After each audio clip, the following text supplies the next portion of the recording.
Follow Sewing Street on Facebook and Instagram to keep up to date with what's coming up on the show, as well as being the first to know about our amazing offers.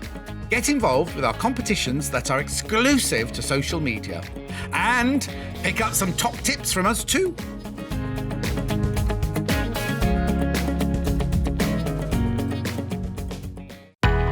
We know that shopping online can be a confusing and sometimes daunting task. And sometimes all you want to do is talk to a human being. Our family-run customer service team are on call 24/7. Full of friendly, warm-hearted individuals, all trained to make your shopping experience as easy and enjoyable as possible. Not only will they take your order, they'll also help and guide you on your shopping journey, so you never miss out.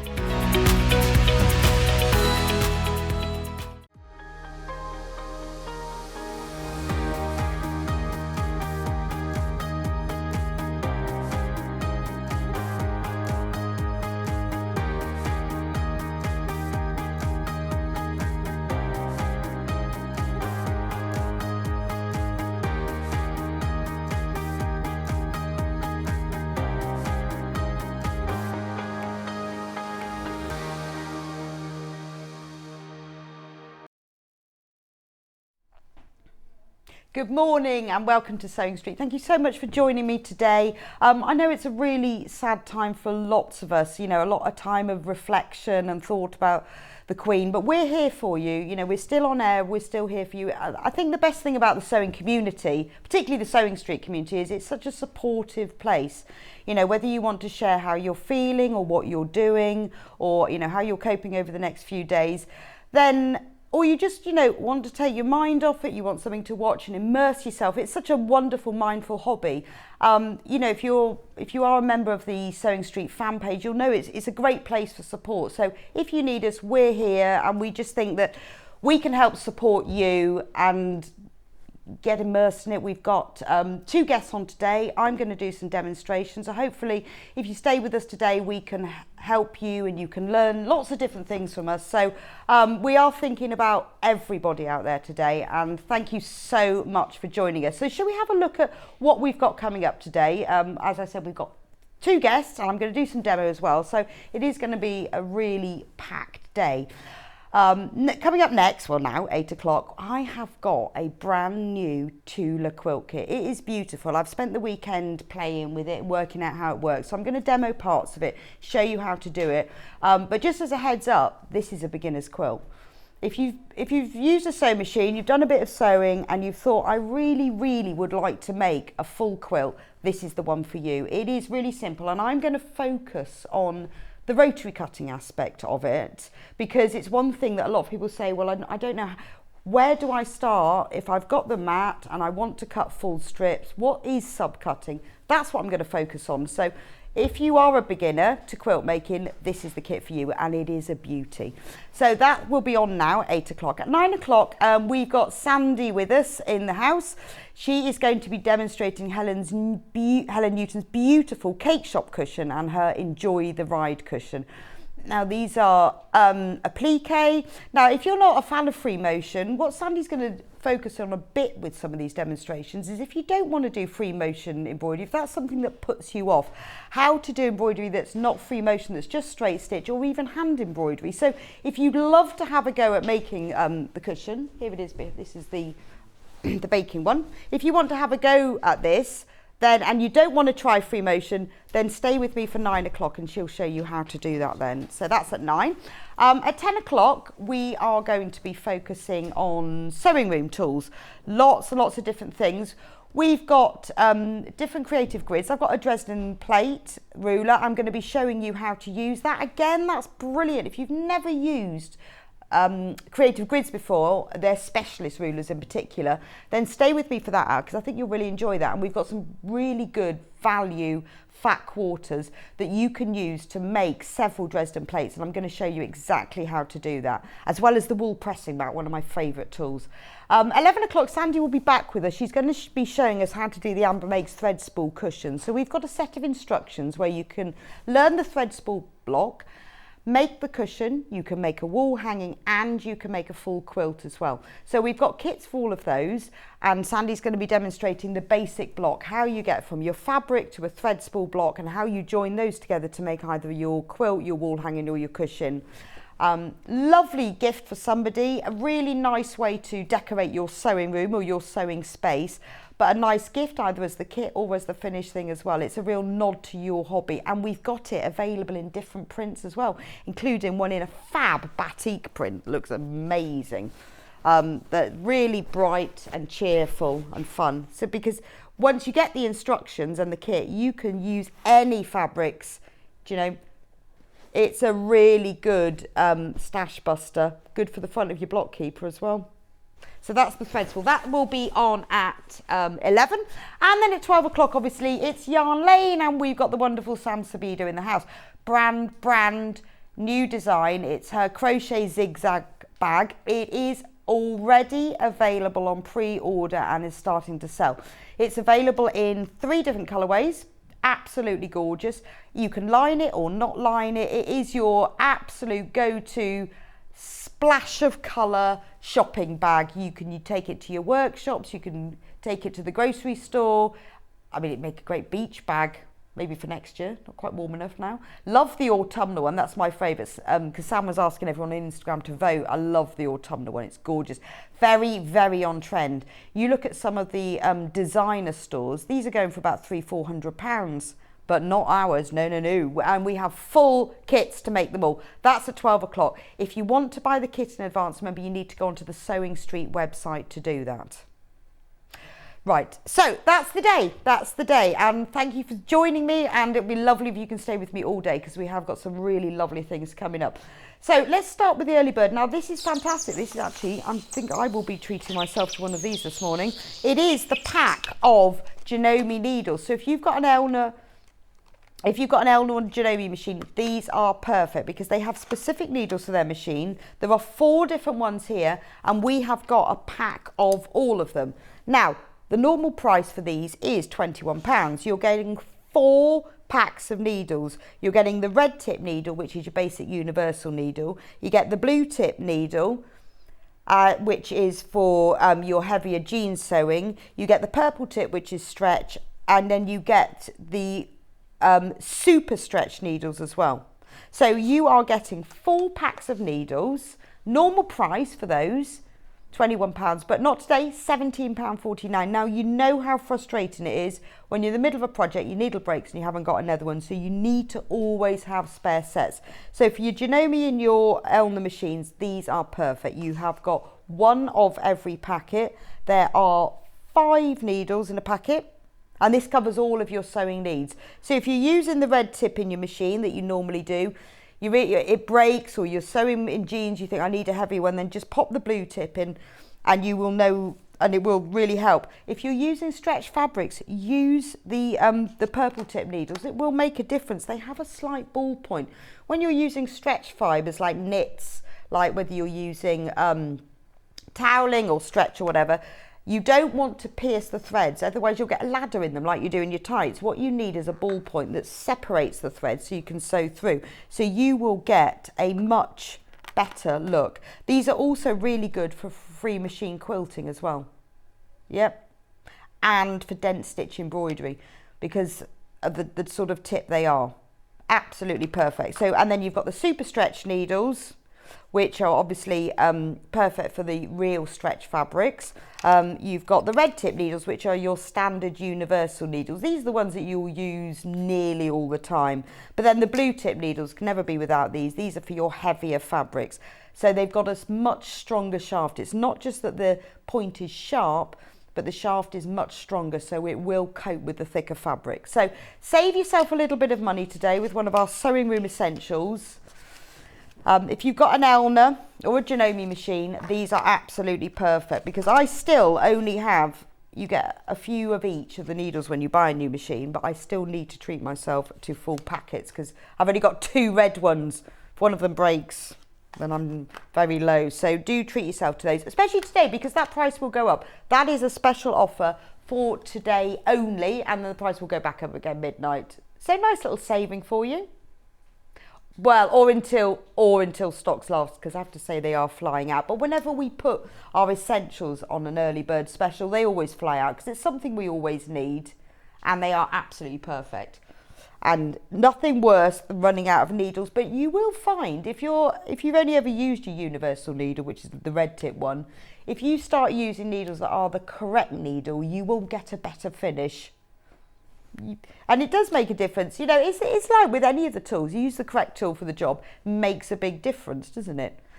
And it will improve the quality and the look of your sewing, and you will ease frustration as well. If you know, I see sometimes people say, I've been doing this project and I've broken 3 needles already. Well, that was probably because you're using the wrong needle.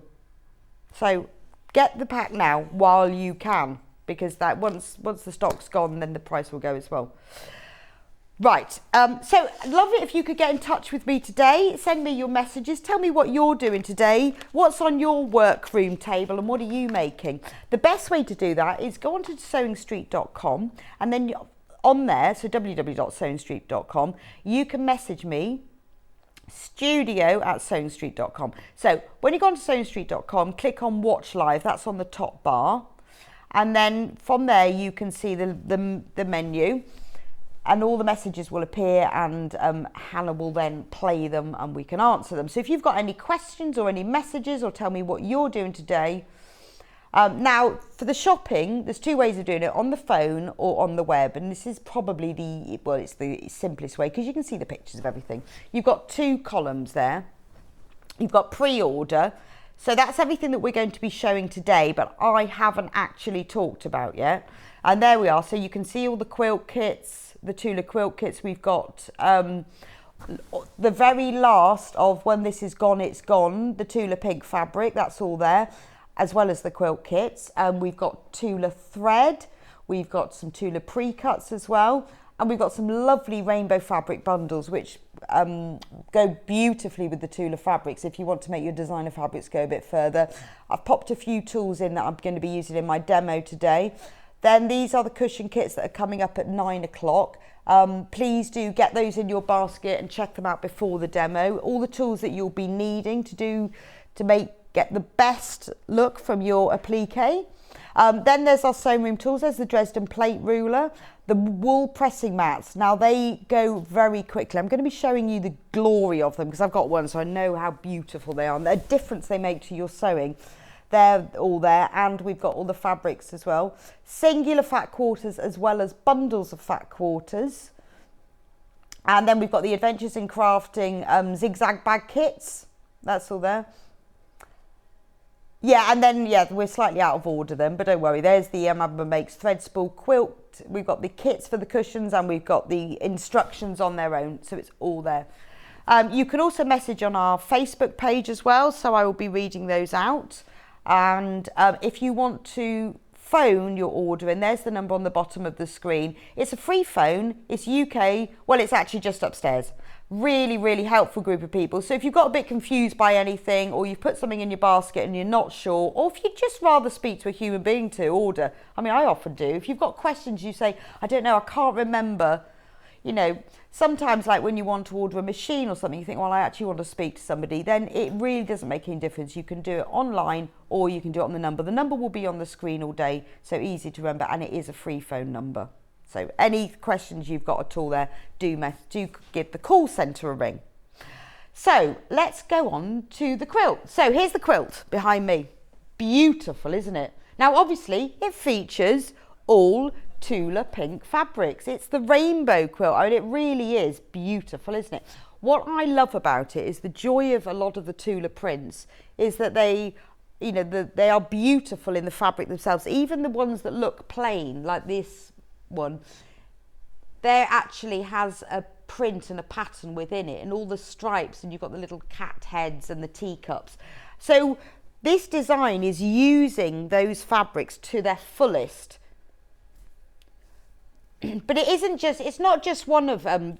What they have done is they've put together several different fabrics in the Tula collection, mix together different collections, because Tula Pink has a colour palette, so you can mix and match collections, as you can see in this quilt. So to create that rainbow effect, going from the purples down to the oranges and the yellows, and at the bottom here it comes into the blues and the greens, which you can't see as well, because look, because they're in the bottom section.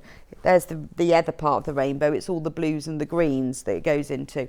And they have mixed and matched different collections, but they're all Tula, and because she always uses one colour palette, they go together really well. But this is a kit that is ideal. If you've started sewing, you've got a sewing machine, maybe you've bought some rotary cutting equipment, and now you're thinking, I've done a cushion, I'd like to make a quilt. This is for you. I unpacked the quilt kit at the weekend, went through the whole thing, read the instructions, worked it all out, and this is very simple, but very stunning. All you need to do is basically get a square of fabric and cut off the corners with another piece of fabric, which I'll show you how to do. The key is really in all the organisation. So this is my kit. So this is when you get it. I've obviously cut into mine, so yours will look a little nicer than this. It all comes in a box. So do you know, it's a lovely, if you wanted to buy a quilt kit for someone, it comes beautifully packaged. And then you take the sleeve off and then you get the kit. Message on my, the screen's not working. Good morning all, beautiful quilt. Oh, thank you. It is, isn't it? It's beautiful. I think it really is. It's a little ray of sunshine. So now, obviously, remember, I have cut up some of mine. So you'll get in the box full instructions. Really, really useful. What I like is that you've got a full colour picture of the quilt, which is really useful to refer to when you're doing it, because there is also a numbered lettered diagram. But when I was doing mine, I wanted to double check because they've got sort of solid colours here. So I turned mine over to go, oh yeah, that were colours. So also it does mean that you can make it again. Now in the instructions, let me show you on the overhead. So what I love about the instructions as well is that there are lists of all the fabrics. It tells you how much you need of each one. Oh, dropped all my needles now. Never mind. There we go. It tells you how much you need of each of the fabrics. So once you've made yours, well, that way, and you want to make it again, it tells you what you need. And you've also got photos of them all. So when you look at M fabric, you can see here it's called yellow, 35 centimetres, a picture of it. So it's really, really easy to identify. Now I will point out as well is that I had a quick double check of everything. There's more fabric in here than you need, which is really useful. Now there is enough fabric in the kit to make the whole quilt front and the binding. You will need to buy wadding and backing separately. We'll talk about that in a minute, because we have got the wadding. I'll go through that in a minute. But what I worked out, because there's a bit left of each of the fabrics, like for example, which number is this? K. That was the little bit I had left. So what I would do, I would use these for the binding. So you can use the pale pink, which is used for the little corner squares, and they've bound it in that. But I would join together all of these strips, cut them into 2.25 inch width, and join them all together to make a scrappy binding, because you get at least, that's the smallest amount, at least that of each one, because they've rounded it up. You will get enough to do a scrappy binding, or just keep it and you can use it for something else. But I don't know why they didn't do that really. I guess maybe in case, it depends how economically you cut, but it is generous. Yeah, and it is great, because I did keep all the there's another little bit that I kept for the ones that I did cut out, but there is plenty left. I mean, like this fabric, that's what you get left, all of that,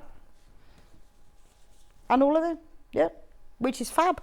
Really, really useful, because you can use it for other things. So some of them you get more left than others, because there are some that you only need 2 squares for, but you get a whole width of fabric. Anyway, so that's really easy to understand. And then you come on to the instructions, and that explains everything you need to know. It's got very, very clear diagrams, and really this is the only thing that you need to know, is making these squares. That's really the only technique involved in it. And then on the back you've got a full coloured and lettered diagram that shows you the order to put on, and then it explains about which way round, which we'll talk about in a minute. So it is very, very simple. So the price of this, £159.99, you are getting a lot of fabric. You get 20, I think it's 20 if I count them. It does say, and I did count them earlier. I think it is 20 different fabrics, which is absolutely loads. They are all designer fabrics. They're all Tula pink, and Hannah is going to drop the price. £149.99. Now, this is 178 by 204, which I'm pretty sure, I worked it out, was about 70 by 80 inches. So we're talking king size bed, easily. It is a beautiful big quilt. And it's, yes, let me just pick up so you can, I want you to be able to see, because what you can't see is all the colours that you're getting at the bottom. And it really is a rainbow quilt. You've got spots, stripes, you've got all over low volume prints, you've got big prints. It is beautiful. Now, don't worry if you already checked out at the higher price, because I know there are a few of you. Don't worry, you will be charged the lower price. The way that it works, if you haven't shopped with us before at Sewing Street, is your basket will be closed at midnight, which means you can put as many things as you want in between now and then. You'll only get charged the one £3.95 P&P, but it does mean that whatever we drop prices to, because we do sometimes, whenever you've checked out, you will still at midnight be charged the lowest price. So don't worry that you think, oh, well, I've got to wait, because sometimes people go, oh, well, I'll wait and see if the price lowers. So don't worry about that, because you will always be charged the lower price, and your P&P will be applied then. So if you put a couple of things in your basket now, 10 o'clock tonight, you go, actually, I need some thread, and put that in, it's fine, because the postage and packing will only be applied once. Does that make sense? Good, good. Right, so should we get on with some demo? Yes. So, here's my bag. I cut it all out. That's another packet of needles dropped on the floor.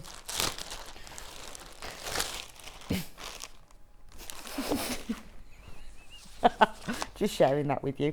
So you get a big load. You get a lot of this, the pale pink fabric.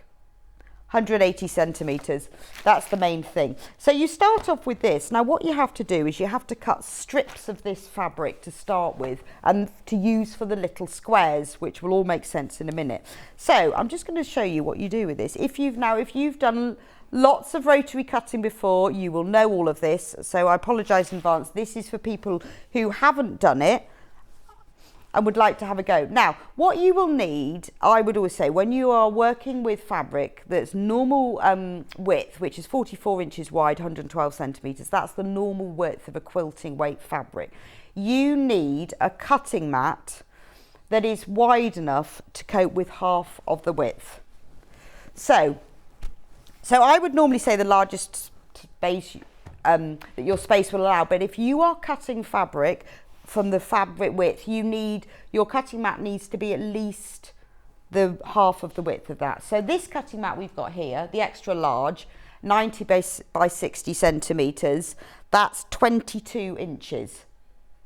Now this is a big cutting mat, but you won't be charged any extra postage and packing at all, and it's a weighty cutting mat. But this will allow you, if you haven't got a cutting mat, start with one of these. This allows you to cut across the full width of fabric once it's folded in half.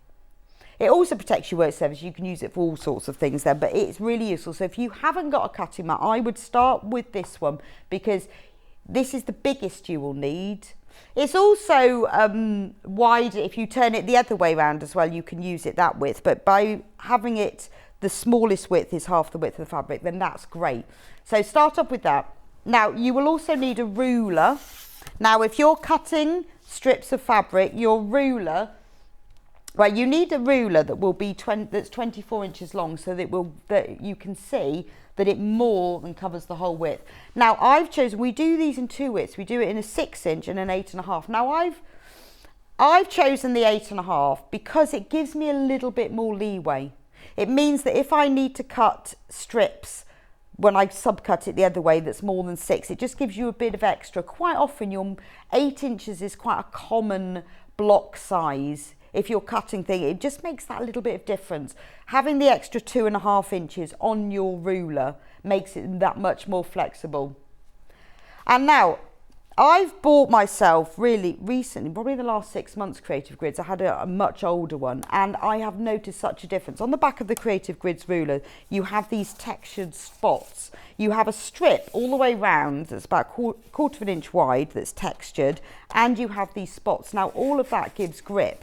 So when you put it on your fabric, it doesn't move.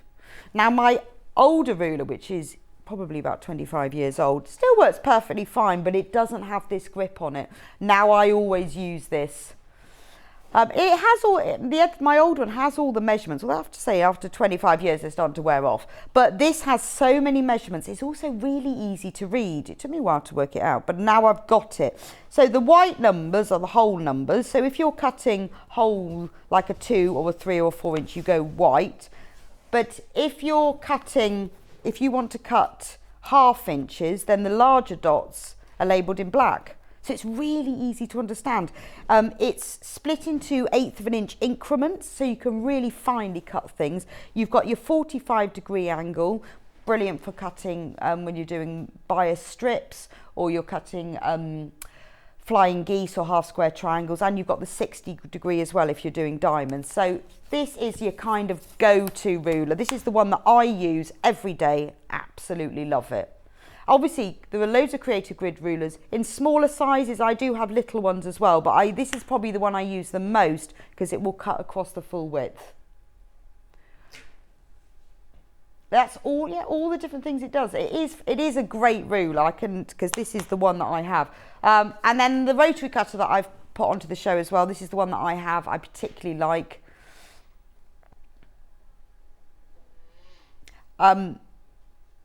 So if you are thinking about buying a ruler and a cutting mat, I would say go for these as your basic. I've also put now, message. My first ruler was 8.5 by 24 inches. It's been a good investment from Carol in Somerset. Yeah, I totally agree with you, Carol, that although when you're cutting smaller things, having a smaller ruler is great, you can still cut smaller things with this big one. So I would say as your first ruler, get this one, because then it will always cut smaller as well. Later on, you might think, well, actually a smaller 6-inch ruler is really useful, because I do use the smaller ones. But as your first ruler, it's a brilliant investment. Now, the standard rotary cutters are all 45mm diameter. So any of them will work the same way. I particularly like this one because you don't have to remember to lock it off. Oh, and we do have spare blades. They're in stock as well if you need them. And all blade brands work with all cutters amazingly. I think that's the most fantastic thing ever. So the great thing about this cutter, because they are extremely sharp, you have to be very careful you don't cut yourself, but the blade is closed until you press the handle. Until you hold the handle, that opens the blade, and then when you let go, so whenever you let go of it, it's gone. Now, when I finish my cutting at the end of the day, I mean, I keep it like that while I'm in and out moving fabric and stuff, but there is a red button on here. You press the red button and that locks it off. So when I finish my cutting at the end of the day and I put it in my work box, I lock it off so that it can't be pulled. So it's really useful for that. But it just means that you don't have to remember, because some of the rotary cutters, they have a slide thing that you need to remember to put down, so you could never ever, as soon as your hand is off your cutter, lock off the blade. But with this one you don't need to, because as soon as you let go of it, the blade's locked off. So this is my rotary cutter of choice. In fact, that's why I scheduled all of these in, because these are all the tools that I use. And I'm thinking, if you are a beginner to quilt making, you don't have the rotary cutting equipment, this is what I would recommend you start with. And then it'll cover everything. Oh, spare blades as well. Get yourself a pack of spare blades. It takes minutes to change your blade. As soon as your blade goes blunt, and if you go over a pin, which I do regularly, you will get a little nick in it. You'll cut the width of your fabric, and then you'll have to cut little pieces along that haven't cut properly. Get your pack of 3 blades, and then you've always got a spare one, because it is extremely annoying. with a quilt like this, there's a lot of cutting to do at the beginning, and you want it to be quick and you want it to be easy. And so if you've got spare blades, and the minutes it takes to change your blade and the time it saves. So this is the blade. They come in a little case. So what I do is I keep these cases and I put my blunt blades in one and then keep my sharp blades in another. So once you've got through one pack, you've then got an empty case, much easier to dispose of. And luckily, all the brands of blades fit in all the brands of cutters. I wish somebody like Apple would think of things like that. You know, charging cables, you know, all of that. Wouldn't it be great if one charging cable worked with every phone? But with rotary blades, somebody's actually thought of that for us, thankfully. Right, so let's start with cutting then. So what we have to do with this plain fabric, we've got to cut it into strips. All of the measurements, I'm not going to go through all the measurements, they're all in the instructions. So if you are cutting strips of fabric across a width, all your fabric comes already folded in half because that's how it comes off the bolt. So what you need to do is press your fabric first. Keep it folded, but press it. I have pressed mine, but then I folded it up again. Yeah, I did press it, and then unfortunately I put it back in the box. But it was pressed to start with. So give it a quick press, but keep it folded in half. Then take the top fold. So you've got the fold there, you've got the selvages down this end. Line the top fold up with the line on the top of your cutting mat. That's why you need the big cutting mat. So you want that nice and lined up because that's come off the bolt like that, so you know that's nice and straight. So keep that nice and folded like that.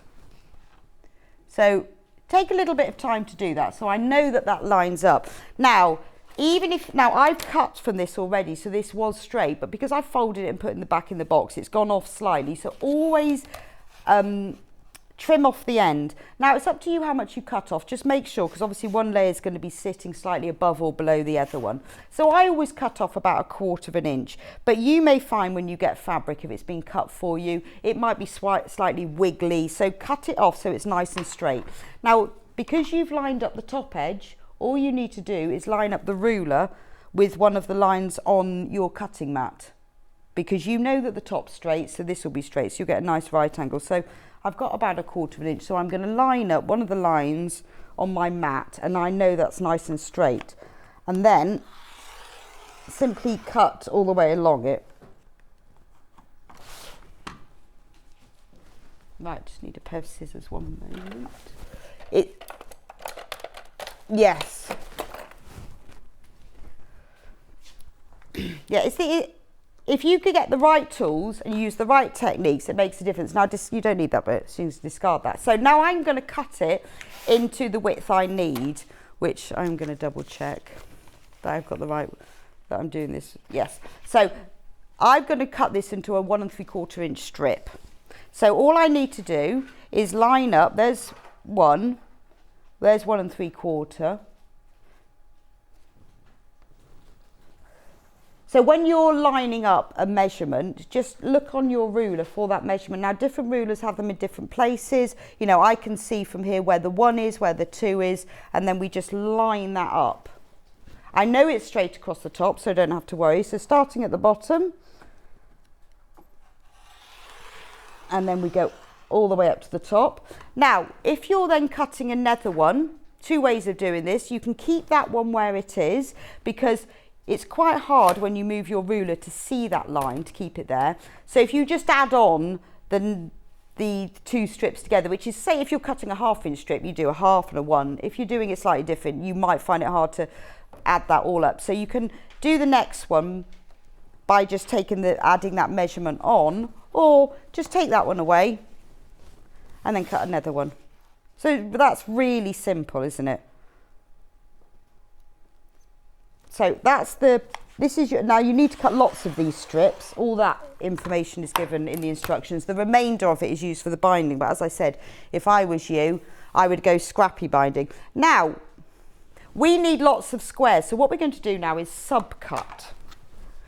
Now, subcutting just means cutting again. Subcutting is cutting one strip into smaller pieces. So when you do subcutting, take your strip and you will find, particularly when it's been on the bolt, that these selvage ends don't match up. One will stick out beyond the other a bit. It always happens, you rarely ever get them matched up. Put the one that's longer on the bottom so that you can see the shorter one on top. And again, on your cutting mat, line up the long edge on one of the horizontal lines so that you know that that's absolutely straight. Now I'm going to trim off this. On the selvage, you'll notice that you've got a slightly sort of fluffy, frayy edge, and then you get some dots. That's where the fabric is pinned when it's dyed and when it's rolled. So you don't want those dots either, because that kind of distorts the fabric. So just cut those off. You don't need to do it the other way around. Use the vertical lines on your cutting mat. So I'm going to put my 1-inch line there, because that will then remove those. And by having the shorter end on top, I can see. So if I just make sure that's lined up, because then you've got perfect right angle, just trim that off. So now you're ready to start cutting. Don't move anything, because now this piece is lined perfectly horizontally and vertically. So if I want to cut this into squares now, I take the measurement.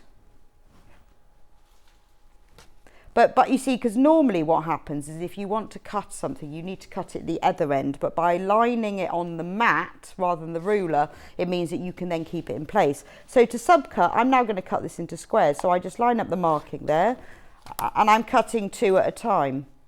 So that's really quick. So you can just eat very, very easily, work your way all the way along. What I tend to do is line up my horizontal line with the top of there, the top of the fabric, and my vertical line on the ruler with the vertical on the fabric. You know then you're getting a nice square edge. So you just simply work your way all the way along and trim all of your little squares like that. So that's how you cut little squares. You've got to cut lots of those, so do all that in advance. But if you're doing it that way, it's really simple. It's all in the instructions anyway. Right, then the next thing you need to do is we're going to be cutting the big strips. So the big strips. Now what I did before, these are all labelled A to U, is I labelled all of mine. I took all of my fabrics out of the box, because they're all of them are in there, all folded up. And I took the photo and I matched them all up and I labelled them. I just wrote like J on there and pinned it on. Then I knew in advance when I was doing it exactly what was what. It is worth doing that, particularly if you haven't done the quilt before. You know which fabric's which, and sometimes you might get one mixed up. By the time you get to the end, you've worked out which one goes where, but do label them first. So this is one of the sort of the multi-directional, more simple prints, but it's absolutely gorgeous, isn't it? Beautiful. I mean, the colours in this kit are amazing. You've got shades of like, it's like a strawberry coral mixed with a beautiful golden yellow just in this print itself. So you've got these deep purples all the way down through the oranges and reds and yellows and the blues and the greens. It's just a rainbow of sunshine, isn't it, and joy. And remember, it should be £159.99, but today only it's £149.99. But this could be your first large quilt. This could be the Christmas present you really want to give somebody, because if you get it today, you've got time to get this done. This lesson is great. I've been finding cutting fabric tricky and difficult to get accurate cuts, but these hints and tips will help a lot from Chris. Oh, thanks, Chris. Yeah, when I was preparing it at the weekend, I thought, it's one of those things that I luckily pick up all of this information from all of our fab guests. So I learn all these little tips, but if you haven't watched them all and you get all of this, you think, well, I don't even know how to do that. So I'm going to show you another little technique now. So I'm going to cut from, again, look, here's my my print fabric.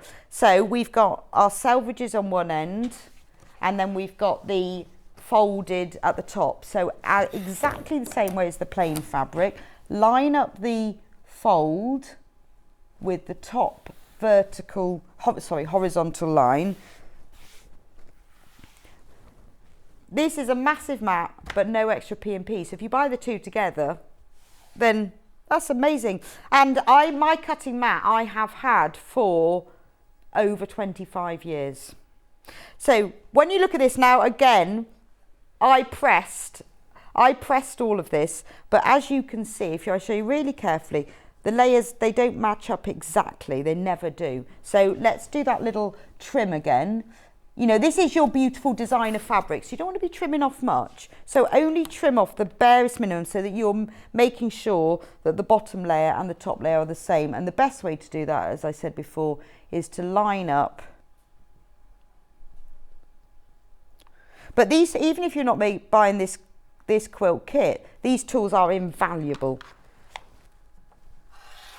And well, I'm just going on having done loads and loads and loads of strip cutting, which ones I find the easiest to use. Obviously there's lots and lots of different tools you can use. This is just my preference. So now I'm going to cut these are now cut into nice wide strips. Quite satisfying cutting a nice wide strip. So it tells you some of the fabrics you have to cut one strip off, some two, some three, but it's all in the instructions, very simple.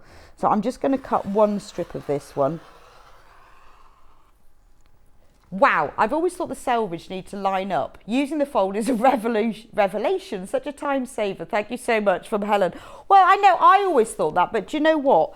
I think the thing is with the selvages are quite unstable. They're not as stable as the main fabric because they're on the edge. They've also got the little pin marks in. So the fold, I think, is much more stable. I would say always press your fabric before you start because sometimes you do find little creases in the fold, depending on the quality. I mean, this is designer quality fabric, so the fold will be in the right place. Other fabrics it might not be, but when you press it, you can see it. But if you go by the fold, you're pretty much right. You will never, the selvages rarely meet up because they are less stable. So I've cut my one strip. Now we're going to subcut these strips. So this is my little technique. Now you can cut through probably about, I don't tend to cut through more than 4 layers of fabric at a time. You can probably get through more than that with a rotary cutter, but it starts to shift a bit once you go over 3 or 4 layers. You've got, just because of the blade and the weight that you're putting behind it, it can start to shift. So a really quick way, I have cut my strip of J, but I've also pre-labelled and cut some strips of K and L. So I've got one J, one K and some L. So what I'm going to do is line up your horizontal cut edge on the line, one of the lines on your cutting mat, and have a look at where these pin marks are and the selvage, and the bit where you want to cut so that you avoid those. Line that up with one of the lines, your vertical lines, doesn't matter which one.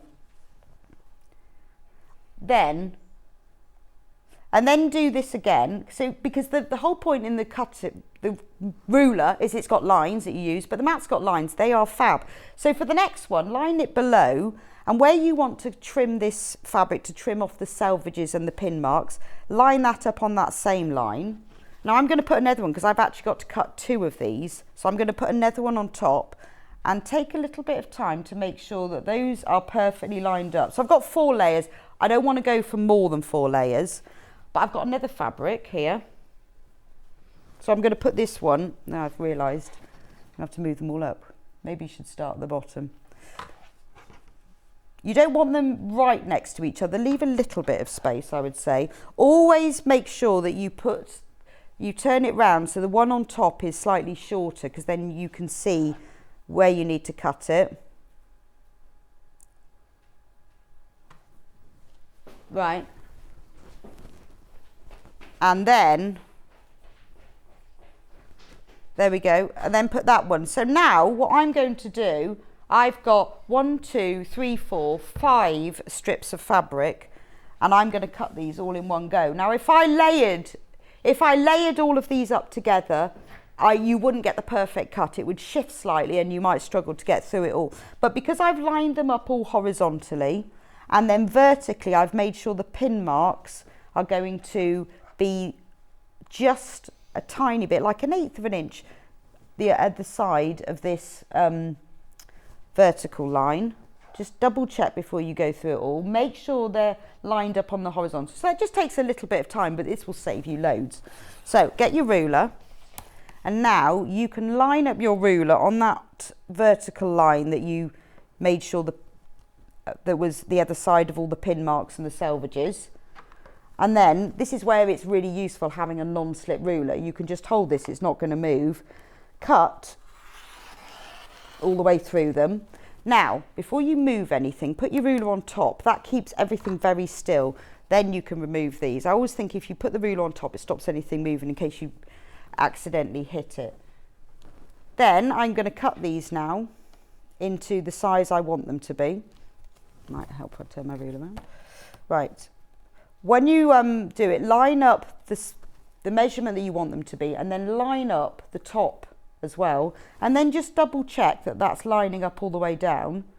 So because I can now cut these into squares, again, hold it nice and tight with your fingers and go all the way. I'm going to do one more. Again, put your ruler on top and remove these. And then you know that they haven't shifted. I mean, they don't always shift. Again, do check. If you find when you've cut 2 or 3 of these, for some reason, don't know why, even though you've lined it all off, sometimes it goes off a bit.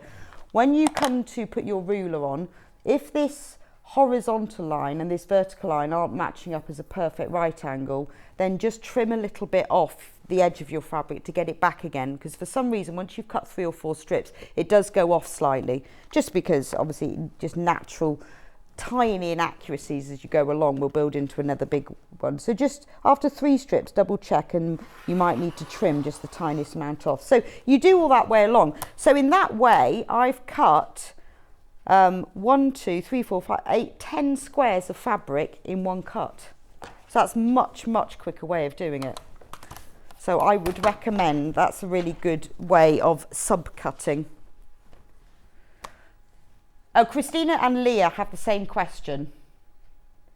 Is the Tula Pink Curved Rainbow Quilt Kit suitable for beginners? Yes, it is, Christina and Leah, definitely. Now, what I would say is I do think you need to have used a sewing machine before, because you are going to be sewing lots of squares together, and I'm going to show you there is only one block in the whole. Once you've done all that cutting, and now I've shown you how to do the cutting. So if you're a beginner to rotary cutting, make sure that you get a mat and a ruler and the cutter. You can watch all that back on YouTube. So really it is a state of go through the fabric, label it all so you know which is which, read the instructions so you know which fabric you're cutting when you've cut them as well. So I would go through these once you've done them. Once you've cut them like this, you could then take your label that you labelled the fabric and pin that to them so you then know. So it's all about being organised. That's K, that's J, and then you'll know. But the whole quilt is made from just one block that's repeated many times. And this is a block. I'm going to show you how to make the block now, so that really makes sense. Right, a third of the stock of the quilt kit has gone. And it is £10 off, but really this is, so now I've shown you the cutting, let me show you the block and you will see how easy it is. So I'm going to show you how to make a D block. Now some of the fabrics in this kit are directional. Directional means the fabric print only runs in one direction. So if you look at this fabric, this is directional. The fabric, the print only goes one way. If you go that way, it's upside down or it's side. This fabric is non-directional because you can put it any way up, doesn't really matter. So for some of the blocks it doesn't matter which way you do them, for some of them it does, but it tells you that in the instructions. It will tells you on the back, there's a thing here that says Stoff CDG. It shows you. Once I start cutting I'm fine, but it's good to have these tips. I still get nervous when I'm using expensive fabric. Yes, so do I. And in fact, the more expensive the fabric, the more double checks I do. So I'm cutting a 3-inch strip from a less expensive fabric. I'll go 3 inches and I'll cut it. If it's quite expensive, I'll go 1, 2, 3, and then I'll cut it. And then I'll go, oh, are you sure? So I'm totally with you. Always double check. Oh, this is a fab demo. I've been quilting for 8 years and I've spent a fortune on training courses, which I've loved, but this would be enough to start. Oh, thanks, Leslie. That's really kind. But that's the whole point. That's why we're here, is that because we can pass on all the tips that I've learned off everybody else. So when I'm standing there and I'm learning all these types, I think, oh, good, yes, like that tip. So I'm just passing them all on. So, and you can watch all of this back on YouTube anyway. So D blocks. So this is D fabric. I chose this one because I really like this one. It's teacups, and because it's directional. So this is really simple. There are pictures in here that show you exactly what to do. So you need to take, this is where Kat said to me, have you got everything you need? And I said, yes, except I haven't got a, have you got an air erasable pen? That was the one thing I forgot. I had everything else. So you take all your little baby squares. Remember those little pink squares we cut earlier? Oh, I just have the green. Oh, and don't forget the rotary cutter blades are back in stock, because you do need to change those, like your machine needles. You don't want to be blunt. Now take a ruler. Now if you've got a smaller ruler, it's a bit easier, but if you've only got one this big ruler, as I said before, doesn't matter even if you've got the biggest one, you can use it for the smallest things, but you can't use a small ruler for bigger things. So on the wrong side of the fabric, which you can't tell which is which because it's plain pink, so any side, draw a diagonal line with an erasable pen on the back of the fabric. Now what I do as well, so that you've got 100 odd of these. So my little tip for you, I'll do it again, is line them up. I usually line up about, oh actually I've got a few here. If you line up about, I go in tens just because it's a nice number. But line them up. They don't have to be perfectly lined, but just put them diagonally like this. So you've got, then get your ruler and draw the line from one across one. And then you can move the ruler very slightly because you don't want to spend ages lining this all up. But it's a lot easier to get them all laid out and draw the lines than it is to lay out one, draw the line, lay out another, draw the line. You only need to move. And obviously if you have a smaller ruler, it's a bit easier because it's not as unwieldy as a big ruler. But I would say, I mean, to be honest, I tend to use my big ruler because it's there and I can't bother to go and get the other one. But a big ruler could do smaller jobs. So do that with all of your squares. And I would do them all in advance. It doesn't actually take that long if you lay them all out into groups of 10 and then you can count them. So every one of these big squares needs 2 little squares. So all you have to do is you put a little square in the corner and then you put another little square in the corner. The diagram shows you which direction they need to go in because, so you can see that. So, and the diagram shows you which direction to go in. For the non-directional ones, you do it all the same way and the instructions tell you. For the directional prints, some of them need to be this way, but some of them need to be in the other corners. So some of them need to be, it's all in the instructions, so you don't need to remember this. Right, half of the stock of the quilt has gone now. So some of them are that way. Now before you sew it, just double check. Just look at the picture and go, oh yeah, that way. And on the back, there is a little picture that shows you that, so this is D. I need 10 squares that are going that way. And I need 8 squares that are going that way. So what I would do is I would do them one print at a time, lay them all out. Once you've put it there, pop a pin in one side, because we're going to sew along the line. So you want to really avoid the line. Don't skimp on this stage because it's a really small part. If you can get these pinned so that they stay still, it will make a difference. If you go off slightly, you will ruin the effect of the block. So for the time it takes, what I would do is lay out all of them, put all the squares on in place. This is what I did yesterday. Then pin them all on. So once you've done that, pin them all on. Right, I'm going to sew this one. Now, so there's no seam allowances for this section. I'm going to sew on the line, which is lovely. Love sewing on the line. Oh, I discovered a new stitch on this machine yesterday. My sewing machine that I've now had for 2 months, I discovered yesterday it has a locking stitch. If you press number 3, this is brilliant. Now, the best thing about a locking stitch is that you don't have to reverse stitch. You need, and it does help. Now, when you are sewing close to the edge of a very small square like this, to stop it getting chewed up, if you're not doing a locking stitch, you're reversing, go a little bit forward. Lower the needle. Now, can you see when you lower the needle, it starts pulling the fabric slightly inside the machine. Just raise it a bit and then put the foot down. And by doing that, your fabric is now out of there. I mean, it still can get pulled in a bit. If you've got a locking stitch, it doesn't happen. But if you're doing a reverse stitch, just start 1/4 inch in again, but lower the needle, pull it up a little bit. It will just pull the fabric out of the machine and then lower it. So I won't do the locking stitch one. I'll reverse. So just reverse a little bit. I mean, you don't have to reverse with these seams, but I just find it's quite good practice at this stage. And then reverse a little bit at the end. It just helps. Right, and then with this one, I'm going to go to my locking stitch. So if you've got this machine and you want to have a go at a locking stitch, this is genius. You can start right at the edge. So what you do is you press number 3 and then you press the pedal and it does a little locking stitch and then it keeps going. And then when you get to the end of the line, all you do is press the reverse stitch once and press the pedal, no hands, and it does 3 locking stitches and it stops immediately. Honestly, the time I saved yesterday once I'd realised that. Not everyone's machine does that. That's why I did a reverse stitch on one and the locking stitch. It's the Elna 720 Pro.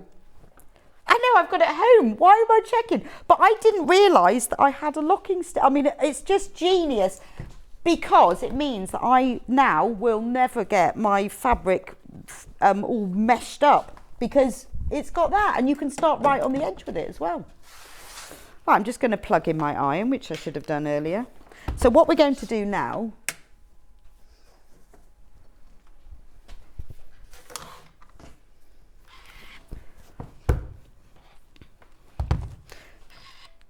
is he on? Now the great thing about this iron is that it heats up really quick. Since I forgot, it's flat. There's the iron coming in. I've also got one of these and I'm allowed to, no more shopping. So once the green light stops flashing, but it is brilliant. Once the green light stops flashing, it's ready. So first thing you need to do is just press those because that sets the stitching. Now what it says in the instructions is to now trim these off. Don't do that because if you haven't sewn exactly right, or if the fabric has moved slightly, you might not get a perfect thing. So before you trim them off, take the edge of the square, the corner of it, and fold it over to the corner and press it. You then know, if you look at this, that you've got a perfect corner. Turn it round and do the other one. And with some of them, if you haven't sewn it absolutely, if it's distorted, you can really push it into that corner and then press it. So there we go. Oh, I'll have to do it with this. Hang on, I need a pair of scissors. Can I have a pair of scissors? Thank you. Right. Yes, I'm going to talk. I'll show you in a minute my lovely wool pressing mat. So, pair of scissors. Don't do this with the rotary cutter. It takes too long, and it also opens up that seam too much. So now I've pressed it, now I can cut it. Remember, you are cutting off the seam allowance. Don't cut this side, cut off that side. It doesn't have to be accurate, about 1/4 inch. Ooh. Like that. And then do the other side. Just hold it back slightly. Now you see, we know that those match perfectly, but because you've cut it, it's pulled it forward a bit. So just give it a press. Now, the beauty of this wool pressing mat is that it absorbs the heat and it then, because it's wool, it pushes it back in again. So you're almost pressing from the top and the bottom at the same time. So it's perfect for setting the stitches, but you will get a better press when you put a bit of steam on and the heat is going down and it's being absorbed into the wool pressing mat and it pulls it back up. So if you're pressing open particularly little seams like that, then you get a perfect finish. So really, that's the block. That's it. Let me show you. Oh, it's right at the top. But that block goes right up there. So that's the block. And that's all you have to do. So let me show you what I've done. So this is, I've done the top row. So you do all of the blocks in exactly the same way. Do take notice of those that have to go one way and those that go the other way, and it tells you in the instructions all about this. Then when you've done them, you can lay them all out. And what I did is I labelled each of my rows, row 1, row 2, just a bit of paper and a pin, and then you lay them all out. And then in the diagram, it shows you, because then they start going other ways. This is how you create, you know, the look on the quilt where you've got the zigzag effect. You've got them going, that's why, because some of them go in opposite ways. So there's the first, so we go 1, 2, 3, 4, oh, and then that one's to go in there. That's the one, that's my missing one. Then I joined the others together. That's the rest of the row.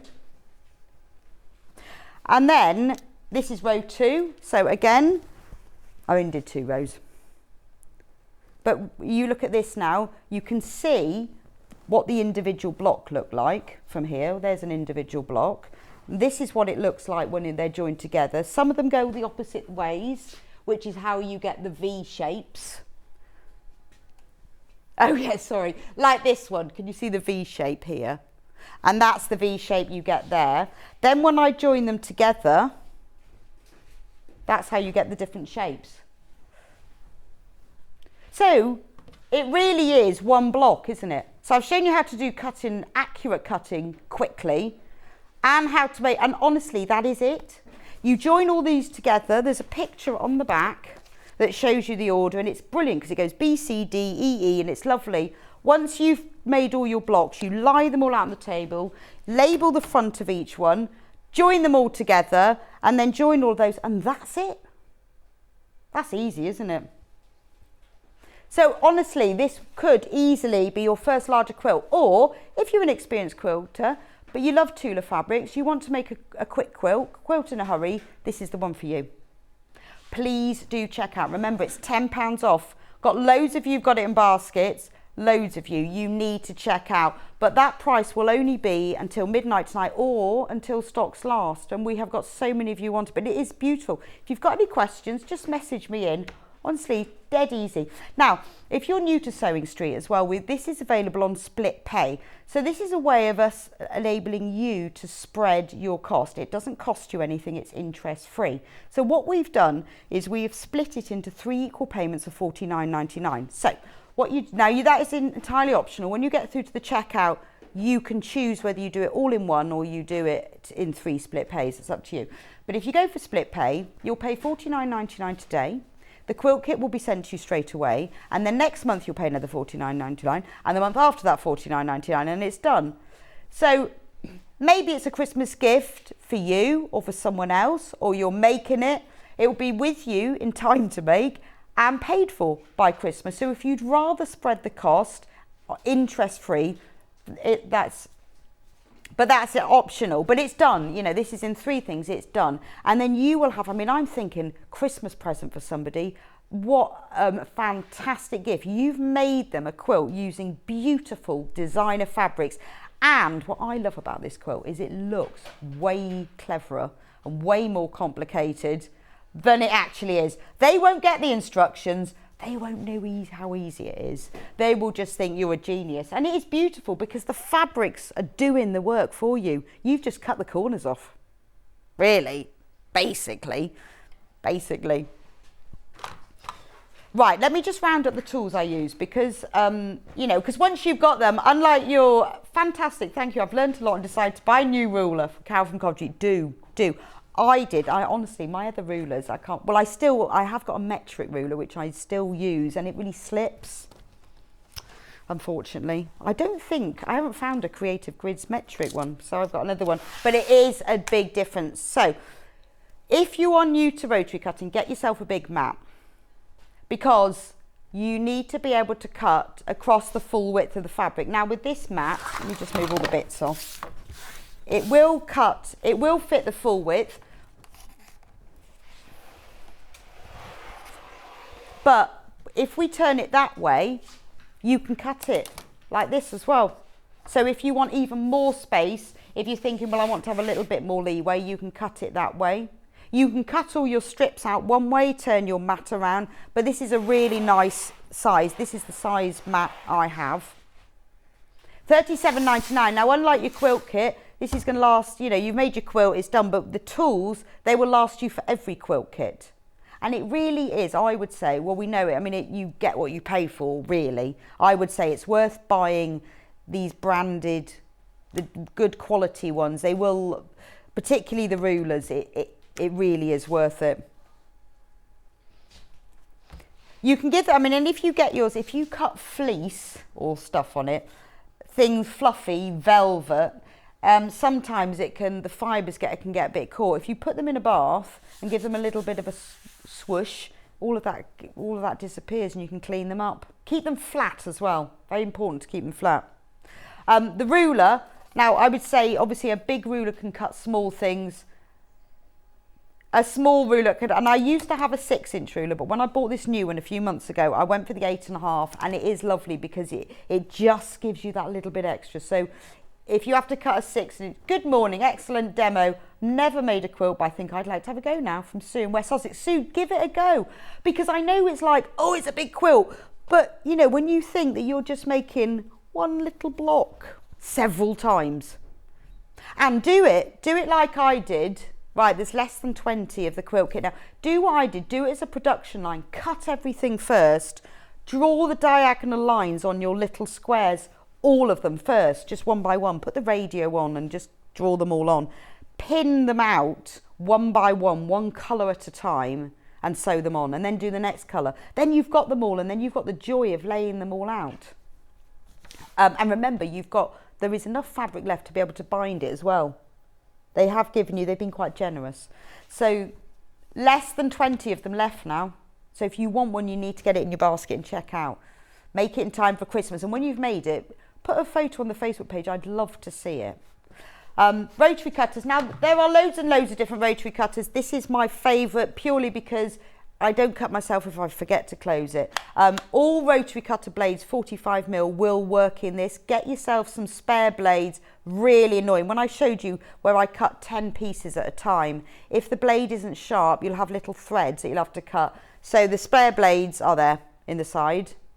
But it's great because as soon as you let go of it, the blade is closed and it has that option to lock it. So this is the one that I have at home. This is the one I have at home. And luckily, it's the same as we have here. But do get your spare blades because it's very annoying that, you know, you can cut this quilt out very quickly if you've got a nice sharp blade. Wadding, finally. Right, you need, I put in the 80-20 wadding because it's my favourite. 80% cotton, 20% polyester. For this quilt, you'll need to buy yourself 2 meters. This is so wide, this wadding, you will only need 2 meters of in here. It's because it says for the wadding that you need 200 by 225, but because this is 244 wide, this wadding is sold, you can see it by the ½ meter. So if you want to buy enough wadding for the quilt, put 4 units in your basket.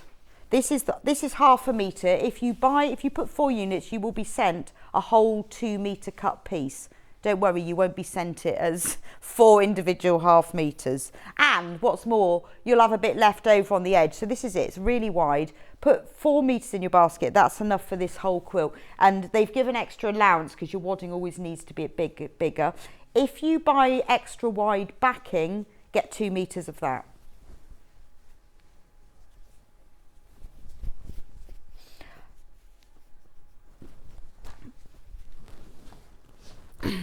Right, so if you want to have a go and, you know, if you've got your own designs, you don't want to buy the quilt kit, but you want to have a go at quilting and do some cutting, we've got some, and you love rainbows, we have got some, the Moody Rainbow.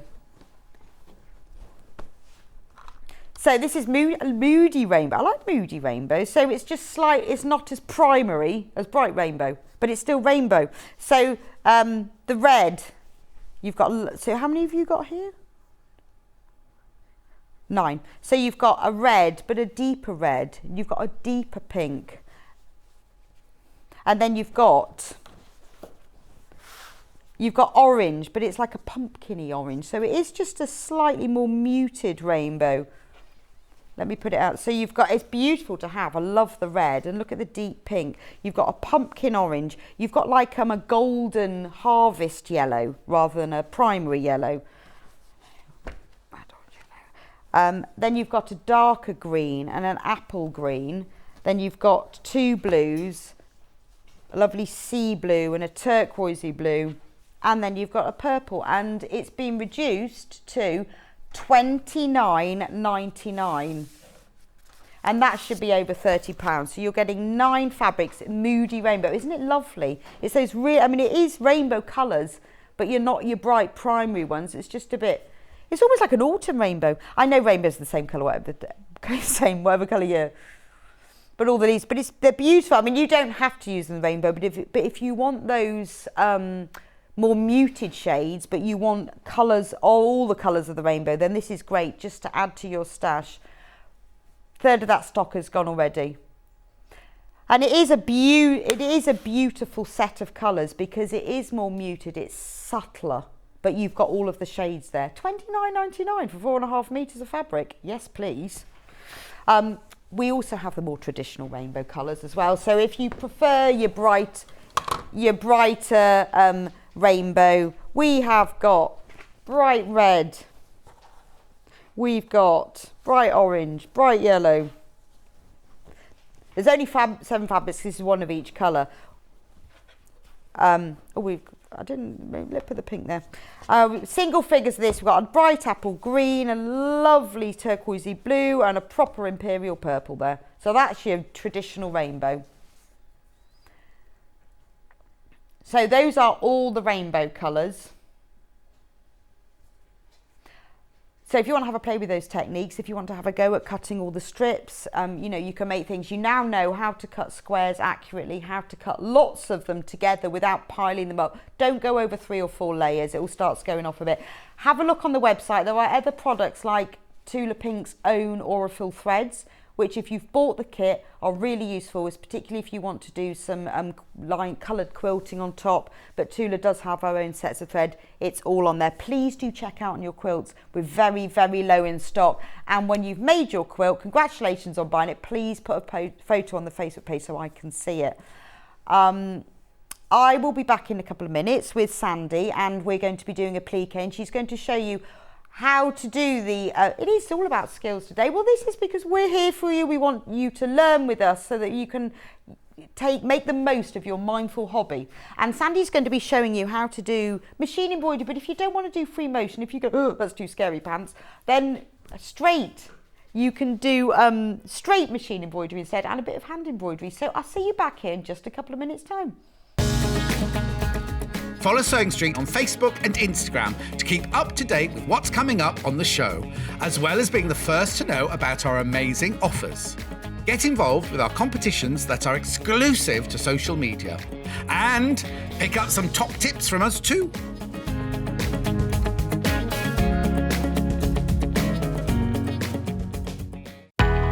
We know that shopping online can be a confusing and sometimes daunting task.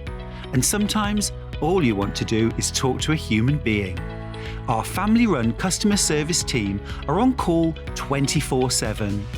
Full of friendly, warm-hearted individuals, all trained to make your shopping experience as easy and enjoyable as possible.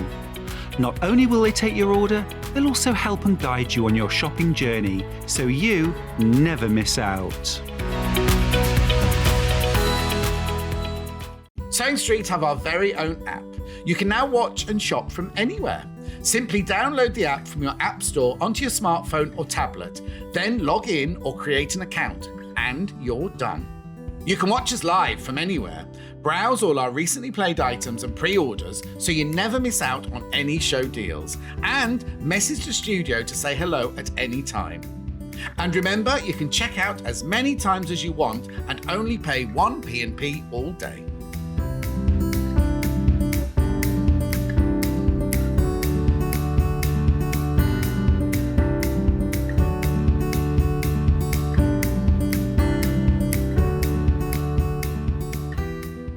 Are you a fan of Sewing Street and Yarn Lane? Why not join our growing Facebook fans pages? Just search Sewing Street Fans and Yarn Lane TV Fans on Facebook and click Join Group. It's that simple. Never miss out on the latest news and updates from our presenters and guest designers, special offers and plenty of chat with your fellow fans. Share photos of your makes, ask for advice, interact with your favourite guests and presenters, and be a part of the ever-growing sewing and yarn community. See you there!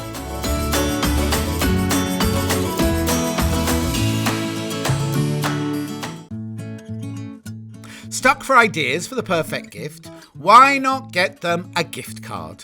You can buy Sewing Street and Yarn Lane gift cards loaded up with anything from £10 to £500. Shop our gift cards online at www.sewingstreet.com or www.yarnlane.com, or purchase them via our UK call centre on 0800 001 44 33.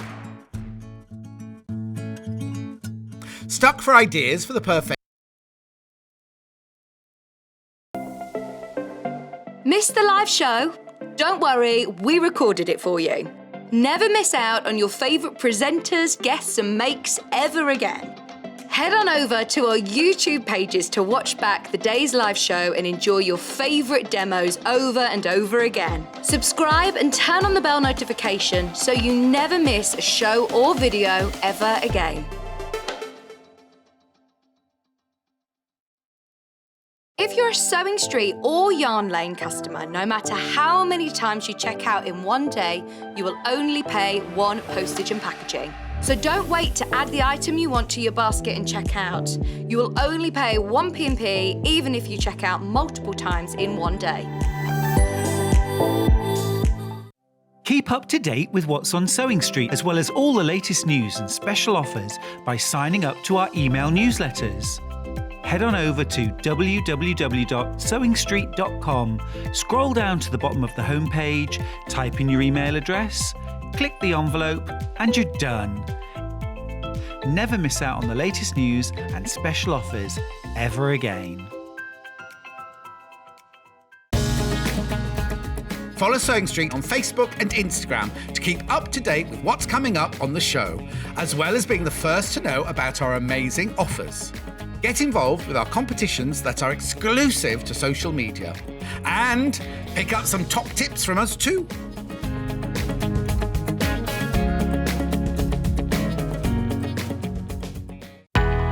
We know that shopping online can be a confusing and sometimes daunting task. And sometimes all you want to do is talk to a human being. Our family-run customer service team are on call 24/7. Full of friendly, warm-hearted individuals, all trained to make your shopping experience as easy and enjoyable as possible. Not only will they take your order, they'll also help and guide you on your shopping journey, so you never miss out. Sewing Street have our very own app. You can now watch and shop from anywhere. Simply download the app from your app store onto your smartphone or tablet, then log in or create an account, and you're done. You can watch us live from anywhere, browse all our recently played items and pre-orders so you never miss out on any show deals, and message the studio to say hello at any time.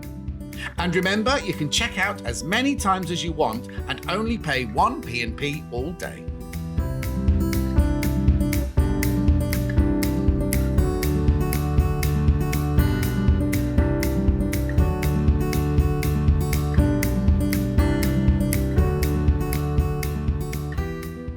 Are you a fan of Sewing Street and Yarn Lane?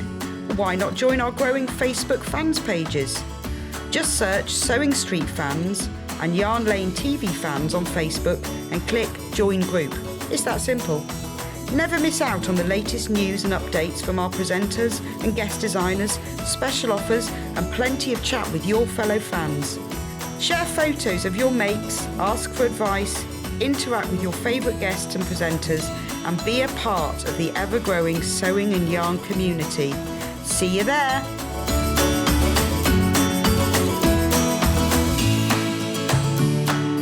If you're a Sewing Street or Yarn Lane customer, no matter how many times you check out in one day, you will only pay one postage and packaging.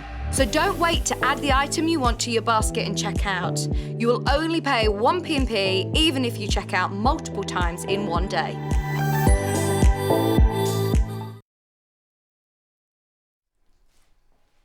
Morning, welcome back to Sewing Street. Thank you for joining me today. We've got Sandy with us in this hour who's going to be showing us how to make these fab Helen Newton cushions. There's just one of them. I'm going to go through the kits first so you can see what we've got, so you can choose which ones that you want to put in your basket, and then Sandy's going to show us how to do them, but we'll do that first. So for the first one, we have the whole kit to make the Cake Shop cushion. In the kit, Brill, you get a full set of instructions. So everything you need to know about how to make it, it's all in there, all the instructions, and more importantly, all of the templates. That's everything you need to know. Obviously, you've got the rest of the fabric in here, but it's great having the instructions because you can make more of them. You can make a whole quilt, use these as panels and just join them all together and make a massive cake shop. So you get the instructions, then you get this printed panel that has been made specifically for this cushion. Now, look at all of those fabrics. If you had to get all of those separately, because you only need little quantities of them, but then they are quite specific, cost you a fortune, but everything you need is here on one panel. So if you look at the cushion, you can see all of these cakes and the shells, everything, they're all in different prints, but it's all on here. In fact, you've got more than enough on this panel. So you get that. Then you get the background fabric as well, which is used for the background, but it's also used for the back of the cushion. So you've got a nice cream, 1/2 metre of cream, and the panel and the instructions. Now, the normal price for this is $19.99, and it's always been $19.99 for the 1/2 metre fabric, the exclusive panel, and the instructions to make a beautiful cushion, $19.99. But today, we are reducing the price to $14.99. Wow. Is that a special Hannah deal? Special. But that is only till midnight, $14.99 for that whole bundle. So remember, you get the instructions with all the templates so that you can make it again as well. You get the exclusive printed panel with all the little pieces you need. So in these pieces here are the borders. You see those orangey bits there? Those are the borders. So everything is on there, and you are saving £5, but today only. At midnight, if we've got any left, that will go up. And you get 1/2 metre of the cream fabric that's used for the background section and also the cushion back. That's amazing value for money. Because really, normally we sell the instructions on their own for $9.99. So you're getting 1/2 metre of fabric and the panel for £5. Bargain. $14.99. Do get that one checked out. Loads of you got that in baskets. Right, the second one that Sandy's going to be showing us is Enjoy the Ride. Now, we have got 2 different kits of this. So I'll start with the cushion. So you get the instructions. Isn't this beautiful? I love this. You've got like the bicycle with the most beautiful bouquet of flowers in the basket. It's lovely. What a lovely present for somebody. You know, if you, it's all the same techniques in it. Sandy's going to be demonstrating it in a minute. But, you know, if you want to just make a cushion to just brighten up that chair in your living room, or pop it in the kitchen, look lovely in your conservatory, or maybe it's a gift for somebody who's been feeling poorly, or just as a thank you, or brilliant Christmas present. What a lovely thing. And you've got all of the templates there. Maybe you've got someone at work who's leaving. Perfect for them. Enjoy the ride. But it's lovely, isn't it? Anyway, it's all in there. So that's the instructions. Then obviously you get the panel, which is brilliant because you think of all the different fabrics you need for those flowers, for the bicycle frame, for the basket, for the tyres. It's all on there. You know, you've even got the little stripe, that stripy fabric there. That's used for the stripy section on the bottom of the basket. So everything you need is on here. You've even got like the grey spot that's used for the handlebars. And you've got the yellow ginghams that are used for the daffodils. So everything that you need is on this panel. And you get 1/2 metre of this like natural linen colour. That's used for the borders of the cushion. And then you get 1/2 metre of the, that's used for the back as well. Yeah. And then you get 1/2 metre of the cream, a fat quarter of the cream, and that is vanilla, and that is used for the background. So you get the borders and the backing, which is the beigey colour, and then the vanilla is used for the background. That's a fat quarter. So everything that you need, all of the fabric is in this kit for $19.99. What a fantastic gift for someone or for yourself. I'd love to have that in my house. But if you're thinking, I don't want a bike, I want a bag. I want to go to the market, I want a bike. I want to take my bike on my bag. How about making a bag instead? Different colour bicycle as well. Again, you've got the basket of flowers, but it's slightly different colour bicycle. So you get the full instructions for that. And then you get the panel that's got all the pieces you need to make the bicycle and the frame, and you've got the stripy bit for the bottom and all the flowers. So that's your exclusive panel, because that's such a really economical way of getting all the fabric that you need, because otherwise you wouldn't be able to have all of those different pieces, and it's all on there, and you know it's all the same weight, the colours all go together, it's all been matched to go with the design, so it's exactly what you need. You then get 1/2 metre of the beige, and that's used for the background of the front. 1 metre of nude. Right, so you get 1 metre of nude, and that's used for the front and the back and the handles, and then you get 1/2 metre of scarlet, and that's used for the lining of the bag. So this bag, tote bag, fully lined, all applique with the pattern for $22.99, because you get extra fabric with this one. So $22.99 for everything you need for this gorgeous tote bag. And remember, once you've got the instructions, all the templates, you can make another one. You can then start using other fabrics once you've had a go with this one, you know how it works. Again, really nice gift for somebody. Lovely thing. You imagine going shopping with that. Everybody in the supermarket go, where'd you get that from? Do they sell these here? You go, no, it's fine. Right, I've got 2 more Helen Newton kits. We're not going to show the demos for this, but we just thought you might like to see these. So exactly the same skills, but if you fancy spring gnomes, look. I love this. These are gorgeous. Yeah, you could get this kit because you've got all of the instructions, loads of really clear photos of how to do it, and you've got all the templates. So how about get this one for your spring gnomes? Use your stash then. You can make Christmas gnomes, winter gnomes, autumn gnomes, rainbow gnomes, all sorts of gnomes. But once you've got the pattern, you can do whatever you like with it. So with this, $19.99, you get this. It's only been on air once before, massively popular. And it's sold out. So we've managed to get it back in stock. This is massive. Look at the printed panel. It's amazing. There must be loads of leftover fabric on this. Loads and loads. But you see the green on there? That's how you achieve the grassy effect. You need those shades of green to achieve that. And all the gnomes have got different coloured hats. So you've got loads of fabric. I'm sure you'll be able to make more than one cushion from this. It's all in there. And you also get 1/2 metre of the white fabric, and that's used for the cushion back, and it's used for the edges and the inner borders and the cushion back. So you've got full instructions, you've got 1/2 metre of white, you've got this massive panel, and have a think about rainbow gnomes, pastel gnomes, spotty gnomes, Christmas gnomes, make them all in red and green and greys, Scandi gnomes in just greys and reds. I'm loving on this one the clouds, so that you've got the sky. But you know, once you've made your own and you do want to do it another, how about that rainbow bundle for your rainbow gnomes? You can have all sorts. And if you use your own fabrics, obviously you're not going to get the sky prints, but you know, you could use a pale blue. But with this one, make up this one. Oh, there is sky fabric on the website, Hannah just said. So have a look. Make up this one, and then you've got the pattern to make more. Now this sold out, hundreds of them, and we've managed to get it back in stock today for the first time. So if you want it, you need to get that one checked out. And then finally, fix your ponytail. Love this one.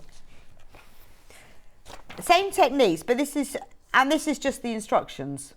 So it's made into a hoop for a little picture. fix your ponytail and try again. I like that. It's a really nice little gift, isn't it? And obviously it's a set of instructions. There's pictures of it in other colours. So if you want to make it somebody, you can do the right colour hair for them.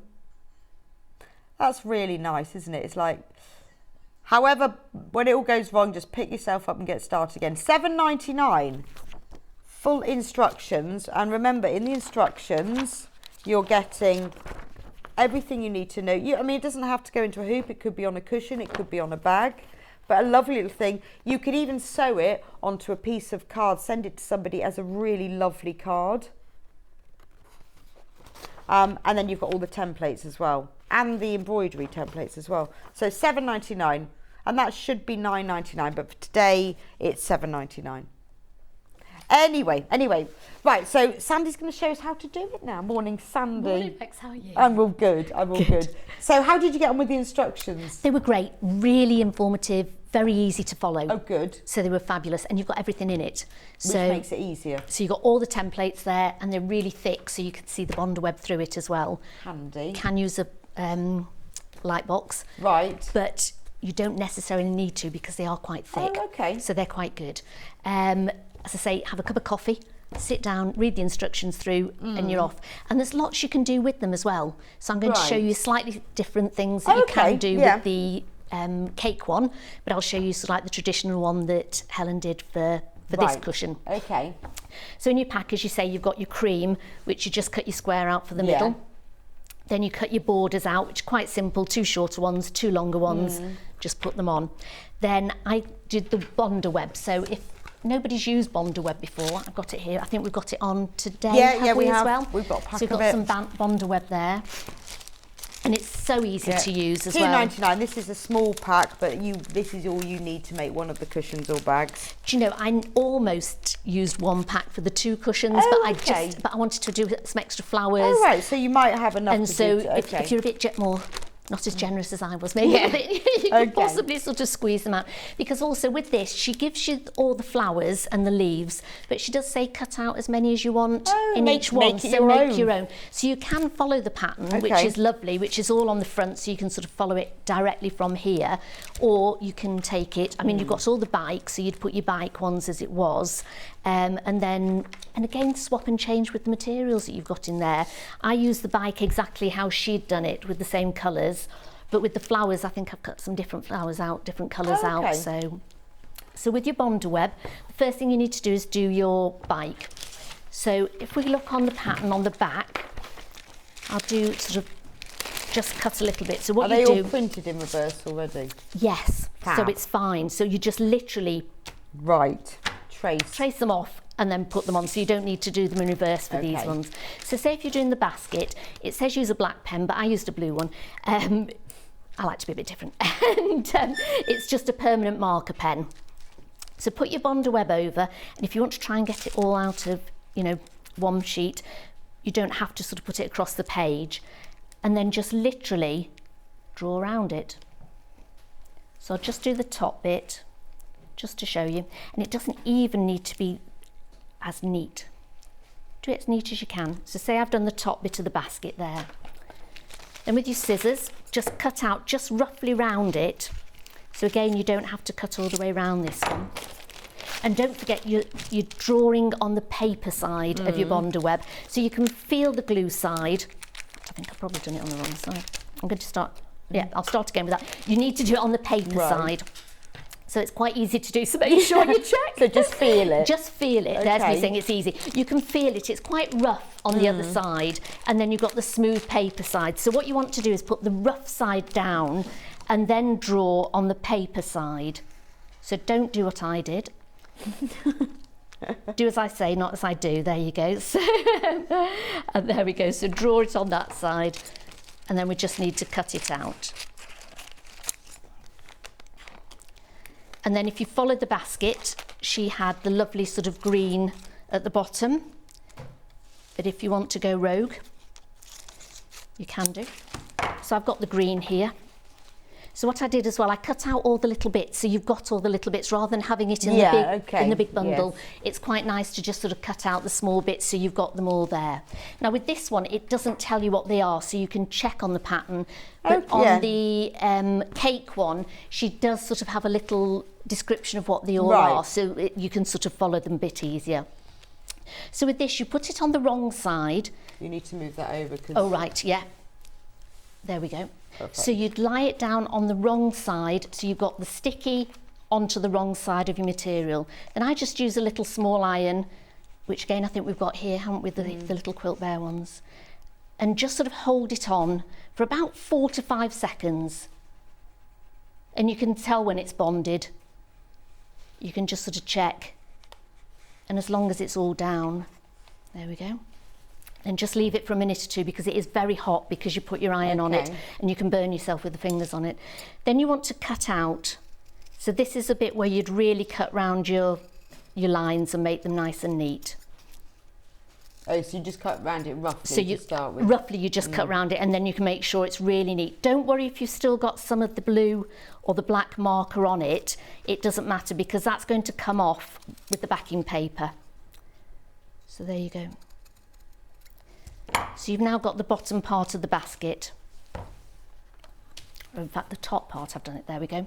So you've got now to get it off, all you need to do is just, with a pin, just gently score the top bit in the corner and you'll find it will, can you see there? Yep, it will just lift off. You can just get underneath it and you can either get a pair of tweezers or use your fingers and that just peels off.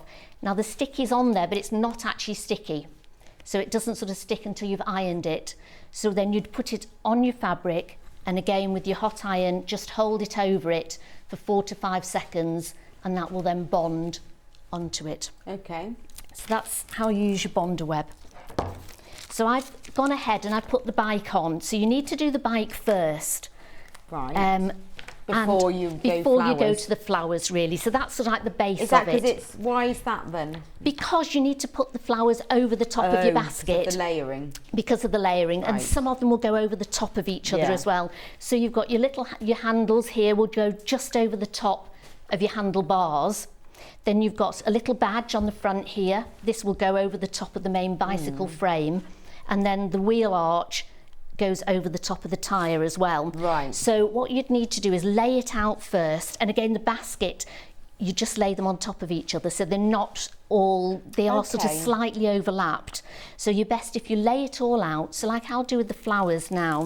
So lay it out and think about layering. Absolutely. Right. And especially with this bit here, you'd put, all this goes underneath your frame. So what I did was I took the backing paper off these bits here and ironed that on. Then I put the bicycle wheel and then just laid this over the top so you could see where it went. And then I ironed the bicycle wheel on and then iron this down over the top of it. And then add your basket on and just a bit of free motion to join the basket to the bike. But I think it does get covered. She does say you can just add it on, but it'll get covered in the end. And then with this, I then did the free motion over the top of it. Right. Just so that it's easier then, so then you can get your flowers on the top of it. Okay. So I found it easier to get all the bike done, then get the flowers done. So we've got the flowers. So we've got a nice big one here. Let's see, we've got some, I'm just going to put some of the daisies on because I liked the daisies and I sort of did quite a few. And we've got some nice leaves. So you could put the leaves on underneath. And just sort of have a little play around with it really. You can have a look for some inspiration, see how she's got hers. She's got some leaves coming down here. And it doesn't matter also if it goes over the side and the border as well. So if we start off with some of the leaves and we just sort of stick those on. So again, with a pin, oops. In fact, this lifts up quite easily. It's just lifted up. And I would put the leaves on first. Again, it's layering. So put some of the leaves on. And again, pretty colours, so you can use lots of different colours with it. See, it does come off quite easily. So say we've got those 3 there. So you can use the picture to sort of guide you. Absolutely. So she's got some But sort of it coming doesn't out. have to It be the doesn't matter same. at all. Right. I mean, you Which can is be quite as nice. it is, because you can be as adventuresome as you want to be. You can have a massive display. If you're very good at cutting out flowers yourself, you could cut your own flowers out. You know, you don't even have to do the same flowers that she's done there. So you've got all the material for it. Then just sort of go with that. So I'm going to put some of the larger flowers on. Can I give you a board to put that on? Oh, right, yes. Thank you. There we go. Okay, so melt the mat. I know it's all right for a while, but then That's right, yeah. it's not very good I for got the them mouth. out there and then ended up doing it here. Nice iron. So the iron we've got there is the mini steam iron. Comes with a travel case, $28.99. I've got one of these as well. Oh, it's fabulous. It is Everybody fab, should isn't it? have one in their sewing room. It's great for quilting, for just getting the little corners, which I'll be doing in the next demo. And it's great for this because it's hot enough as well. It really gets hot. Yeah, it is. And then for a travel, well, it's not a travel iron, it's a proper sewing iron, isn't yeah, it? absolutely. And you can take it away with you as well. And this comes with a travel case, and it's steam, so it's actually really good for holidays, because those travel irons you get are always, well, never anything like as good as these. They really are. We went travelling a couple of months back all around France, and we took it with us in the van. Yeah. And it was fantastic. Because it's nice and small, Yes. but it's really, really It's good. fantastic. Don't use the steam when you... And it comes with a case. It does. I've got And it now I've here. seen these cases Oh, they're similar fab, for yeah. like $16.99. But it They're comes with a so case, sturdy. look, and it has a little place for the... Well, it's even got a little place for the jug. Yes. Nice and sturdy, got a zip all the way round. And I've seen these just on their own for $16.99. But nice sturdy case. Because often they come in like There's a little... a FIFO review, so that's a really independent one. Lovely steam iron with storage case, very easy to fit in the hand, and absolute pleasure to use. There you go. Because a lot of the irons come in like just a little pouch, don't I they? know. And then you bang them and you knock them, but those are really Yeah, it's handy to have. perfect, They're especially great. because it's got the little place for the jug Yeah. as well. I know, it's great. When you're putting the Bonder web on, don't use the steam iron. Right, just keep it Just dry. But you can turn this steam off on Yeah, that. oh, absolutely. It's like yes, a proper iron. Oh, it's a proper iron, yeah, it's fabulous, yeah. So it's really good. I've used it for a long time, as you can... I probably need the iron cleaner on the back of mine now. So I've done a few little bits on there, and then what we'll do then is do a little bit of free motion on it. Now, free motion can scare people. Scares me sometimes as well. So... but it's great, just practice. And what I'd suggest is before you start on your actual cushion, if you want to just cut out a flower, put it on a piece of cream paper and have it on cream material, just have a go at it first. And I'll show you what you can do on the next one if you don't want to do free motion. But when you're using it, use the sharpest needle you can. So I would use about a 70 needle. You can use a 60, but they can bend a bit. So unless you're really good at free motion, I would go for a 70 needle. Okay. And then the thread, I use polyester thread in it. I find it sort of quite strong, and it doesn't have the lint effect that some of the cottons have on it. So they can be a bit, they just have, you know, like little bits of lint on it, don't it, the cotton threads. Rayon's quite, it can break quite easily. So when you're sort of moving backwards and forwards with your free motion, you want something that's a little bit stronger. Okay. And so polyester, I found, is normally quite Okay. good. But it's entirely up to you, whatever your machine likes, and Yeah, whatever you'll you say like, no. use it, absolutely. Now, once we put on what we've put on and we're happy with it, I mean, I've just put a couple of layers on so that I can now free motion over the top of those, and then I will build it up. Okay. So I'll keep, Right. rather than put everything on first, just do a few layers and build it up. Okay. Now, you've also got the stitch and tear. Now, what I've done is I put a sheet on the back. So I've what just is cut. stitch and tear? It's I've like never a heard of it before. Right, it's like a stabiliser. So again, I think we've got it today, and it comes in a pack. Looks a bit like the Bonder web, but it's not sticky at all. It's a man in the rugby shirt photo. I know, you can pin that up on your wall afterwards. So, Hannah actually collects them. I'm not does sure she? what she does to them. is it a different bloke each time? No. No. Just Roger. Hannah calls him Roger. Is his name Roger? Yeah, and Hannah collects his photos. So there you go. So if you want to stick him up on your wall, Yeah. you can. Roger, Mr. Stitch and Tear. Right, so you cut out, I cut it out to match the cushion at the back, so then you're not sort of worried about where you place anything. Right. It's a bit extravagant, but you can obviously you tear it off afterwards. And it's just like a stabiliser, so it's quite a thick sort of interfacing, a stiff one, but not as stiff as some of the ones you'd use in bag making and things like that. Okay. And basically it's just so that when you're free motioning, it gives something to it's sturdier. It doesn't pucker the fabric. Absolutely, because if you're just doing it on the cotton and you're pulling it around, it could sort of pull a bit and snag a bit. So if you put this on, it just makes it a lot sturdier. Oh, okay. So what, as I say, it says pin it, which you can do, but I just basted it all the way round. That, as you see, very, very loosely basted it round, hand basted it round, because if you've got pins and you're holding this underneath your sewing machine to do your free motion, you're going to get your pins in your hand, which is what I would do. So I've just basted it, and then you can take it off. So what we do, we take it over to the machine now. Now when you start with your free motion, just do a couple of stitches just so that you can get your threads through. So you need to pull both threads through. So if you pull it, you can see underneath, get a pin, and you can pull your underneath bobbin thread through. So you've now got both your threads up at the top, and you want to hold those to the side. Now I always find that it's quite handy to do it in bare feet because you've got a bit more of a feel for the pedal with it. So I always take my shoes off when I'm sewing with this. Now you need to hold the one side quite firm. Some people put little grippy pads underneath. Some people will use a quilting glove that you can have. Then the other side I would just hold it so it's quite firm. And then again, you can either do a couple of little stitches where you are. Is that down?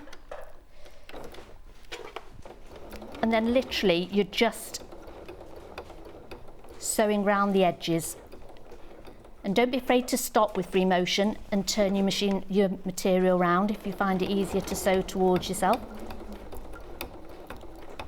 And then you can stop there, and literally you're just going around the edges. Now it doesn't have to be really, really neat, because I think the name's in the free motion. You know, go with it how you want to. Yeah, but it doesn't have to be like really fast, and no. I think that can be the scary thing with free motion, that it gets out of control. And people think they can't stop, they think they've got to carry on going around, but don't, you can stop. So I stop at the points, get it all sort of in together again.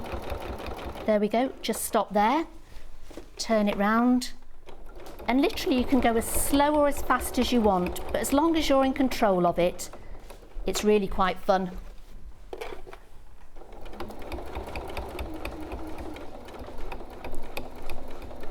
And you just literally, you've got your feed dogs down, you've got your free motion foot on, or a darning foot. I'm just going to go over that bit. Hello everyone, I'm really enjoying the demo. Does Stitch and Tear have a right side? I wasn't sure when using it, from Belinda in Rochdale. No, I don't think it does. It's the same on both sides, really. One side's slightly shinier than the other, but I don't think it really matters at all. No, I don't think so. And you're going to be pulling it off, so really it's literally just to stabilise those stitches that you've got on. Some people use wadding, so again you could do it like a quilt layer and have a wadding underneath it, and then another piece of cotton. Or with this one, just the stabiliser, that's all you need on it. Okay. So, and I guess once you get a bit more confident with this, then you can start not having to stop and start, but it's a good way to start with free. If you've never done it before.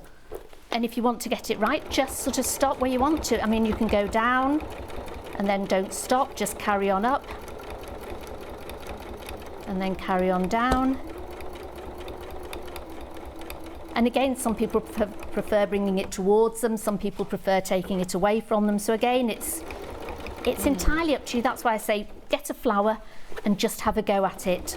So the same technique is used with the gnomes.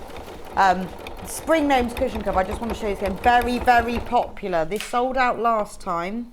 So it's only been on once before, $19.99, and you get the instructions. And you get all of the fabric. All of the fabric, look at that. To make it. And, you know, I'm sure, when I look at the size of the cushion, all these pieces, there must be way more than you need. Look at it all.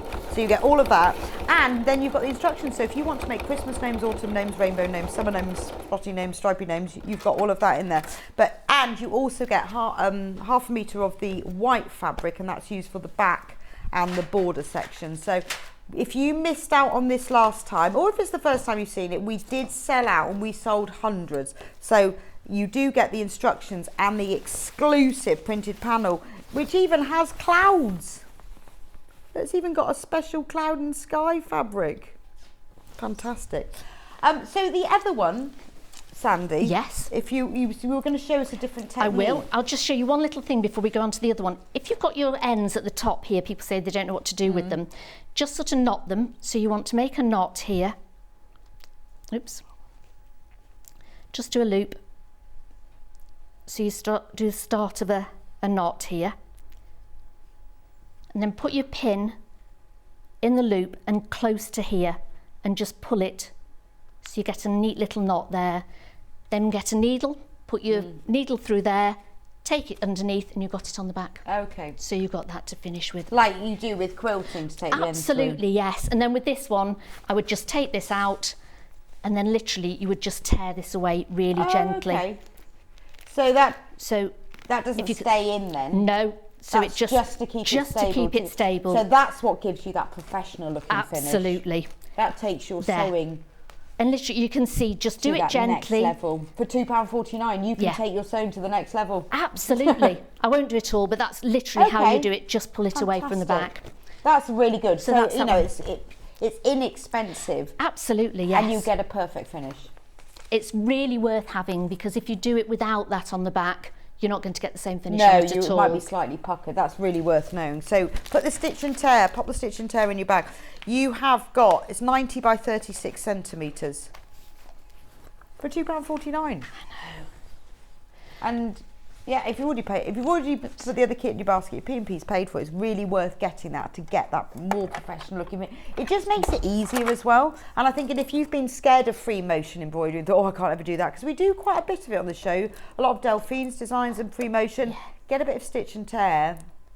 And just practice, just play with it. That's the whole point of it. Just sort of get yourself a few little pieces of the stitch and tear and some cotton, make them up, hold on to them, and just have a play with them. Absolutely. And also, to make things easier, the light box, the A4 always flies out. We've got it back in stock. So as Sandy was saying, when you need to trace things, this is perfect. It's a really lightweight, ever so lightweight. And I have one of these as well. I've got the A3. I have the A3 one actually.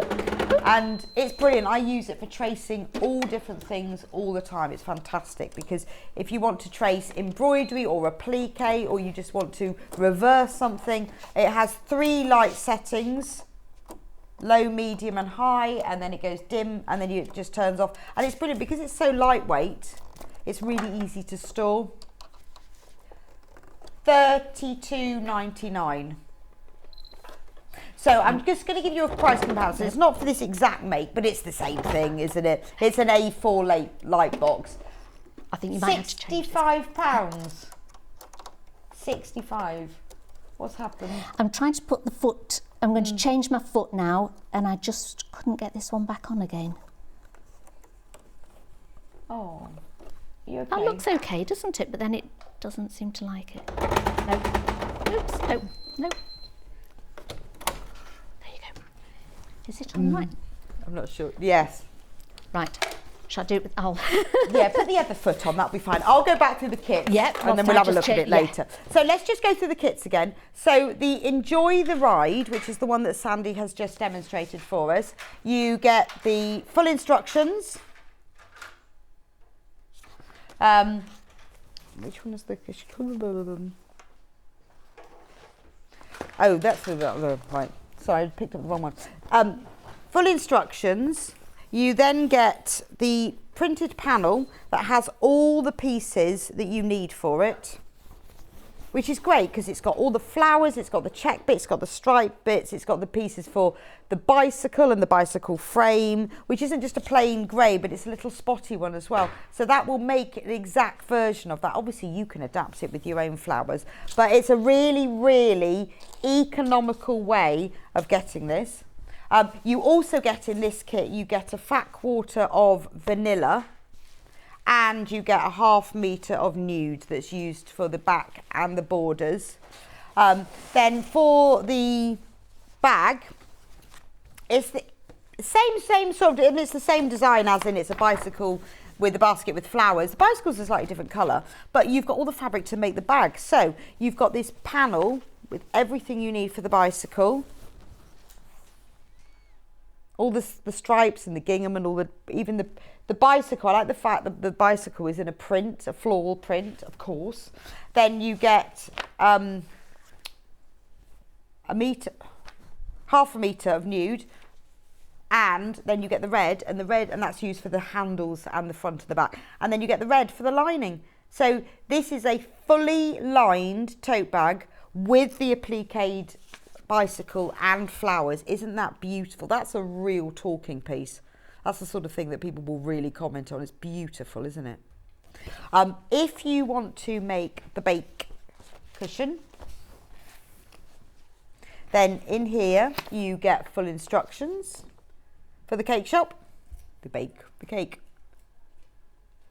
There's the instructions, and again, all the templates, so you can make another one if you want.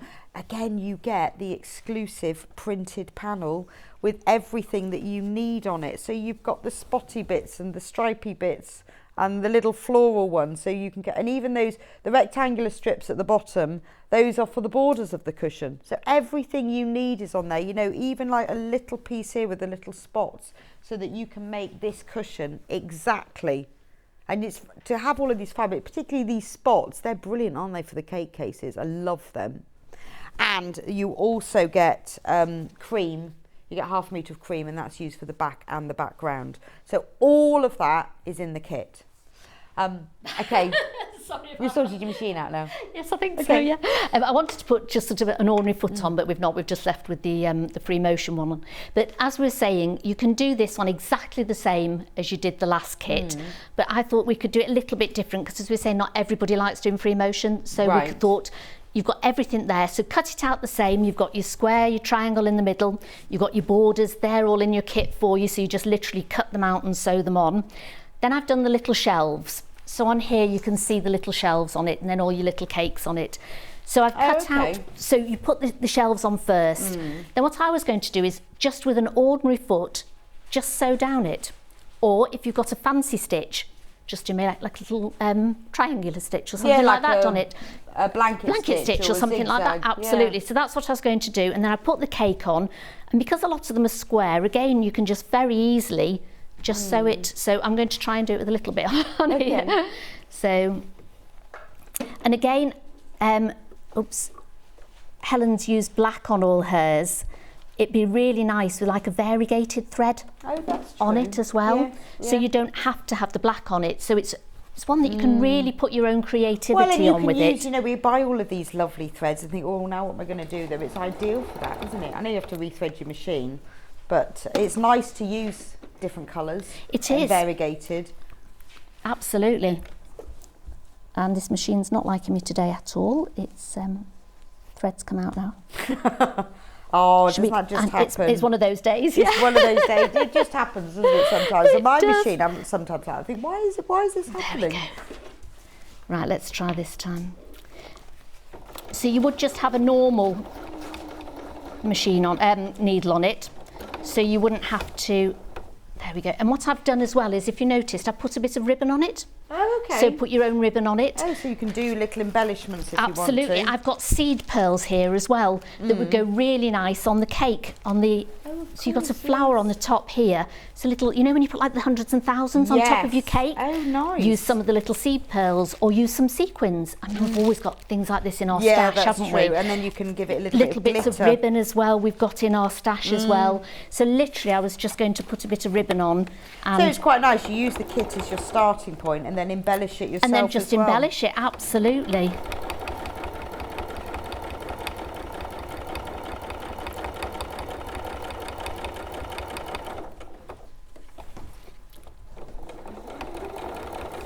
But you're doing exactly the same method as you are with the other one, but instead of having it as a free motion, you'd just literally be doing it as a normal foot. And again, you just want to go all the way around the edges. Try and get as close as you can. The Bonder web keeps it down really well anyway. If you're washing it, it may just fray slightly on the edges, which is why you're sort of trying to get quite close to those edges. And if you want to go around them 2 or 3 times, you can do. Okay. I say it's entirely up to you how you do them. I think this is a great kit for using your imagination. Yeah, and also it's a really good as a beginning to machine embroidery if you haven't done it before. Absolutely. It's a good start off because you can make it as complex and complicated as you want.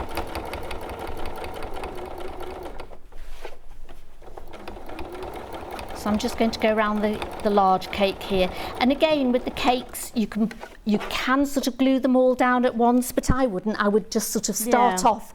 And then she gives you lovely little flowers that you can put on the top of the cakes. There's little strawberries here to go on them. Nice. Little flowers, little cherries, bits of icing. So what I would do is sort of like I'm doing here, put the main part of your cake on, put the stands on, the shelves on, and then sort of just build it up and keep going as you go along. And I think buttons would look quite nice in the middle of your flowers that's true. as Well, well. it's that sort of thing that you can embellish it as you're going along. Absolutely, you can. Lovely. It looks but fabulous. break it down like you've done and do it in layers. Yeah.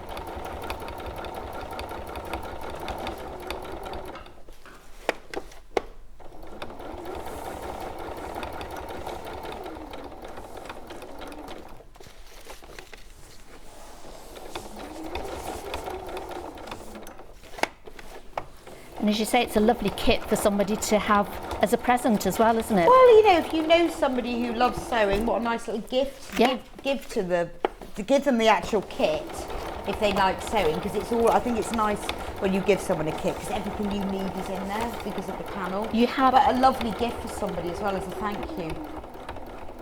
And you've got plenty of material in there as well, so you really can sort of use your own imagination and put different cakes on it if you wanted to, different flowers on it. Well, yeah, or repeat some of the cakes. Absolutely, yes. If you like, you know, you've got a friend who likes a cream tea or something on top of one of the lovely little stands, put cream tea on top of it or something like that. Yeah, no, that's true.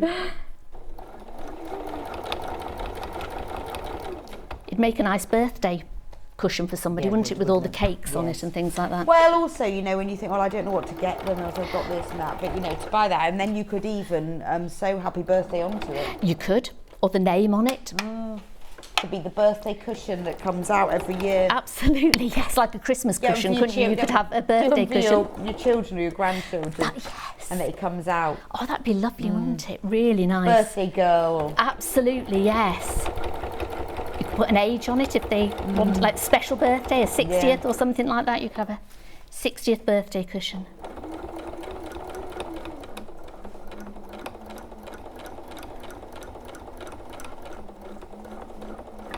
Well, it's the sort of thing that you see made in shops that are really expensive. Oh In gosh, these, yes, yeah. Little boutique shops. But to make something personal, and also it doesn't have to be perfect, that's the point of machine embroidery. Absolutely. And to make this for something that's so personal, I think they would really love. In fact, I think if it is too perfect, sometimes it looks like a machine board. I know. You've bought it from a shop, haven't you? Whereas this, you've actually put your love into it. Yeah. As you can see, you can just swirl on it, all sorts of things you can put the flowers on. When you've finished, do you want me to show you quickly the back of it? Yes. So it gives you enough material to get the back on as well. I always put little labels on everything so that you know exactly which part's which. Oh no, I'm always late. I love labelling. I love things. labelling it, but it's lovely as you go along when you take the labels off. And you've got a little pile of little pile of labels going. I know I've done all that. So you've got your two pieces, and it's a really easy back as well because it's just an envelope back. Oh, okay. So if putting a zip, I mean, you could put a zip in. You could put a zip but in it. If that scares you, you don't have to do So this zips. is why it's so easy to make. You can either do the free motion, you could just use an ordinary machine foot on it, you could embellish it, you could even hand embroider it. Oh, yeah, that's you true. could use sashiko. Sheshko. You could do sort of blanket stitch round it with all sorts of different threads. So it really is up to you. Okay. And with the material at the back, you've got enough for a zip cushion if you wanted. So you cut it in two parts for your envelope. at the back, but if you didn't want the envelope and you wanted to put a zip in it, you'd just keep it the same size as the front cushion. So you've got your 2 pieces, and then literally just fold it over about 1/2 inch and iron that down on the long side. You can measure it. I'm just sort of roughly eyeballing it here. Give it a good iron and then just turn it under to make it nice and neat. I like my clips, so I always put a little clip on it.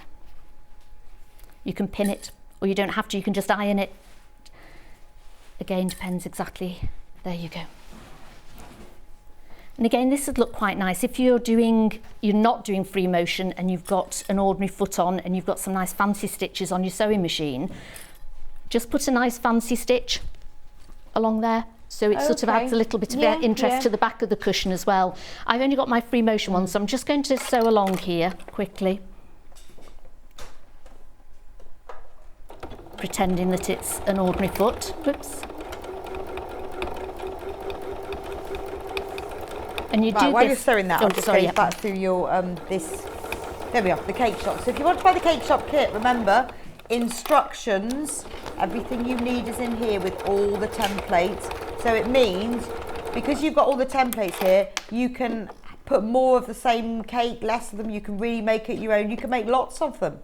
But you've got all of the instructions there. You've got the pre-printed panel that has all the pieces you need to make them. I think it's things like the spotty fabric here that's used for the cake cases and the green spot, that when you've seen the picture you really want to make it the same, but by having this pre-printed panel, it's exclusive. The only way to get it is from Sewing Street. With all the pieces you need for your cake are all on there, and you get a 1/2 metre as well of vanilla that's used for the cushion background. And if you missed out on the gnomes, we've only had them on air once before and they sold out. We sold hundreds. Exactly the same technique. Spring gnomes, gorgeous, isn't it? So again, you get a 1/2 metre of, you get the white fabric that's used for the back. We have hundreds of gnomes in homes, so you can add them to your home too. Which way up are we? There we go. So I love this because you've got all the prints you need. You've got your check for the gnomes, you've even got the sky, and you've got the grass. There's loads of fabric here. You've got the lovely black check that's used for them. Once you've got the kit, you've made this, make it again. Use your own fabrics. Christmas gnomes. You can make a Halloween gnome. Halloween gnomes, yeah, easily. So pop that in your basket because we have only just got it back in stock and it really did sell out very quickly last time. So once you've done both edges, I haven't sewn that one up because I've only got black on it, which obviously you would use cream or a nice variegated one if you wanted to make a little bit of a statement on the back of it. So, and then you pop the one on, you keep right side up, then put this right sides together. Okay. And so that's why it's an envelope. You've sort of got it over as like an envelope, and it's got quite a good flap over as well, overlap which is great really, because sometimes if it's too small, you could, and you like a nice big cushion inside it, you'll find sometimes that the pad just won't go in and hold on to it. So literally, you just clip it all the way around. I think it's slightly bigger, so you can just trim it down before. I'll just trim it with the scissors here. You can get a ruler and yes, rotary cutter. You make it a bit bigger. Absolutely, and then cut it down to match. So once you put it on and you're happy with where it all is, just trim it down to match. And then clip it. And then you just stitch around the edge. And then literally you put a stitch around it and then zigzag as well, so it just sort of stops any fraying as well. If you've got an overlocker, it's great to put an overlock around it. So then once all that's stitched in, literally you just fold it inside out again and it's all done and you've got a lovely neat. So that's really easy. So if cushion making isn't your thing, that's fine because you can just do a simple envelope back and concentrate on the machine embroidery. Yes, brilliant. Really it's a pattern that you can concentrate on whenever you like to do. So you know, if you want the fancy zip on it, you want to do that, any fancy sort of stitches on it you can, or really concentrate on that lovely embroidery. Fab. Well, thank you, Sandy. That's brilliant. I'm going to see you back here in an hour. You are. And you're going to be doing the thread spool. I am. The thread spool. This Thread beautiful spool. cushion. There's the thread. So Sandy will be back with me in an hour to do this. She's got the thread spool cushion. We have it in a couple of different colourways as well. This is the batik version for the super bright thread spools. So that will be in an hour. I'll see you then. That's right, yes. I will be back with you in a couple of minutes' time. It's all about the sewing room tools. I'm going to be talking to you about the Dresden plate ruler Start again. In particular, we've got a few tools, but I'm going to show you how the Dresden plate ruler works and what you can create using some simple fat quarters. So don't go anywhere. I'll see you back in here in a few minutes' time. Missed the live show? Don't worry, we recorded it for you. Never miss out on your favourite presenters, guests and makes ever again. Head on over to our YouTube pages to watch back the day's live show and enjoy your favourite demos over and over again. Subscribe and turn on the bell notification so you never miss a show or video ever again.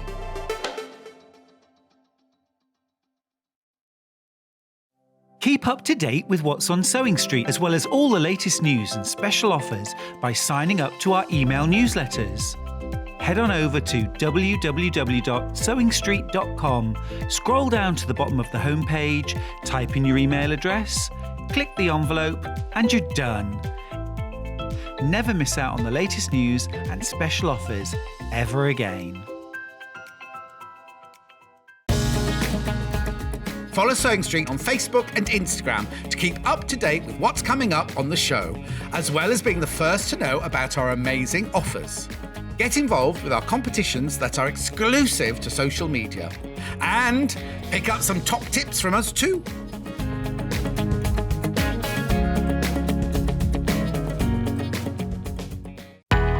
We know that shopping online can be a confusing and sometimes daunting task. And sometimes all you want to do is talk to a human being. Our family-run customer service team are on call 24/7. Full of friendly, warm-hearted individuals, all trained to make your shopping experience as easy and enjoyable as possible. Not only will they take your order, they'll also help and guide you on your shopping journey, so you never miss out. Sewing Street have our very own app. You can now watch and shop from anywhere. Simply download the app from your app store onto your smartphone or tablet, then log in or create an account, and you're done. You can watch us live from anywhere, browse all our recently played items and pre-orders so you never miss out on any show deals, and message the studio to say hello at any time. And remember, you can check out as many times as you want and only pay 1 P&P all day.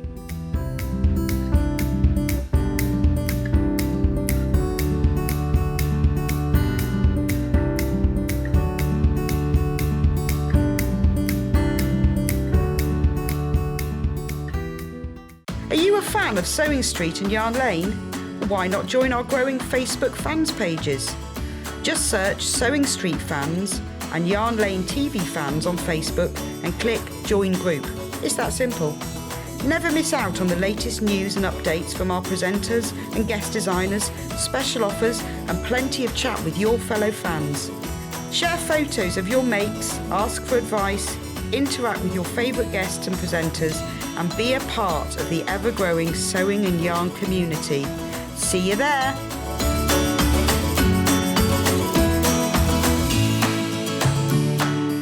If you're a Sewing Street or Yarn Lane customer, no matter how many times you check out in one day, you will only pay 1 postage and packaging. So don't wait to add the item you want to your basket and check out. You will only pay 1 P&P even if you check out multiple times in one day. Missed the live show? Don't worry, we recorded it for you. Never miss out on your favourite presenters, guests and makes ever again. Head on over to our YouTube pages to watch back the day's live show and enjoy your favourite demos over and over again. Subscribe and turn on the bell notification so you never miss a show or video ever again.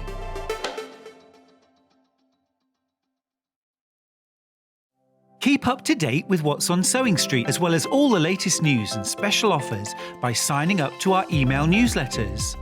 Head on over to www.sewingstreet.com, scroll down to the bottom of the homepage, type in your email address, click the envelope, and you're done.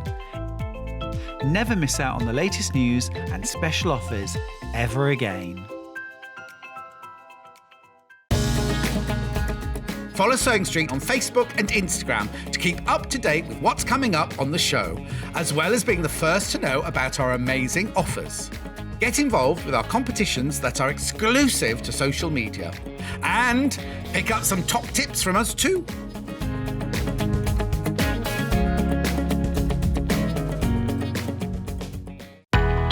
We know that shopping online can be a confusing and sometimes daunting task. And sometimes all you want to do is talk to a human being. Our family-run customer service team are on call 24/7. Full of friendly, warm-hearted individuals, all trained to make your shopping experience as easy and enjoyable as possible. Not only will they take your order, they'll also help and guide you on your shopping journey, so you never miss out. Morning and welcome back to Sewing Street. So I hope you enjoyed the last hour. This hour is all about sewing room tools. So I thought, because I said at the beginning of the day, we're going to teach you some new skills, some techniques. Hopefully you'll pick up something, get into your whole mindful sewing. So we've got some really good tools and some little fabric bundles as well. But I'm going to show you about the Dresden plate tool. But let me show you these fat quarter bundles, because these are amazingly affordable way for you to get some extra little bits of fabric in your stash. Love this one. Now I'm going to use this one, so I'm allowed to take it all apart. £9.99. And you get fat quarter. Now, if you don't know what a fat quarter is, I will start from the beginning. So when you get a metre of fabric, a piece of fabric, what they do is they cut a ½ metre. Across the full width, they cut a ½ metre of it. They then cut that in half down the width. And what you end up with is a piece that's about 20 by 22 inches, because the width of the fabric is 44. So that's half of the width and then ½ metre. So you get about 20 by 22 inches. That is a fat quarter. It's a really good size. It's a really useful size for small projects. That's why it's such a common thing that you do that, because it works out really well. It's a cushion front, it's a bag front. It's a really useful size. In this bundle, you're getting 4 of them. So you get the black floral one, you then get a black and white stripe one, you get a black gingham one, and then you get a black one with a little floral pattern. But don't they go together beautifully? So I'm going to show you what you can do with this in a minute. But that's a lovely little bundle for £9.99. 4 fat quarters. Really good. So, and I think actually this colourway with the sort of the black and the white and the floor is quite unusual. You don't often see this. So you often find that when you're collecting fabrics for your stash, you think, I haven't got that colourway, and it's lovely, isn't it? I do like the floral. I love florals, checks and stripes mixed together. They're always a winning combination. Right, I've got another fat quarter bundle. This one is more yellowy, and in this one you get, again, they're 4 fat quarters, so you get your floral, pretty floral, you get your yellow gingham, and you get another little floral, sort of a yellow and orangey floral. It's very fresh, very pretty, isn't it? And then you get a tiny ditzy floral. So again, they go beautifully together. If you want to use them all together, they do. They're just a really good thing to have in your stash. I like the fact that they're very small scale. And then they work really well when you want to use them for just little pieces of applique. They work well. If you're just thinking, well, I want to line something. I've got a bag, I want to line it. Maybe you've got a ready-made tote bag you want to line. One of these is enough for one side of the lining. It's a cushion front. They're really useful. But they go together so well, really lovely and fresh. £9.99. There's 2 cushions there, front, back for 2 cushions. And obviously we have Christmas as well, because they work beautifully.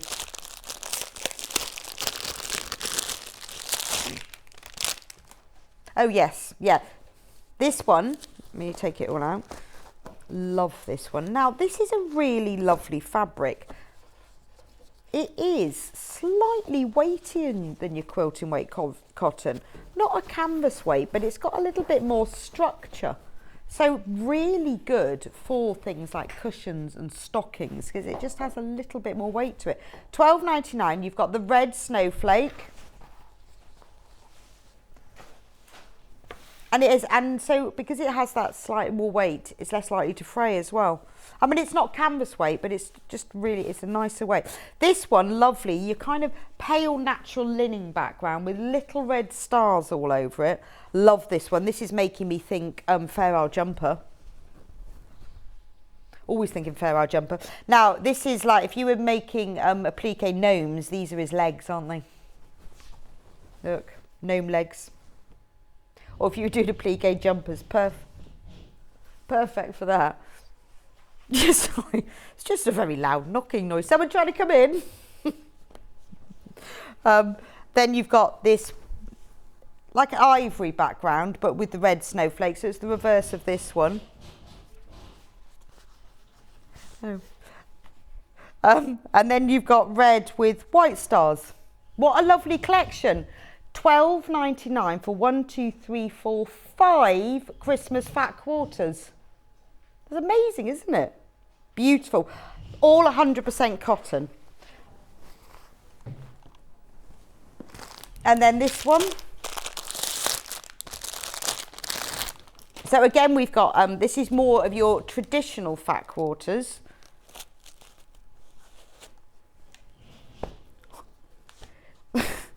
I'm just laughing because it's really loud banging noise. No idea what's going on. Building something or other. So you've got like a really lovely pine green, like your kind of evergreen mottled background with gold metallic. These have all got metallic print on them. You've got gold metallic stars. Then we've got red with gold metallic holly. You've got green with gold metallic swirls. You've got snowflakes, and then you've got green with the holly as well. So for £12.99, again, you've got 5 Christmas fat quarters, but these have got that lovely gold metallic print on them. Now, if you're doing, you want to do your Dresden plate, the way it works, I'll show you in a minute, but you make your Dresden plate and then you applique that onto a plainer background. So if you want just some plain fat quarters, we've got these. Oh, there we go. Okay, so if this is just a cream, this is our Rose and Hubble quilting weight cotton fabric.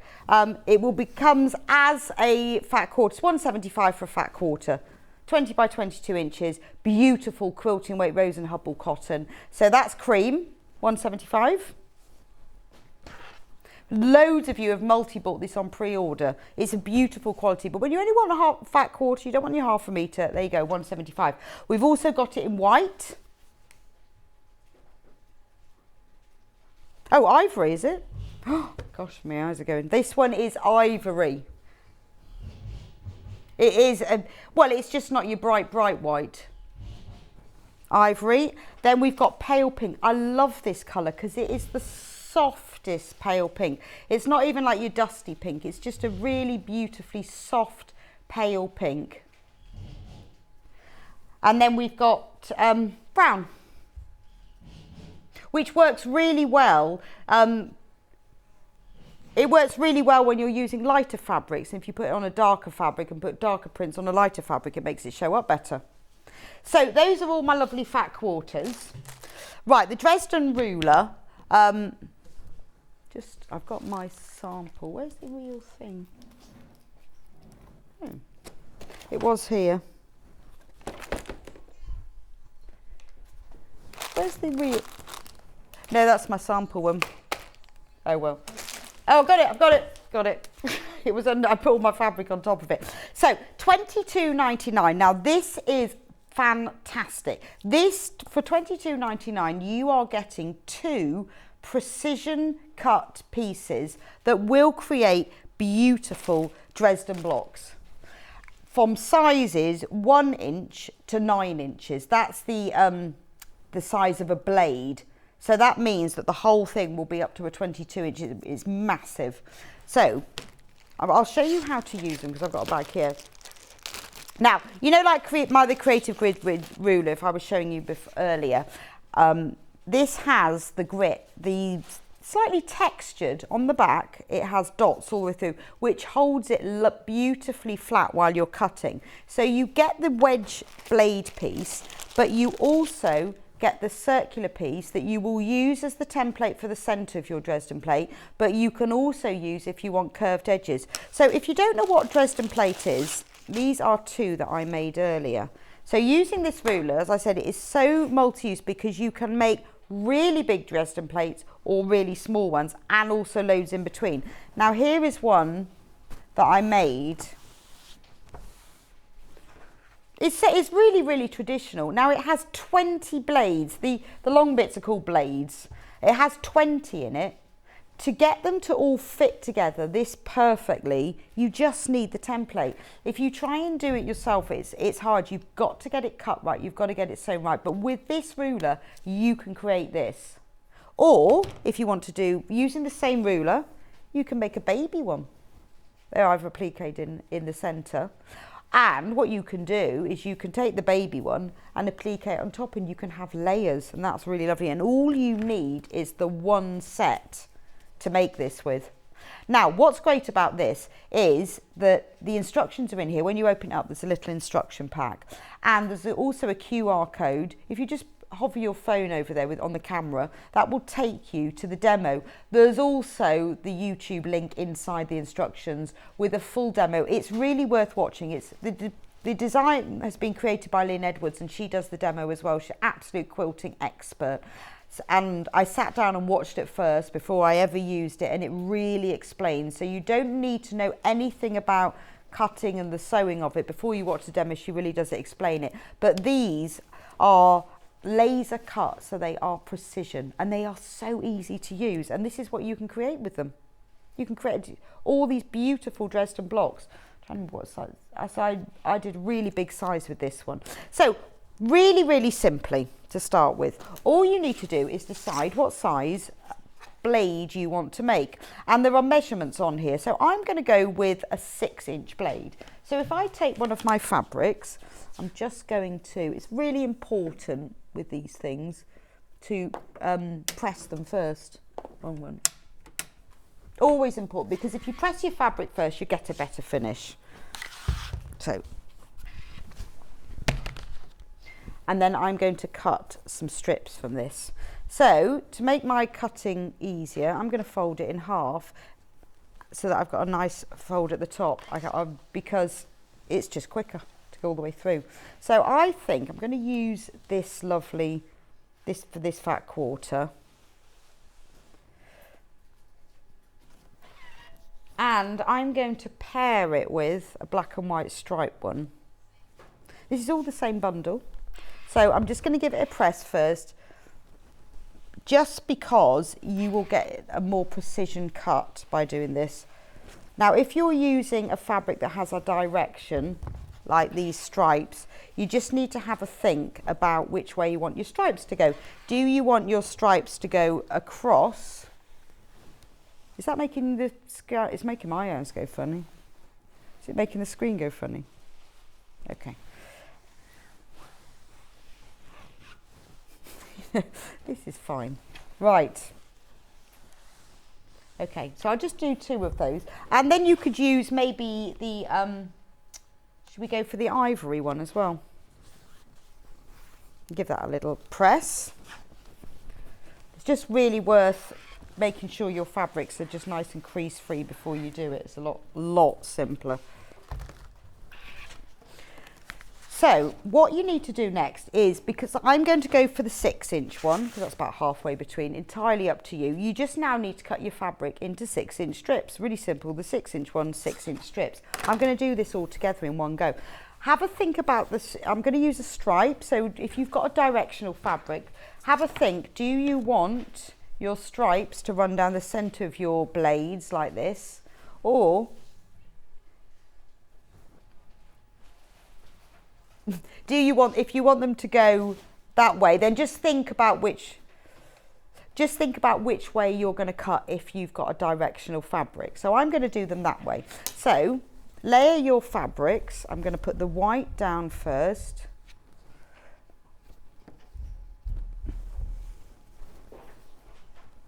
Wrong way. When you layer, if you're layering your fabrics, put them all sort of selvage edges together. If you're doing them and there's more fabric than that, you know, if you're doing it full 1/2 metre width, again, fold it in half first. But if you're doing it this width, then layer it like this. Lay them pretty much so you line up your selvages, because you haven't got the centre fold, but it just will give you a nice straight edge. And then layer up this one. This is all from the fat quarter bundle, except for and I've just added the white one, because you are going to have 20 blades. You could use 20 different prints in here. You could use 1 print. You could use 2. When I did this one here, I think I used 10 different ones. It's entirely up to you. So I'm going to try and use something where it will divide equally by the 20. Sorry, I just need to get my ruler back again. Hang on. Right, so use your creative grids ruler. Now, line up the selvage edge, because we haven't got the creased edge, along the bottom, or the top, doesn't matter, horizontal line on your cutting mat. So you know that's a nice straight edge. Now, line up. We want to cut the edge of these so it's at a nicer right angle. So I've made sure they're layered so I can see the top layer. I only want to trim off the edge. So line up the edge of your ruler on the lines on the cutting mat. So you can see that I will be trimming off to get a nice straight edge. And again, this cutting mat is great because it's the same width as a fat quarter or as a 1/2 metre folded in half. But if you're using fat quarters, it's perfect.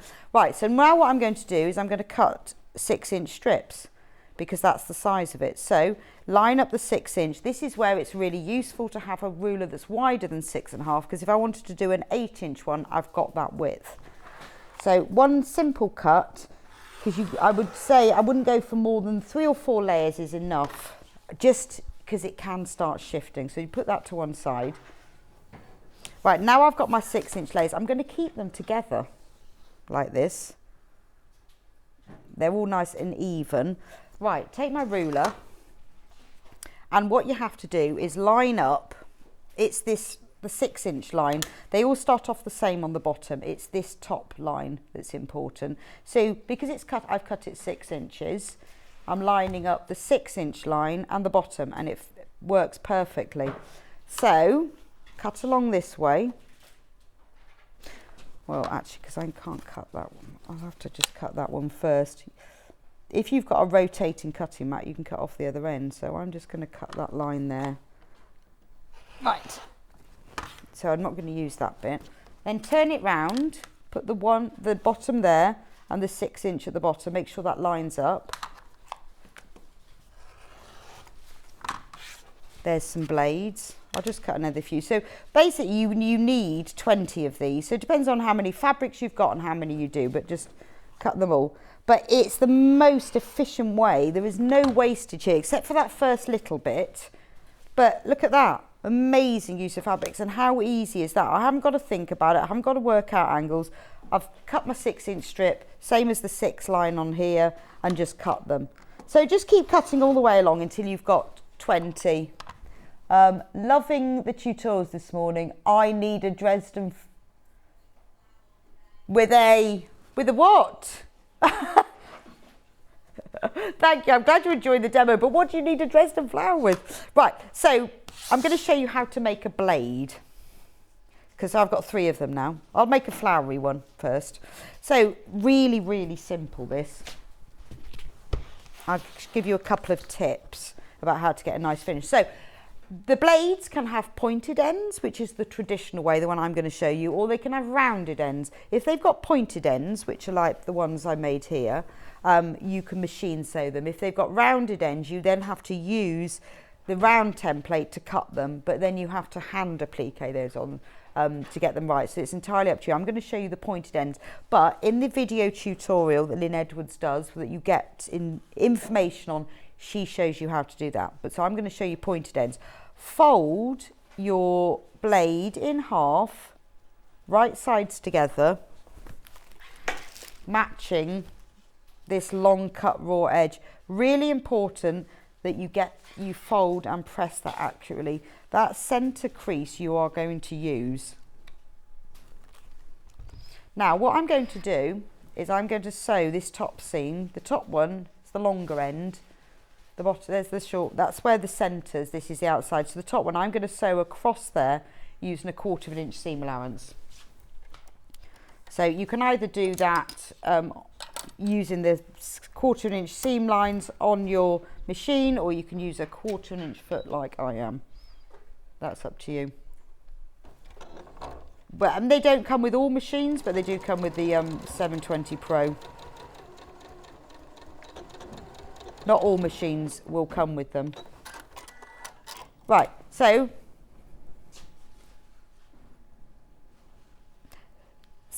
we've just sewn across that top seam. Oh, where's my scissors gone? Oh, I've lost my scissors now. I'm like losing everything today. Are they in here? Oh yeah, they are, right. So where the folded end is, just snip that off. That will just give you a slightly neater finish. So just snip that off. Right, I'm going to do another one because the next thing I want to do when I've finished making this one is sewing 2 together, because that will help you to see. So do all of them, and I would do them if I was you as a production line. Fold them all in half and press them. Let's do a white one and then we've got all 3, haven't we? Sew the top edges, clip the corners, and if you do it like that, then you don't have to sort of remember each time what you're doing, and it's also a really good way. The best way to learn something and remember something is to keep repeating it. So if you do production line sewing where you do the same process over and over, then you just get better and better because you're doing it one after the other. So I'm just going to sew the top edges of both of these. Again, reverse at the beginning, reverse at the end, and then do the other one. I mean, this is really quick. You can see that the cutting is really quick and the sewing is really quick. I mean, you could chain piece these by putting the next one in sewn, but you don't have to. That's entirely up to you. Just give it a little press. Snip off that folded edge. That will just give you a neater finish. It just reduces bulk. Now let me take the flowery one. So what I'm going to do now is I'm going to press this seam open.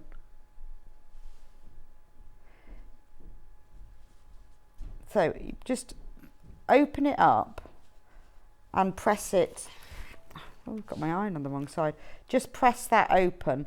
Now can you see where I snipped that corner off? That means by reducing the bulk of that, that lines up beautifully with those edges, which means that you'll have a nice crisp finish. So I'm going to do that with the other 2. Oh, what have I done with those now? I'm going to do that with the other 2, which I've now lost. Oh, there they are. It's going well, it's going well. It's going well. So just press the seam open. Don't worry at the moment about whether it's exactly central. We'll be looking at that in a minute.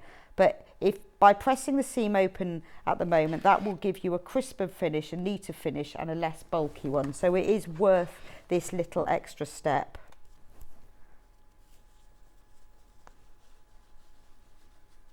And again, if you production line do it, so do all 20 at once. It is amazing. It is the practice of doing the same process 20 times. Then if you haven't ever done this before, you will get perfect at it. Right, now I'm going to turn them right sides out, just through this little thing. And you've got to make sure that the point sits right on the end. So you can do it by rubbing it gently between your fingers. You can use the point of scissors, but do it really carefully because you don't want to pierce the fabric. Something like I tend to use like a knitting needle or crochet hook's really good for this. So just be really careful. If you're going to, you shouldn't really do it with scissors, but if you are going to do something that you think might pierce the fabric, then hold what you're going to use, like the end of the scissors, still, and move the fabric around it. If you push the scissors into the fabric, they're more likely to pierce it, but if you pull the fabric round it, it's less likely to do it. So do it that way round. Turn all of them, because I'm going to do 3 at once, the right way round. Just push the point out. Now that central crease which we did earlier, actually it looks, you can see the crease I think better with the white one for some reason. Now lay this seam so it runs down that central crease. Can you see?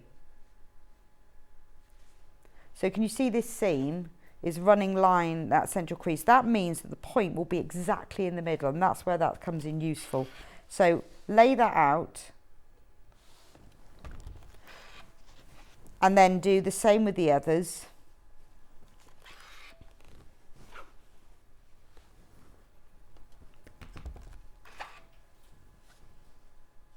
So that when you did that crease earlier, it doesn't need to be super crease, it's just enough so you can see the centre, because that just means it will line up better.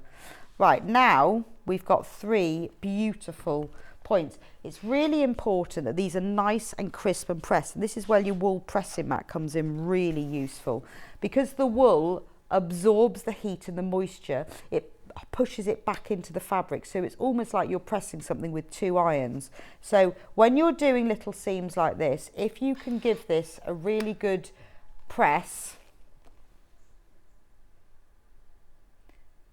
right, so this comes in 2 sizes. This is the larger one, but we've also got, have I got the smaller one? Oh, Kat, where's the smaller one? Pressing mat. Oh, there it is. Oh. I wasn't looking at my face. So if you want the smaller one, this one is 8.5 by 8.5 inches. So if you haven't used one before, you don't want to go for the full investment of the bigger one, and it is great for doing little blocks like this. Not only does it make just like the best pressing, it's also really good because you can pin things to it. So if you want to pin things out, or if you're measuring something and you want to hold it flat and put pins in, you can put pins directly through this. But it is great as well to have next to your sewing machine. I mean, do be wary because it does absorb water, so it can get a little bit damp underneath. So think about what you've put on. Probably don't put it on a cutting mat because after a while it will absorb the water, but I tend to keep mine on my ironing board. And when I'm pressing things like this, small things or specific seams, or I've got to process seams open to one side quite precisely, you will get a beautiful finish and really nice crisp finish because the heat and the moisture is coming back into it. It does make quite a difference. But if you only want the little one, it is worth it. It's one of those lovely tools. Right, so now I've made 3, you will have made 20. So now we're going to sew them together because they're all going to be sewn together into a big circle. Now the easiest way to do this is to do them in groups of 5. So lay out all of your 20 in the colour order that you like. Should we do them that way around? And then put them into groups of 5 and work on 1/4 at a time. So if I had 5, you do 5 and then 5 and then 5. That's the best way to do it. You then join the quarters together into halves and then the halves into the whole plate. So to join them together, take 2 of them, and this is the side that's going to go together, and place them right sides facing. Now I'm just going to pin them. This is the most important part, is this top part. These have got to match up, so pin those together so that they match beautifully. And obviously, because you've cut them out using the template, the other end will match as well. But this one isn't so crucial. If this was slightly out, it wouldn't matter because you will cover all of them when you're finished. All of those ends will be covered with a circle. But it's these points that are really important. So match them up. Now, you know what it's like when you're sewing, and sometimes the beginning of it can get all of it pulled into your machine, and you really don't want that. You also want a really nice crisp finish. You don't want the beginning of a seam. So what we're going to do, is we're going to start stitch, because we're going to stitch down this seam here with a 1/4 inch seam allowance, but instead of starting at the top, start about quarter, about 3/8 of an inch down, about here where I'm showing my pin.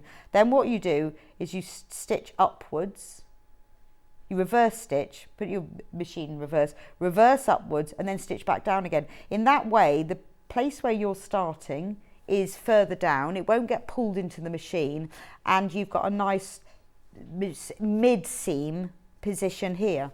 So I'm just going to put this, because I've got my 1/4 inch foot, but obviously if you haven't got a 1/4 inch foot, just use the markings on your machine.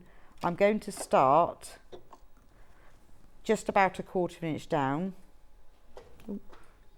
and then I'm going to reverse up to the top, and then I'm going to sew all the way back down again. And that little technique will give you perfect points, and it will stop it all getting pulled into your machine. So that's that one.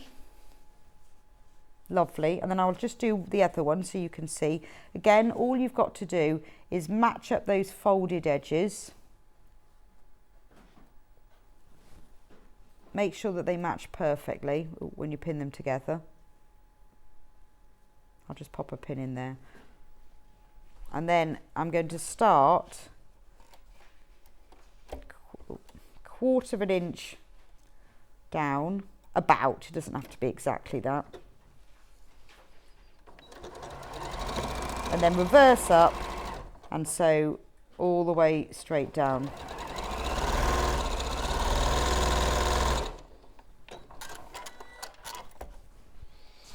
And now I've got 3 joined together. So what you need to do is, first of all, always press the seams to set them, because the action of the needle and the thread going through the fabric disturbs the fibres, but by pressing them, it realigns them and you get a neater finish. And then press them to one side, because if your Dresden plate, all the seams go in the same direction, it will lie flatter. So it doesn't matter which way you press them,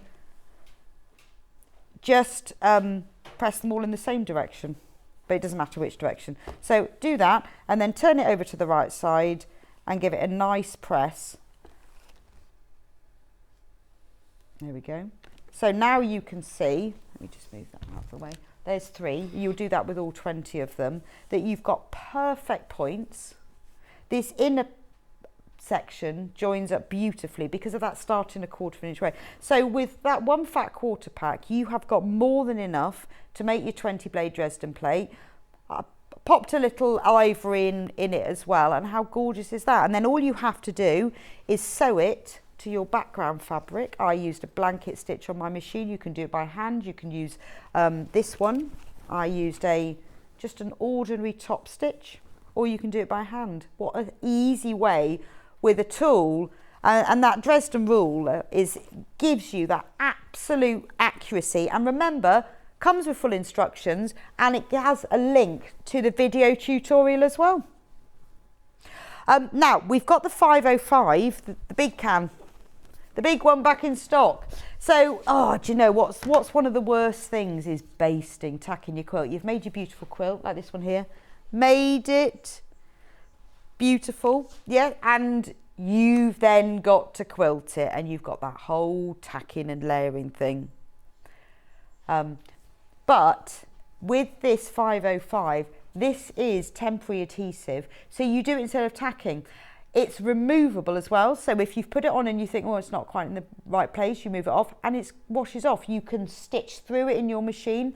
So what you do is you lay your backing fabric right side down and you smooth your wadding on top. You then peel back the wadding. This is if you're doing a whole quilt. Spray the 505 onto the wadding and then push it back down, never on the fabric, on the wadding. You can do it in halves, so you do one half of the wadding and the other half, and then you do the same with the top of the quilt.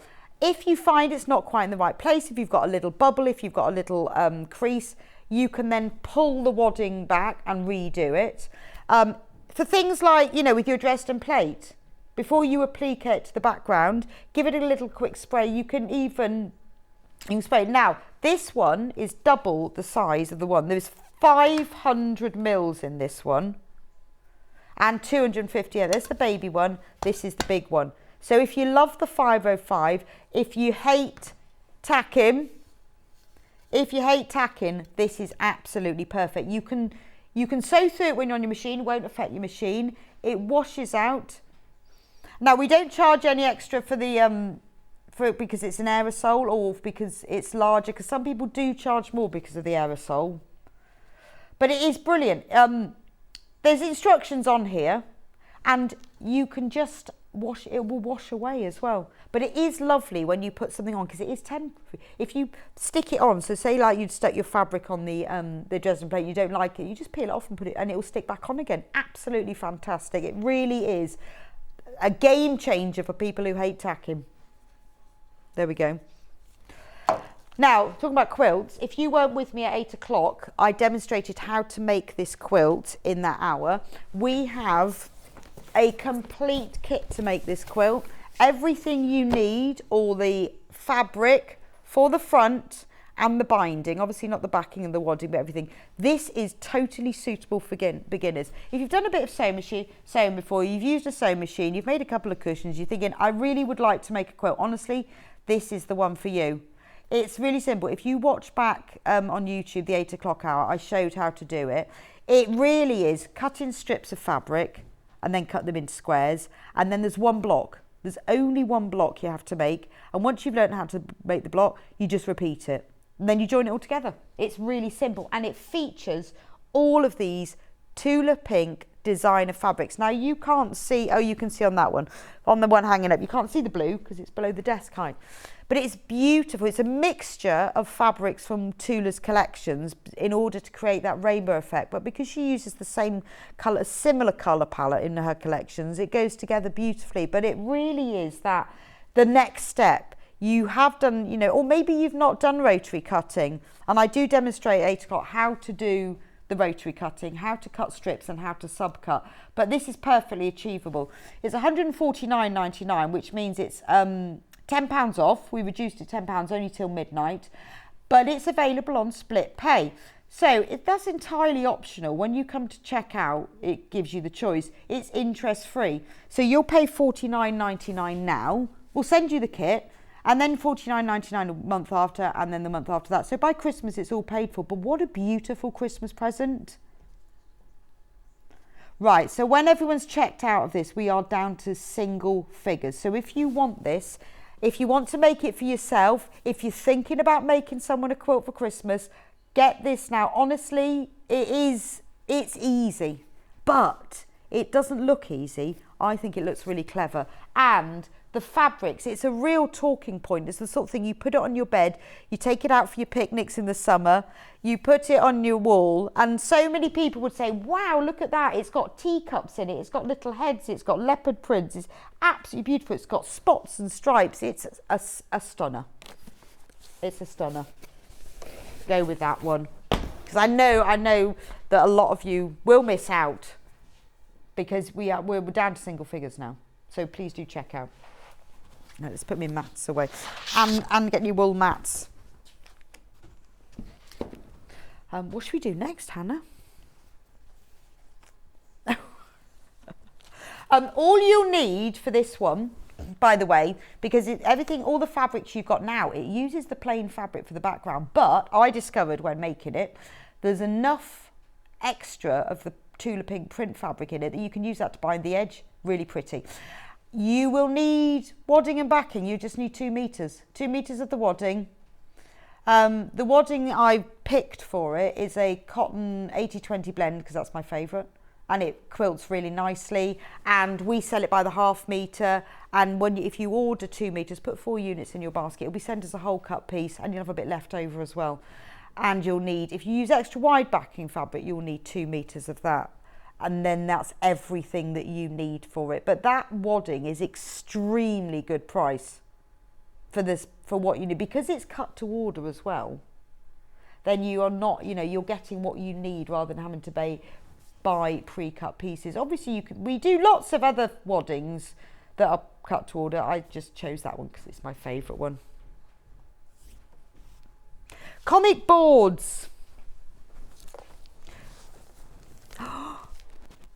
Oh, I haven't seen the packs of 25. So the comic boards, fantastic. This is your storage, fabric storage sorted. These are fantastic. $14.99 and you get 100 of them. So it's for storing fabric, fat quarters and above. Smaller than that doesn't really work. But you can do it up to about 3 meters. But it's a great way of storing your fabric so that you can see it and you can find it. Now each of the boards are acid free, which is brilliant because you might be storing these fabrics for years, you never know, and you don't want the board to leak acid into your fabric. You get 100 pieces here and it is amazing. You can get, oh, this is a video of them being used. A super speeded up video.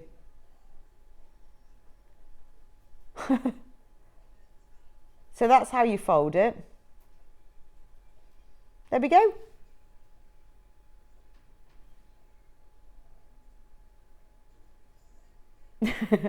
So that's a video do. So you take your fabrics, anything from a fat quarter and above, really simple. You fold them around the boards and then you can stack the boards and store them. You can store them in plastic containers. Some people just store them all on the shelves. It's a really good way of seeing immediately what fabric you've got, and it's pressed as well and it's folded. So you haven't got all these boxes full of fabric that's creased. If you want a green and you want a specific shade, and have I got a print or have I got a plain, you can see it immediately. So one of our customers sent in an image of theirs. Oh, wow. Still a work in progress, but it beats having to constantly tidy up shelves after pulling out fabric and struggling to pull you back, from Anna. That's amazing. So you can see immediately what you've got. If you need a pink spot, you know if you've got one, you don't need to go and buy one. It's also quite inspiring when you can see your fabric looking like that. It gives you ideas of what you could make. Because honestly, I go through my fabric and I forget and I think, oh, I didn't know I had that one. And also you can, on the board in pencil, whatever, you can write on there exactly what the fabric is and where you got it from, and the name of it or how much is on there, so you know immediately what you've got. It's fantastic, isn't it? Really, really worth it. So that's 100. So if you've got a lot of fabric, you will need more than one of those.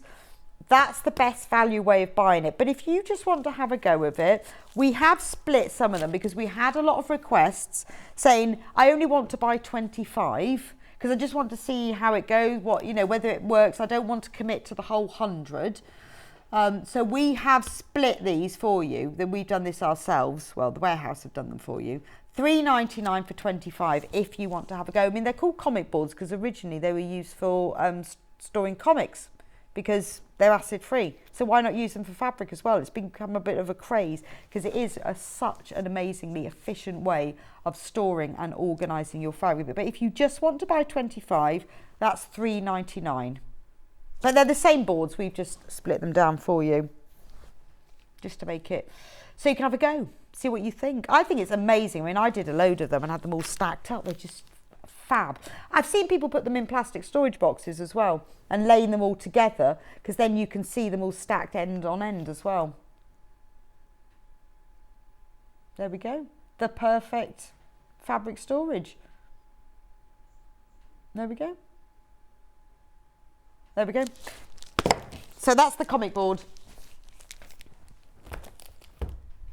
Yeah. Oh yes, this one. Oh, this is very lovely. And this is really pretty as well. So it comes in a box like this. It's the cut and press. Comes very nicely in box. I think it's important to see the packaging, particularly if you're giving it to somebody. So it comes in a lovely, like, brown craft box. But this is the product itself. So if I turn it over, it's padded on one side, on all that side. So you can use that for ironing. That's your ironing mat. Perfect for workshops where you don't want to be queuing up for the iron, particularly if you've got a mini iron as well. We have those on the website. Also really useful for putting next to your machine. So if you were doing something like these little Dresden plate, these blades, you could sew them. You don't even need to get up from the sewing machine. You can just press them on here because that's a really useful way of doing it. Then if we turn it over on this side, you've got a cutting mat. Again, ideal if you want to put it next to your machine, or if you're short of space, or if you're just doing a little job, like maybe you're trimming off the points of things, or maybe you're trimming half square triangles. You don't need your whole cutting mat. Or for going for workshops where you just need a small cutting mat. So you've got that lovely, it's beautiful, isn't it? It's lovely black with a gold print. And then you've got this lovely sort of suedette fabric, because it's quite clingy. And this is like sandpaper. So you can place your blocks on here. So if you're in the middle of doing some blocks and then you go off and you want to keep them flat, you will keep them really flat here. Also, really useful if you want to try arranging things because it grips. So if you're thinking, well, shall I do white and then that one? Oh, I don't know, does that work? What if I put that one next to that one?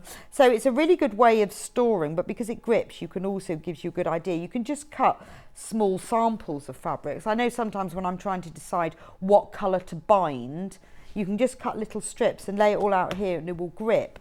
But maybe you've made something like this and you need to keep it safe and take it to your workshop, or just keep it safe overnight because you have to fold and put everything away. Cover it with a little cloth. The reason the cloth is there is it protects the cutting mat from the rougher surface and holds it all in place. Protect it with that, fold it shut, and there you go. I'll take those out or I'll leave them in there. Oh, the baby one. Yeah, this is really useful. See, now this is ideal if you're cutting small things. So maybe like with these Dresden plates, when I had to cut the corners, if you didn't want to use scissors, ideal to use. You don't really want a really big ruler.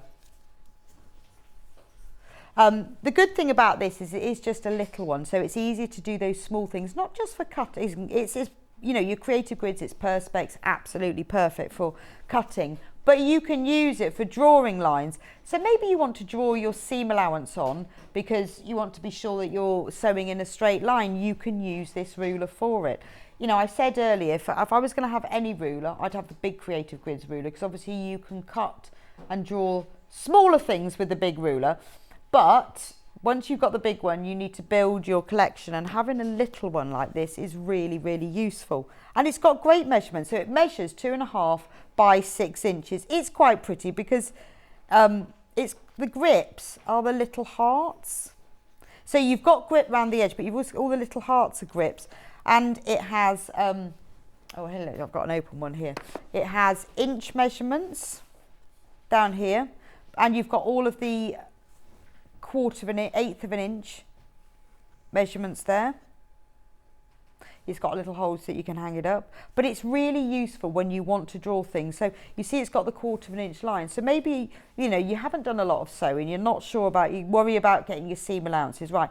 Draw that 1/4 of an inch measurement on before you start. All you've got to do that is take a piece of, say if I was going to sew this and I want to be absolutely sure that I get my 1/4 of an inch seam allowance right, if you haven't got a 1/4 of an inch foot, line up that 1/4 of an inch line. It's only a little ruler, so it's not too big and heavy.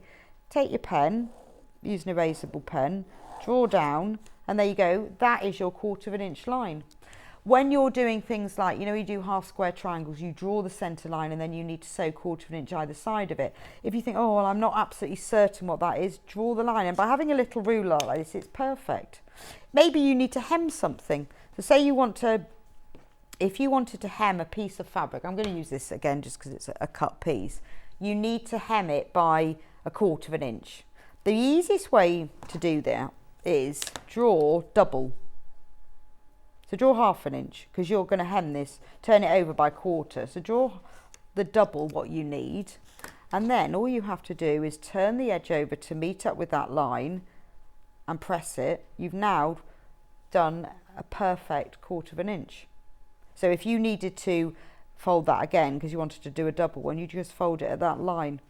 But by having a little ruler like that, it's not, I mean, you can obviously cut with it, but it's really useful. Have it part of your sewing kit, $16.99. It's absolutely invaluable because it has got all of those measurements on. And, you know, even when you're like hemming a pair of jeans, you only want a little ruler.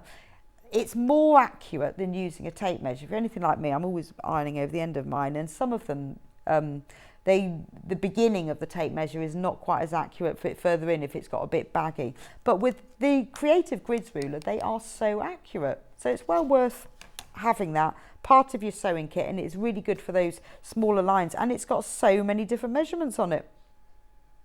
$16.99. Right. Thanks for joining me for this hour. We're going to go for a break now. Sandi will be back with me in just a couple of minutes' time. She's going to be showing how to make the thread spool block. Absolutely brilliant block, because you can use it for quilts, cushions, wall hangings. You can make a small one, you can make a big one, and it's a wonderful expression of your hobby, but in a quilt block or two. So she'll be back with us in a couple of minutes showing us how to do that, and we've got kits using different fabrics and different colourways to make the cushions as well. So I will see you back here in just a couple of minutes' time. Sewing Street have our very own app. You can now watch and shop from anywhere. Simply download the app from your app store onto your smartphone or tablet, then log in or create an account, and you're done. You can watch us live from anywhere, browse all our recently played items and pre-orders so you never miss out on any show deals, and message the studio to say hello at any time.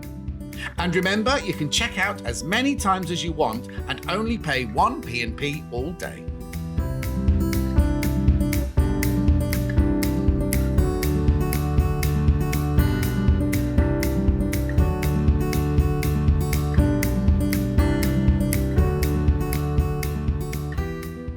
Are you a fan of Sewing Street and Yarn Lane?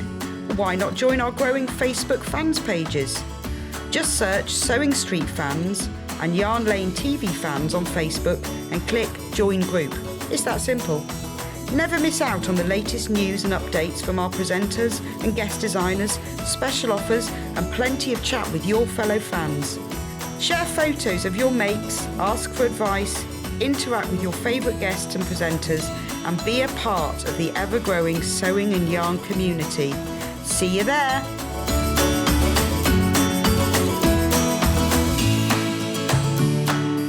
If you're a Sewing Street or Yarn Lane customer, no matter how many times you check out in one day, you will only pay 1 postage and packaging. So don't wait to add the item you want to your basket and check out. You will only pay 1 P&P even if you check out multiple times in one day. Missed the live show? Don't worry, we recorded it for you.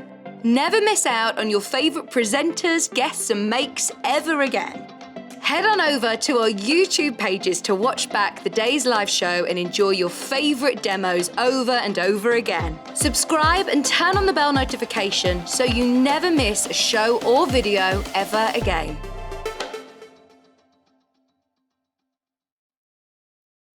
Keep up to date with what's on Sewing Street, as well as all the latest news and special offers by signing up to our email newsletters. Head on over to www.sewingstreet.com, scroll down to the bottom of the homepage, type in your email address, click the envelope, and you're done. Never miss out on the latest news and special offers ever again. Follow Sewing Street on Facebook and Instagram to keep up to date with what's coming up on the show, as well as being the first to know about our amazing offers. Get involved with our competitions that are exclusive to social media, and pick up some top tips from us too.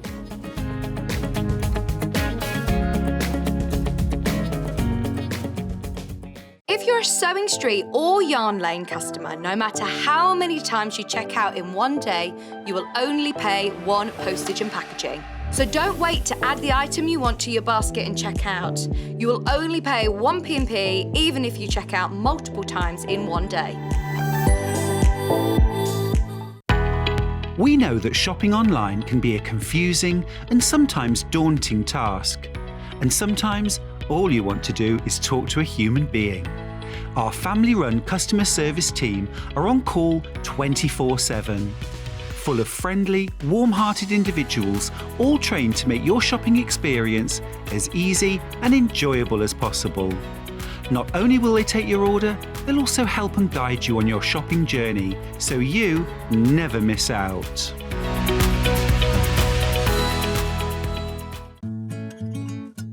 Stuck for ideas for the perfect gift? Why not get them a gift card? You can buy Sewing Street and Yarn Lane gift cards loaded up with anything from £10 to £500. Shop our gift cards online at www.sewingstreet.com or www.yarnlane.com, or purchase them via our UK call centre on 0800 001 44 33. Sewing Street have our very own app. You can now watch and shop from anywhere. Simply download the app from your app store onto your smartphone or tablet, then log in or create an account, and you're done.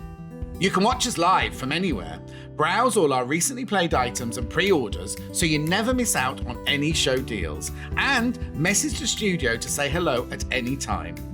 And remember, you can check out as many times as you want and only pay one P&P all day.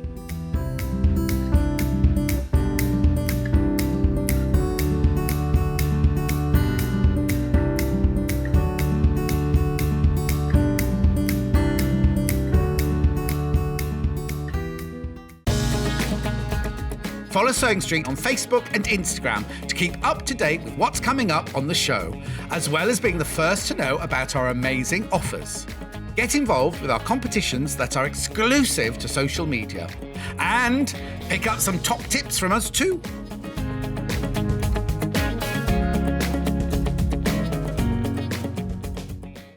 Keep up to date with what's on Sewing Street, as well as all the latest news and special offers by signing up to our email newsletters.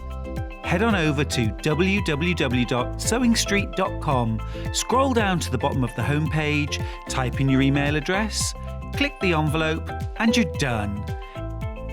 Never miss out on the latest news and special offers ever again.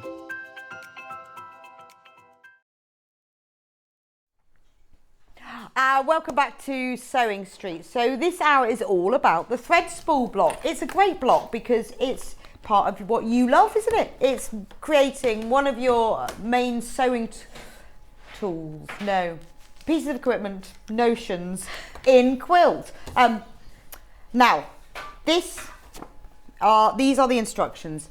So that was for the quilt. So in the instructions, you've got all of the information about how to make the thread spool block, whether you want to make a small block for the cushion and the wall hanging or a large block for the quilt. Once you've learned how to make the block, you can then turn them into a cushion, a wall hanging, or a full double bed size quilt, entirely up to you. So this bundle has enough for the quilt. So $69.99, you get the full set of instructions. Again, you've got the cushion and the wall hanging instructions here, and the quilt as well. And then you've got the fabric to make the quilt.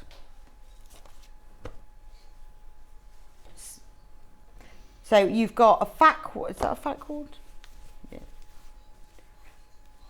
Right, so you've got that's what I'm missing. 2.5 meters of ivory. I wondered where it was. You will get 2.5 meters of ivory fabric, 1 meter of grey, and then 10 fat quarters. Now the prints that are used, they obviously all go with the thread spool on this one. So they're sewing themed prints. We've got stripes and spots. And look at this one. It's got pins on it. These are all Moda fabrics. Beautiful. And then you've got, this one's got scissors on it. And then this one's got cross stitch motifs. And then you've got more spots and cross stitch motifs and diagonal lines. So they make beautiful thread spools. So that's the largest, but $69.99, and that makes, oh my gosh, I can't remember now. It makes a quilt that is 70 by 78 inches. So it will fit a double bed with a 12-inch drop either side, or if you want it to fit a king-size bed, it will just have a 9-inch drop. So $69.99, you are getting all the fabric to make the front, the top, you'll need binding and backing, of your thread spool quilt that will fit your double or king-size bed.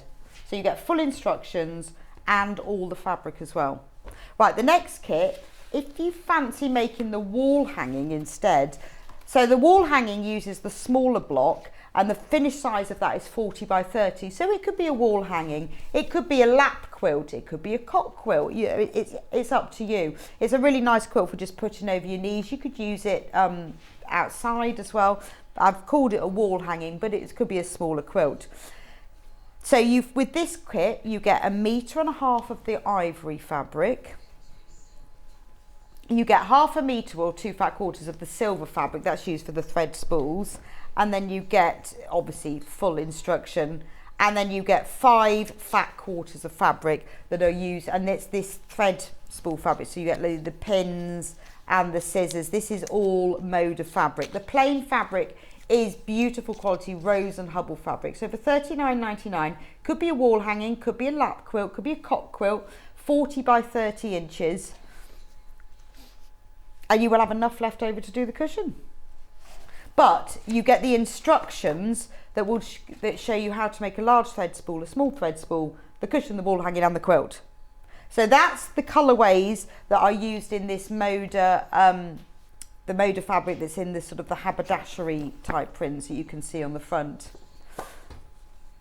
Now, if you want to make just the cushion in the Moda Make Time, that's what the name of this collection is. You will, this one, okay. So if you want to make this one,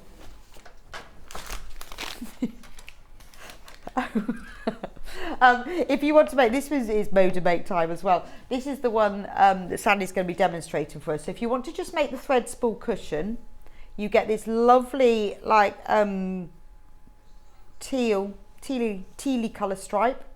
You get the plain blue, you get the silver for the spool ends, and then you get the ivory 0.5 meter that's used for the background and the backing. So that will make you the cushion. And obviously the instructions, and remember in the instructions, it's one set, it covers cushion, wall hanging and quilt. So if you buy the cushion kit, you get all the fabric to make the cushion, but you get the instructions. If you like the thread spool, have a go at it with the cushion, then you can move on to make the whole quilt, because it's the same block, just use different sizes. That's that option. We've also got it in batik. These are beautiful. Now there's enough fabric here to make the cushion and the wall hanging. Now Sandy's just made the cushion for us so you can see what it looks like. Gorgeous, isn't it? So you've got enough fabric to make the back of it as well in the batiks, but don't they look fab? Because the idea between these stripes is this is your stripes of thread going across. So this is a variegated thread, isn't it? Beautiful. So there's enough fabric. Well, it's for the quilt and the cushion. Don't know. Right. So you get 12 fat quarters of batik in these beautiful, well, all multi-shades. You've got reds and greens and purples and pinks. Beautiful, aren't they? And the gorgeous thing about working with these batiks, they're nice and more substantial. They don't fray as well, so they're beautiful to work with if you've not worked with them before. Oh, you get 1 meter of this blue that's used for the spool ends, and you get 3 meters of ivory that's used for all the background. So that is the batik version. And then there's one final version. This is for the cushion. I love this one. This is really pretty, isn't it? So you get your fat quarter of this lovely purple floral, and then you get a fat quarter of this, it's not plain, it's a purple mottled, and then you get a fat quarter of the green.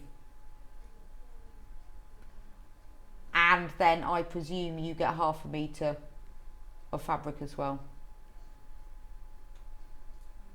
$19.99. And 0.5 meter of ivory. And don't forget that you get the instructions as well in that kit. If you have got your own fabric and you want to just make it yourself and you want just the instructions, we do have that as well. $9.99. And remember, in here you get full instructions to make, there we go, with all the little pictures of how to do it. It starts off with how to make the thread spool block.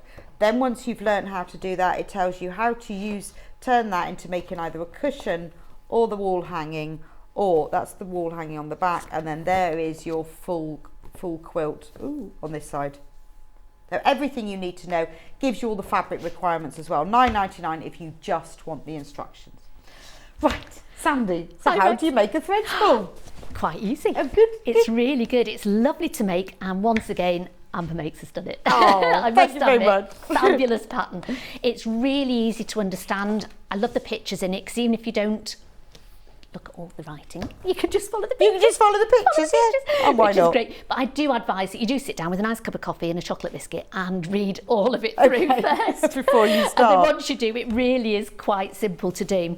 So I cut out all of them for the cushion. So you need your spool body parts. Now I've got those in plain and in stripes. So I did the stripes both the same way there. Sometimes I did them different ways. Then you've got the 2 parts that go on the side of the cotton reel. You've got 2 parts that go either end to finish your block off, and then you've got the top and bottom of your reel. So you start off with the top and bottom of your thread reel, and you've got 4 tiny little squares here that you need to put in the corner at the bottom, and in the corner at the top. So if you lay it out, it makes it quite easy to see where you're going with it, because you can see straight away where it is. Then if you get your friction pen and a small ruler, and on here we need to do from the top corner to the bottom and just draw a diagonal line across. And I just popped a little clip in it just to hold it when I go and sew it. And then again on this side. So again, you want from the outer edge down to the inner edge, because you can see with your cotton thread, it's smaller at the bottom and larger at the top on the top bit, and then on the bottom, it's smaller at the bottom, larger at the top here. So if we just take your ruler and do your diagonal stripes there, and here. And again, I just put a little clip in it. You could put a pin in it. You don't need to at all, really, because they're quite small.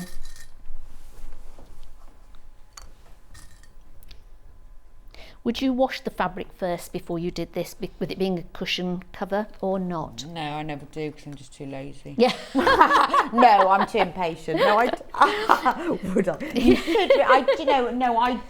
I do with dressmaking. I do, Yes. but I don't tend to with this, because I was just wondering, because cushion covers, sometimes you wash them, sometimes. well, that's true. So maybe, but So- I don't find this quilt cotton really shrinks. It doesn't really, does it? No. I mean, I wouldn't have washed And if it but does, I just it's wondered quite if nice, really. it is. I think it adds to the texture of That's it. why I like 80-20 wadding. Yes. Because I always never pre-wash, and then I put my quilt in the machine afterwards on cold, and it shrinks a little bit. And it makes it look lovely. nice. So no. I would always do it with dressmaking, although I am very impatient. Yes. Because I have had, well, also some dressmaking fabric will really, the colours, because it's all different types of Yeah. fabric, isn't it? The colours can really run.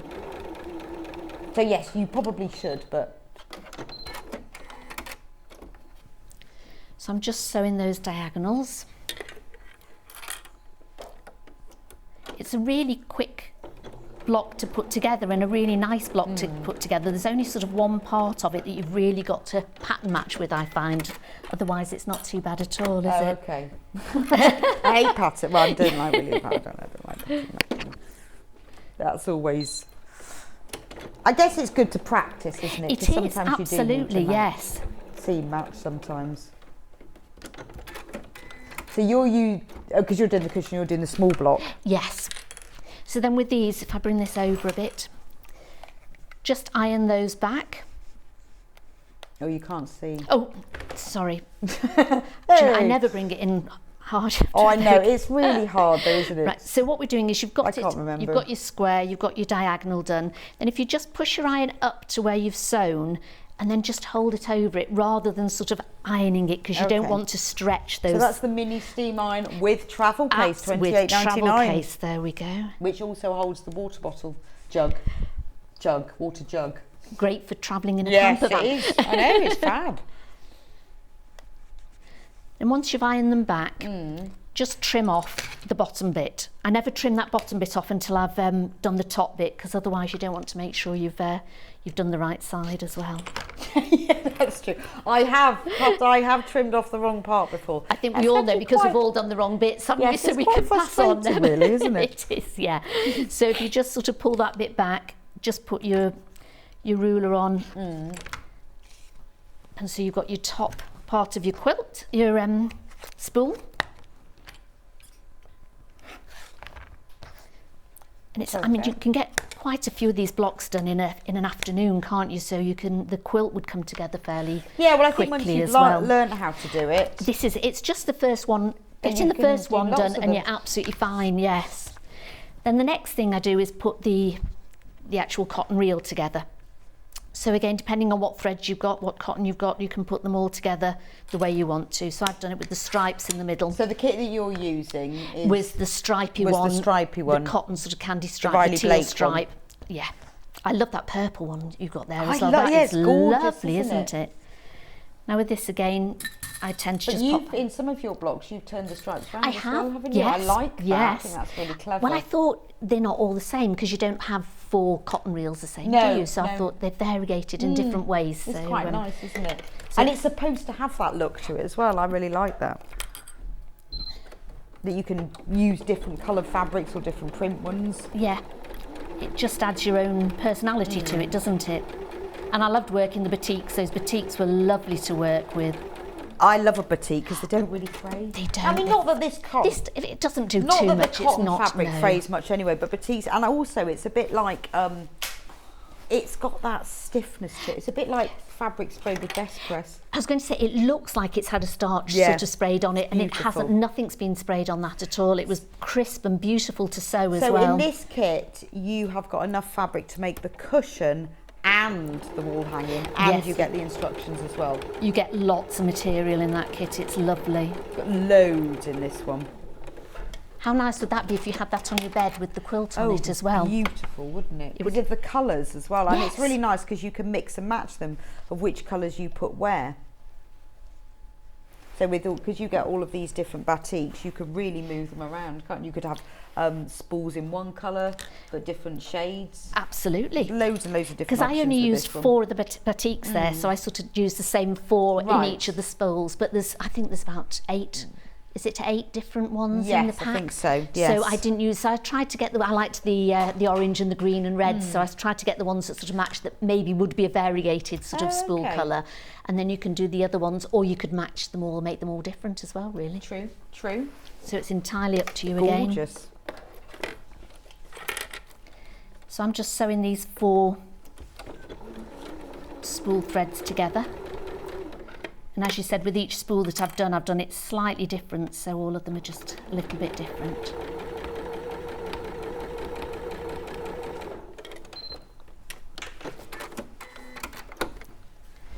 Right, so when you've done that, again we just press the back, and it's quite all right to just press them all the same way here. Okay. So just slide it along.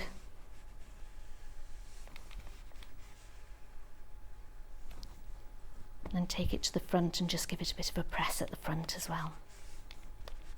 There we go. Just trim off any loose ends there. Right. Now we'll put the spool sides on.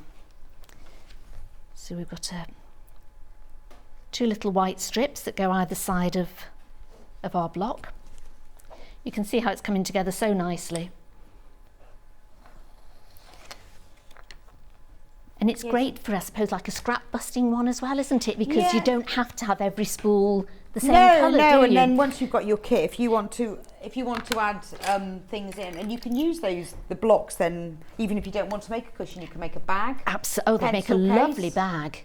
Imagine a tote bag with those on the front. I've got in my sewing room, I've got like a bay window, so I've got 3 Roman blinds, and they're all made in thread spools. Oh, how beautiful. Oh. And I don't ever take them down and wash them. Due to the fact I didn't pre-wash them, but that's how it sort of started. But I have all thread spools, because they work really well. You can use just little scraps of fabric for them. Yes. But they make a nice bag. Or a little case. I was going to say a little case for taking to your classes with you, for putting your needles in and your scissors in and things like that, with a nice spool on the front of it. Really lovely. pretty.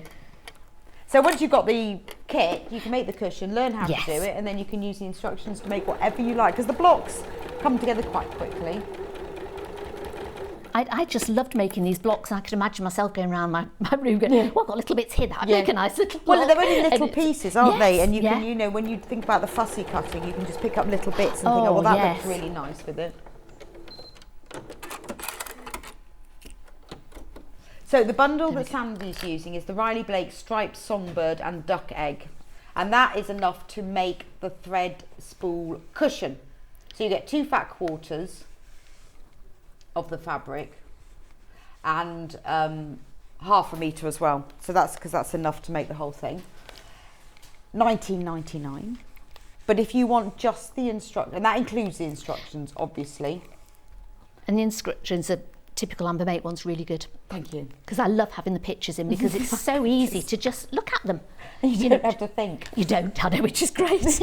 No, I like that too. I'm not very good at that. I do read the words afterwards, but I like Yes, having a look yeah. at. You know when it says read the instructions before you start, though, I've looked at the pictures. That'll do. If you want myself, I do try If and you want read it just the through first. instructions on their own, they're $9.99, and that includes the instructions to make a small block and a big block, and then from then how to make a cushion, a wall hanging, or a quilt. So you've got your spool in the middle and your spool sides. Then you want to put these on. This is the only matching part really. So you want this one at the top and this one at the bottom. So to Okay. get the squares right, I turned it over, got my ruler and just did a 1/4 inch line, mainly between those stitching lines at the side between the white and the coloured of the spool. Then on the right side of your spool, 1/4 inch line just at the bottom, and I would just mark it across again where the cream and your spool is. Okay. So if you mark that, then if you put these right sides together, and I do tend to pop a little clip just in the middle just to hold it, then if you take a pin and put it on your 1/4 inch line and put it where the seam is, so you're putting a pin through there and you can see it comes through the other side just between the two colours, and then take it and put it on the 1/4 inch line again where it meets the seam Okay. and put your pin in there. This is probably the only time I put pins in them because it just sort of matches the otherwise I put a clip in it. that's true. And then you need another pin just on the other side and do exactly the same on the 1/4 inch line and the seam, and then take it through to the 1/4 inch line on the seam there again and put a pin in along there. And then when you sew that 1/4 inch line along, you should just get it so that it actually matches. Okay. I mean, if it doesn't match up perfectly, I think it's always worth trying to make it. Yes. But if it doesn't, then Who's going to notice? well, I know. We won't I say always anything. think if you try, then it will almost. And if it doesn't, it's not enough that anyone will ever notice. Because it doesn't always work for me, but on the whole, that's how it does it. So there you go. Oh, that's run out of thread there. Oops. Just ran out there a second. Don't worry. I'll just go back to the kits Yeah. again. No, there we go. It's fine. So, the batik. In the batik, gorgeous. Look at the different, I mean, it's a completely different look with your thread spools, isn't it? Completely different than the more pastel version that Sandy's working on. Really fun. So, you're getting enough to do the quilt and the cushion. So, you're getting 12 fat quarters, a metre of the blue, and that's used for the spool ends, and 3 metres of ivory. So you've got enough to do the quilt and the cushion. But look at them, they're beautiful, aren't they? You've got all different colours, reds, greens, purples, pinks, some lovely autumn shades there as well, but they all blend beautifully together. Yeah, that would be amazing to make your blinds in, wouldn't it? Oh gosh, yeah. And it depends whether you use a small block or a big block, and and the good, I mean, just on your workroom wall, wouldn't it look fab?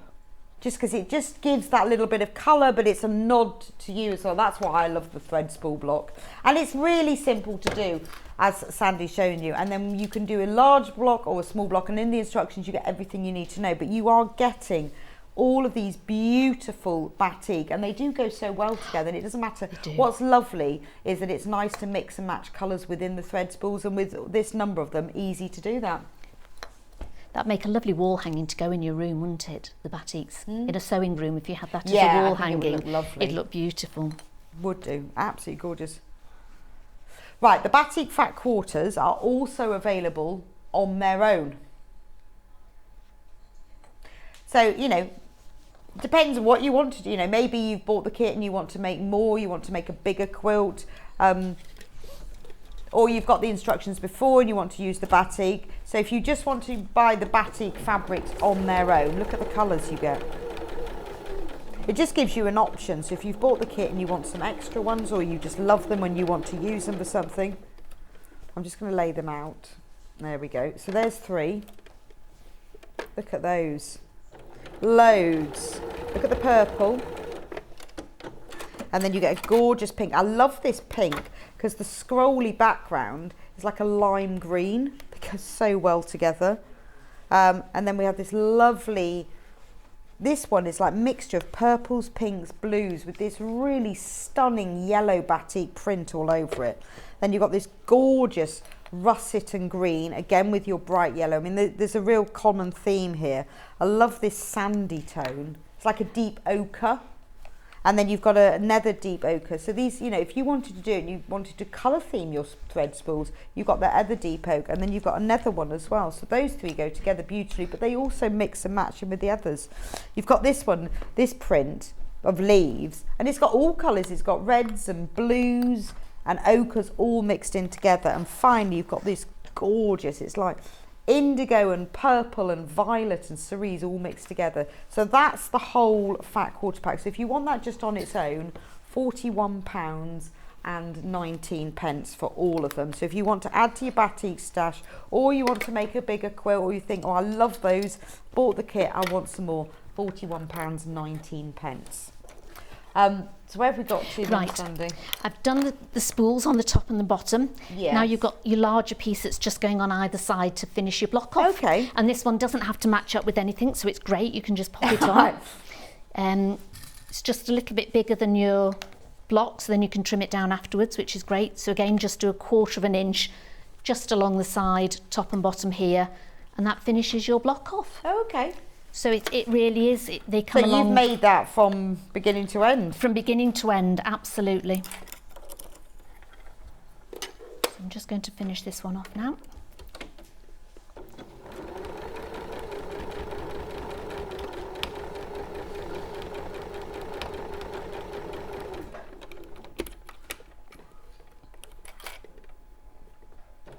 How do you think of all these brilliant ideas, Beck?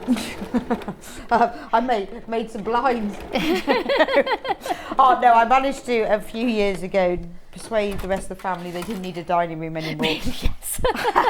They could eat in the kitchen and I could have a sewing room. And so put loads of shelves up to fill it with all of my stash. And then I thought I need some blinds for my windows. And so you made this? I made some Roman blinds, but they're with thread spools, and then they've got scissors on. And do your family appreciate it? They don't. I don't let them in there. How would they know? I don't let them in. I've just taken over our house. I think I keep persuading my husband, you don't want this room, do you? No, that's fine. No, that's fine. No, I persuaded them they didn't need a dining room anymore, but I needed the sewing room because it's in the front of the house as well, so it gets really good light. I'm trying to persuade him to sleep in the van and we can have the other bedroom. Yes, I think that's a very good idea. I thought I should buy him a tent for Christmas. That's right, yes. So it's usually things that I want, to be fair. Really, yes. It's things that I like and I want to make.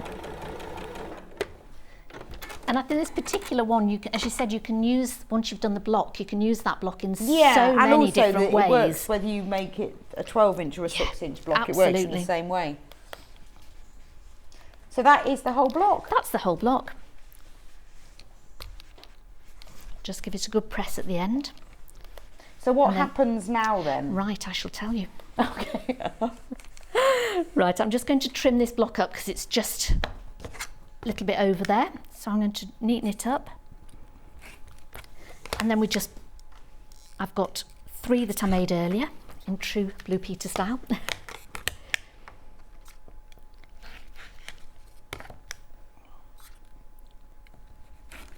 There we go. So here's ones that we made earlier. So that's the bottom one. So again, I've got the stripes going down on those 2, down and across. We've got them going across and down there, and then both across. So everyone's just slightly different. Then what you do is you sash them together. So you have a slightly bigger piece and it just goes down the middle, and you need 1 inch in that middle section. So what I've done here, on this one that I'd made before, I put the piece of sashing off, made sure there was exactly 1 inch there, drew a line on it, and now I'm going to sew it to this one. And we've got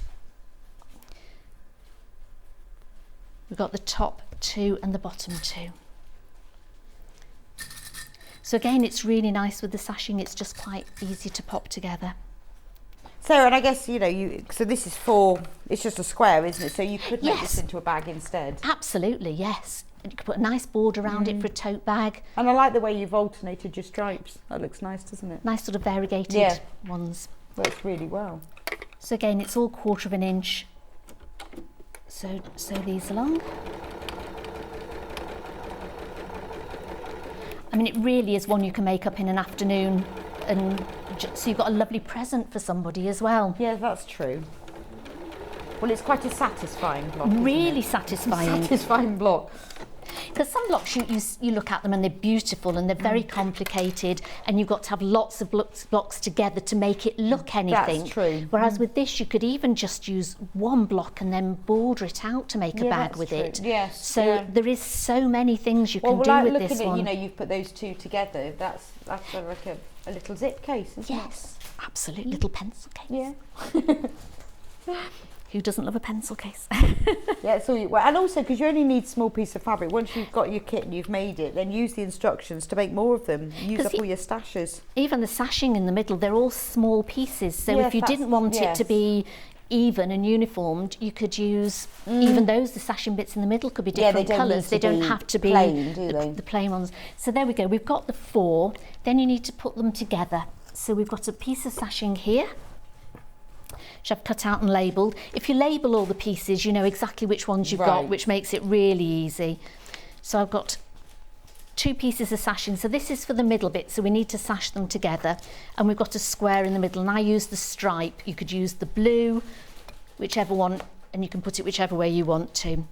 So if we put that on one side of the sashing, and again just sew that 1/4 inch.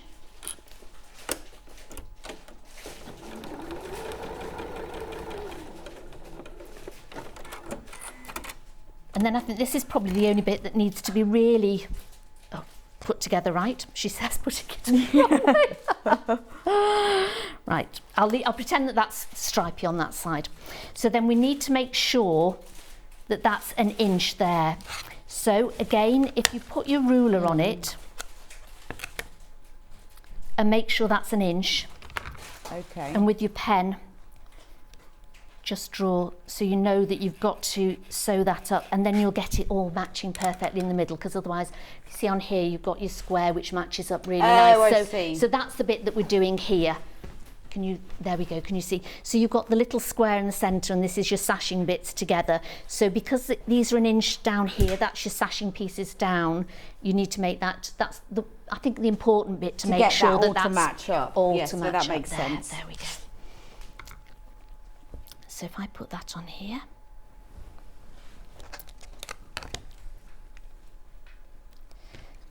because some of them you need to make sure they're matched up so much, but this one does come together quite quickly because it's not too bad, is it really? It's lovely.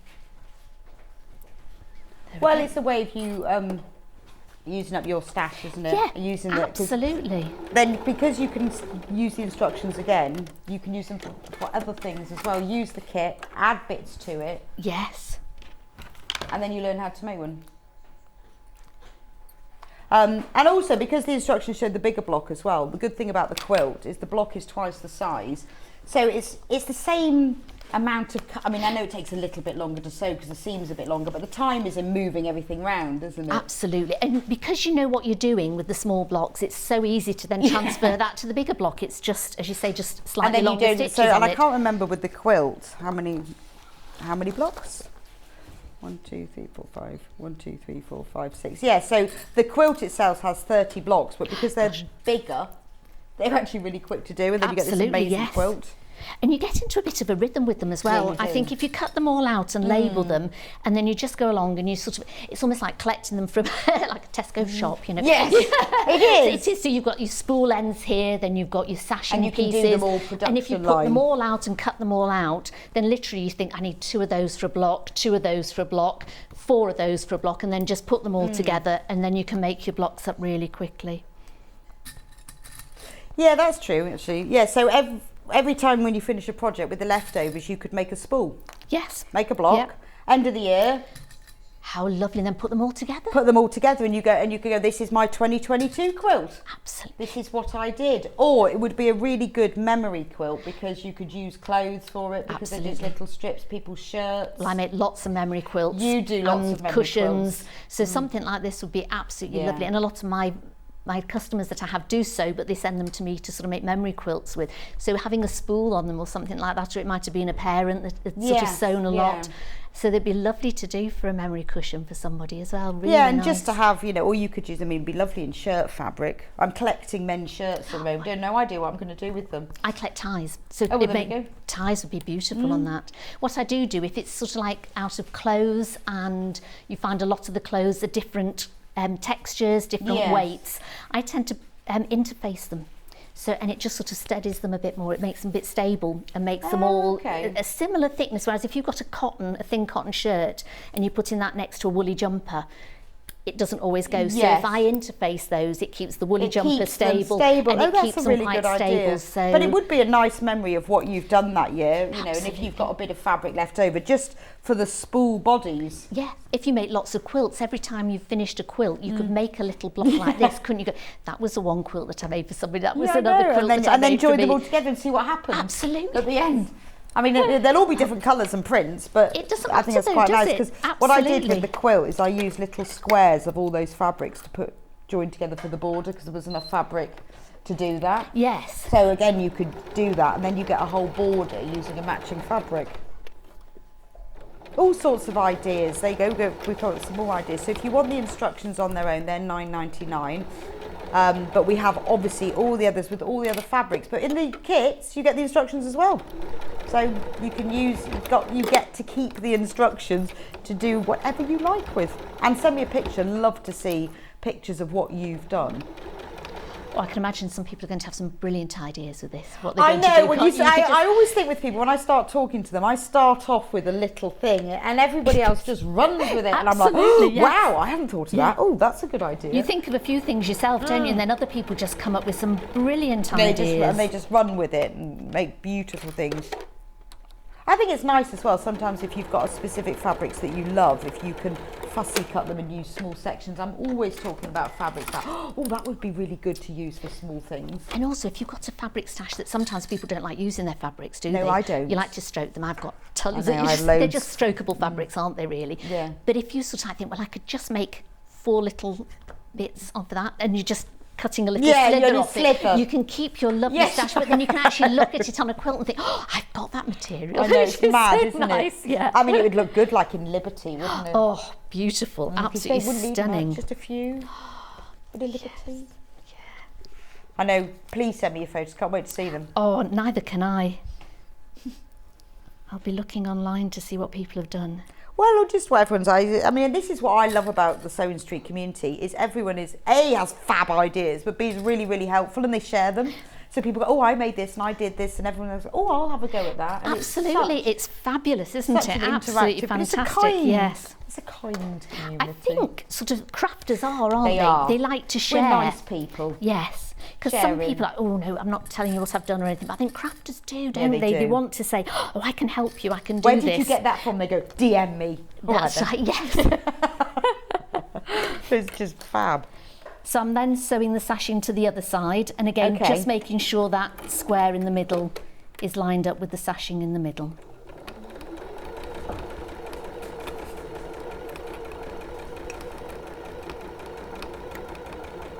as I say, we do it very quick here, don't we? But if you do it a bit neater at home, you've got to take more time with it. But you still don't need an awful lot of time to do them. They do come together so well.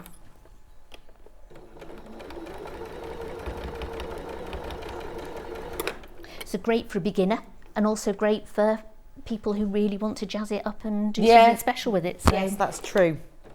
Well, it's just a new little block or technique to add to what you do already. There's so many people out there learning quilting again now, aren't there? Yeah, and I think that's really nice, isn't it? It's getting a huge... Well, I think hopefully we've helped to sort of demystify it a bit. I think there's always been a bit of quilting, yes, really, really difficult, and you need to be real. I'd love to make a quilt, and it takes you months and years to make one. You can, but yes, one. Absolutely. And starting with something like this, you get something absolutely beautiful, which doesn't take you too long, and you show your friends, and they go, I'm going to start quilting. Yeah, that's good, isn't it? I can't do that. I know, and why not? Just give it a go, because I think. I don't know why. I think maybe because there are lots of quilts that are beautiful works of art, aren't they? And they do take months, and they are amazing. But if you want to put a quilt on your bed, it doesn't have to be taking months and years, and it just needs to be an expression of you. Absolutely, and don't worry if it's not perfect. I think sometimes people, I'll never get those points right, and I'll never get that right. Doesn't matter if you've got it on your bed. Nobody's going to be looking at it with a magnifying glass. Once you've wadded it, especially that cotton wadding, it shrinks a bit. Those points sort of disappear that don't quite match. And once you've quilted over it, and all the quilts that I quilt on my machine. I don't do anything special or fancy, and I only do straight lines, which I draw on with an erasable pen. And then just follow that. Yes. And then I make sure it's simple enough that I can do it on my sewing machine. Do you use templates at all? No. Just purely straight lines. Straight lines, ruler, fantastic. Erasable pen. I did do circles once. Did you? But I cut out a big circle and drew around it in erasable pen. I know, I do need to start free motion. I've got my new machine. I do need to start that. It's just practice, isn't it, with free motion? I think. I do a lot of free motion embroidery on it, and I love that. It's my lord, it is fantastic at free motion embroidery. You can get quite lost in it as well, can't you? You think, what happened to that last 2 hours because you were sat there doing your free motion. I know, but I end up biting the inside of my cheek. Oh, do you? Oh, yeah. No. Really concentrating. I need to breathe. Really need to breathe. Yes. But I think it's the quilting that often puts people off making quilts. Because they think, I can't quilt it on my machine. Well, of course you can. Just don't do too much. Do you ever just quilt the blocks so they're smaller and then join them together? That as well. Because again, sometimes people think, I don't know what to do with all the quilt, don't they? And especially if you've got slightly smaller space in your sewing machine, it might be easier to just do one block at a time. That's right, yes, and then sort of sash it together. Easy. Yeah. I know. But it's a shame to be put off, because to have a homemade quilt on your bed looks so lovely. And with energy bills, you need a nice But when you see, quilt. when you watch a lot of these films, and they've got, American films, and they've got quilts on their beds, and you think, that looks amazing. But if you actually look at the quilt, it's nothing special. No. It's just the fact that it's a quilt. It looks amazing. And sometimes it's the material. The material can absolutely make a quilt, can't it? And there are no rules. Just choose the material you like. Absolutely. It doesn't matter if no one else likes it. You've got to have it on your bedroom. People often say, I don't know what colour to put with that. Just the doesn't one you matter, want. does it? Absolutely. Right, so I'm just putting the borders on it now. So we've sewn the 4 of them together. We've got 2 shorter borders and 2 longer borders. So I'm sewing the shorter borders on here. If you get little bits of the threads through, just trim those off at the end. So I'll just pop that one on. And again, it's great because you don't have to match those up to anything when you're sewing it on, do you? No. I love it. Thank you, Yes, that's fine. I'm not a great... You're my favourite person today. You really are. I do. Well, you can't avoid seam matching. No. I try to avoid it because I think, again, it's a bit like, seam matching. But again, it comes with practice, doesn't it? Yes. And also not caring that it's not perfect. You go, I don't actually care, it's fine. I think you can be too much of a perfectionist, can't you? And that's true. I always think if you've given it a go, that'll do. Yes. And if it doesn't work, at least you tried. It's funny because you see people's and you go, God, that's amazing. And then when they've made it, they go, oh, but there's a few mistakes there. And unless you point them out, people just don't notice it, do they, at all? And then that's a shame if that then puts you off. Just have a go. No, never let it put you off. Always just have a go. That's what sewing's all about, isn't it? Having a go at it. Well, absolutely. It's pleasure. It's meditative. Because at the end of the day, it's meant to be pleasure, isn't it, sewing? It is. We sew for And if it for isn't, fun you need and to for walk leisure. away and have a large gin and come back tomorrow. And it's so much better after that. It is, after a large gin, I should think. I just think, right, that's enough. Turn off my sewing machine and walk away. I'll come back tomorrow. And then tomorrow I've got I feel reinvigorated. But often I've got a couple of things on the go at the same time, and if I get to one and I get to a bit which I don't particularly want to do, or it's a bit hard, I go, do you know what, I'm going to leave that. Yeah, I'm going to leave that. Maybe have a gin, but I'll have a coffee and, and then go and do one of my other pieces. And then you're sort of thinking about that, and then you come back to it and you know how to do it then. I quite often walk the dog. Yes. Quite often go, I'm really struggling with this, can't work out how to do it. I was making something the other day and I couldn't work it out. So I'm going to walk the dog. Worked it and all a gin out. and tonic, or just the walk? No, just walk the dog and have a cup of tea. No, I do leave that till later in the evening. A cup of tea, walk the dog, and you can normally work out in your head what you want to do. It is, yes, if you come back to it. That's why I've always got a couple of things on the go. Now then, with this one, what I've done is, with the top and bottom borders, you've got to have a cornerstone on it. So I have sewn it on, but actually when you're doing it, you need to have that matching. So it's quite easy. When you come to it, I'm just going to draw a line here. So if you think, oh, that's too long and it doesn't match, just draw a line there where it should match.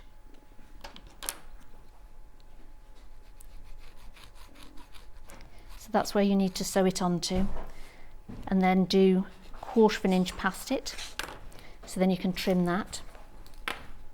Because sometimes they don't always match, do they? When you've cut them out, you sort of think, oh, that was a bit. Sometimes with your sewing machine, you've not. Making excuses now, aren't I? So I'm going to trim that off. I'm just going to unpick that little square. Should we just recap the kits? And then I'll have this sewn on. So what I'm going to do is just sew that onto there, yeah. Right, which one should we start with? This one. So, if you want to make the whole quilt, $69.99, and you get in that. I can't get that one on there. There we go, the whole quilt. Anyway, you get full instructions, which include how to make a small thread spool block, how to make a large thread spool block, how to make a cushion, a wall hanging and a quilt. But you also get all the fabric that you need. This is from the Moda Make Time range.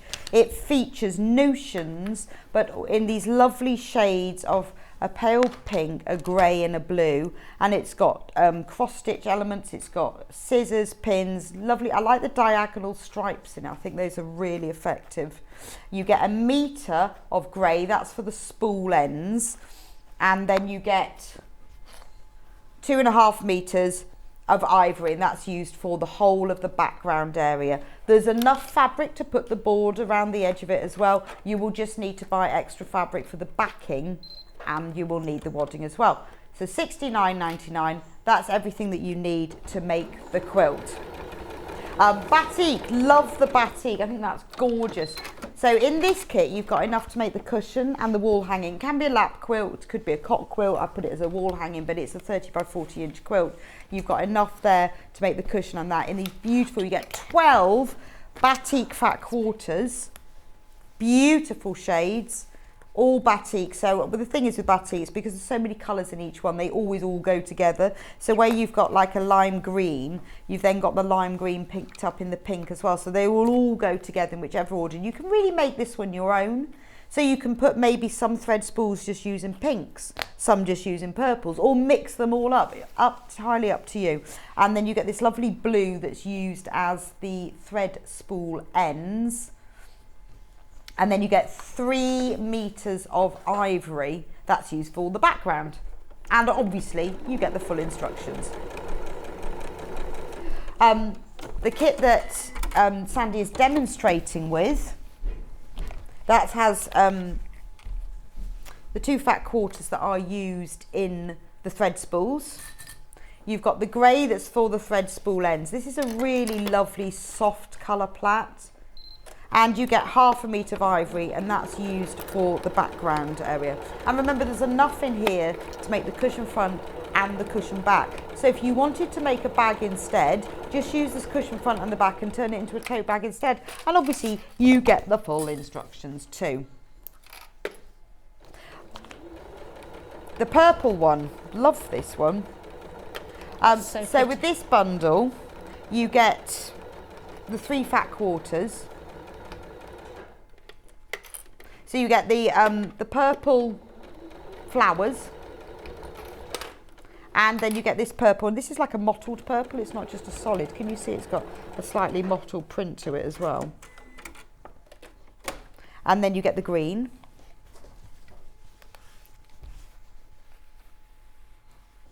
And you get 1/2 metre of ivory that's for the background, which will be, I haven't got that in all of them, but that will be what you'd get, the 1/2 metre of ivory. And obviously you get the instructions with it as well.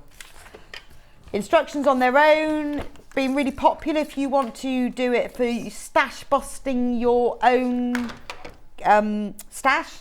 It only uses small pieces. You can make the small block, you can make the big block. Make 1 block using offcuts of the fabrics from every project you've made. You know, colour organise it, make it as a memory quilt, use shirts for it, use other clothes, make it for someone else, you know, make a massive quilt, just make your own blinds. Make a pencil case. It's all in here. Tell me what you are. That's my little few ideas. Tell me what your ideas are, because you know what you guys are like. You're always the most inspirational and helpful as well, because you share them. So I'd love to know what you're going to do with yours. So I think we've got like a minute left. Oh, right, okay. So you've put the border around it, and you've got your corners in. I was just about to put my corners on there. Oh, and I can see how that's come together now. It looks really nice. And it looks really good. And then what you do is I just got a piece of plain cotton to quilt it with. Right. And your wadding. Lay that down, and I've done it slightly bigger than your cushion. Put it on, and then I've literally just drawn diagonal squares. Yes, because on here so you can see they're just sort of diamonds that I've done. So you can just do it on your machine easily on your machine, yes. And I normally draw it. I just draw it on with your pen, and then I do. And it's so easy to follow. Then I mean, the whole quilting of that took me an hour. Yeah, because you just sew along the lines. If you draw them with a heat erasable pen, the hardest part's drawing the lines on it, isn't it? Absolutely, but that colourway looks lovely. It looks lovely, and then job of it. And then literally just a zip along the top. Yes, and then sew up the sides again with either an overlocker or just a seam, and then just a little piece. Beautiful. Thank you so much. Oh, it's been fab working with you today, Sandy. Oh, it's been lovely working with you again. Do you know when you're in next? I do. October the 23rd, which is a Sunday. Oh, is it? So I'll be with you again, Bex. It's running a bit of a theme here, isn't it? Am I on that Sunday? I don't know. I don't know. No idea. I've no idea. I do know because I have got but I can't remember. I'll have to let you know. Anyway, lovely to see you again. Thanks ever so much. And enjoy making those blocks, and can't wait to see what you do with them. Oh yes, I'll make some more blocks. So I'll be back. Thank you for joining me on Sewing Street today. I'm going to be back with you in a couple of minutes with Sam from Yarn Lane. She has got her brand new design of the zigzag bag as usual. Can't decide which colour I like the best. I think it might be the autumn one. Those kits are available for pre-order on Sewing Street, so you need to go on that. So in the break, get your kit, because you know what Sam's demos are like. They are brilliant. You'll be able to follow it step by step to see how to make it. And you don't want to miss out on your kit whilst you're watching the demo, because they always fly out. So thank you for joining me on Sewing Street today. But I will be back in a couple of minutes with Yarn Lane and some fab crochet. Sewing Street have our very own app. You can now watch and shop from anywhere. Simply download the app from your app store onto your smartphone or tablet, then log in or create an account, and you're done. You can watch us live from anywhere, browse all our recently played items and pre-orders so you never miss out on any show deals, and message the studio to say hello at any time. And remember, you can check out as many times as you want and only pay 1 P&P all day.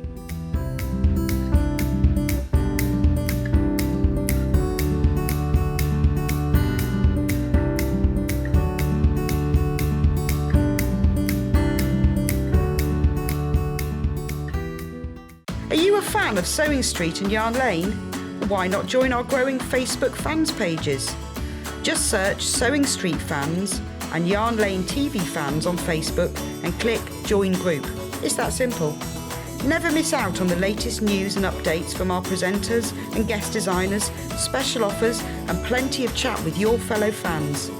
Share photos of your makes, ask for advice, interact with your favourite guests and presenters and be a part of the ever-growing sewing and yarn community. See you there!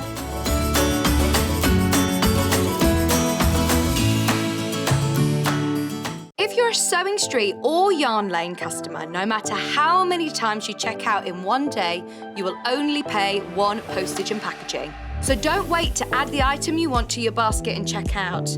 You will only pay one P&P even if you check out multiple times in one day. Follow Sewing Street on Facebook and Instagram to keep up to date with what's coming up on the show, as well as being the first to know about our amazing offers. Get involved with our competitions that are exclusive to social media. And pick up some top tips from us too.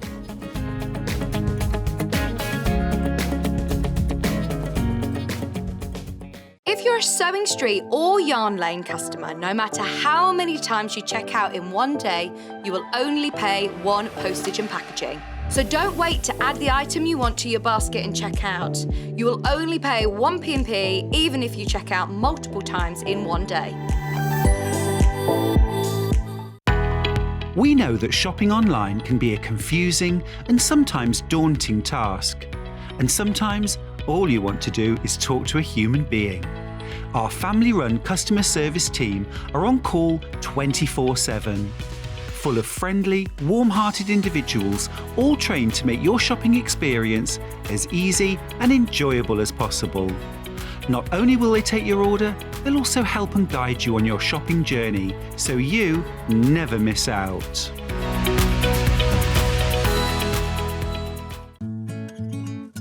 Stuck for ideas for the perfect gift? Why not get them a gift card? You can buy Sewing Street and Yarn Lane gift cards loaded up with anything from £10 to £500. Shop our gift cards online at www.sewingstreet.com or www.yarnlane.com, or purchase them via our UK call centre on 0800 001 44 33. Sewing Street have our very own app. You can now watch and shop from anywhere. Simply download the app from your app store onto your smartphone or tablet, then log in or create an account, and you're done.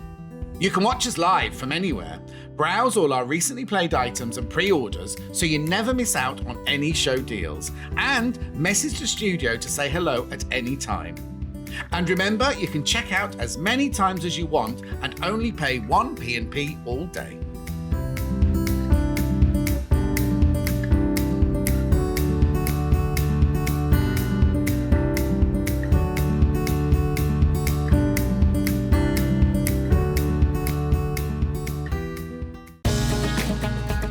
Follow Sewing Street on Facebook and Instagram to keep up to date with what's coming up on the show, as well as being the first to know about our amazing offers. Get involved with our competitions that are exclusive to social media. And pick up some top tips from us too.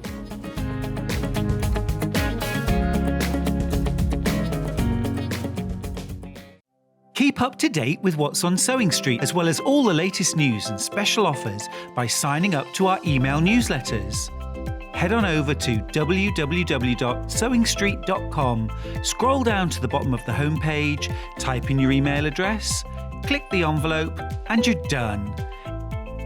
Never miss out on the latest news and special offers ever again. Stuck for ideas for the perfect gift? Why not get them a gift card?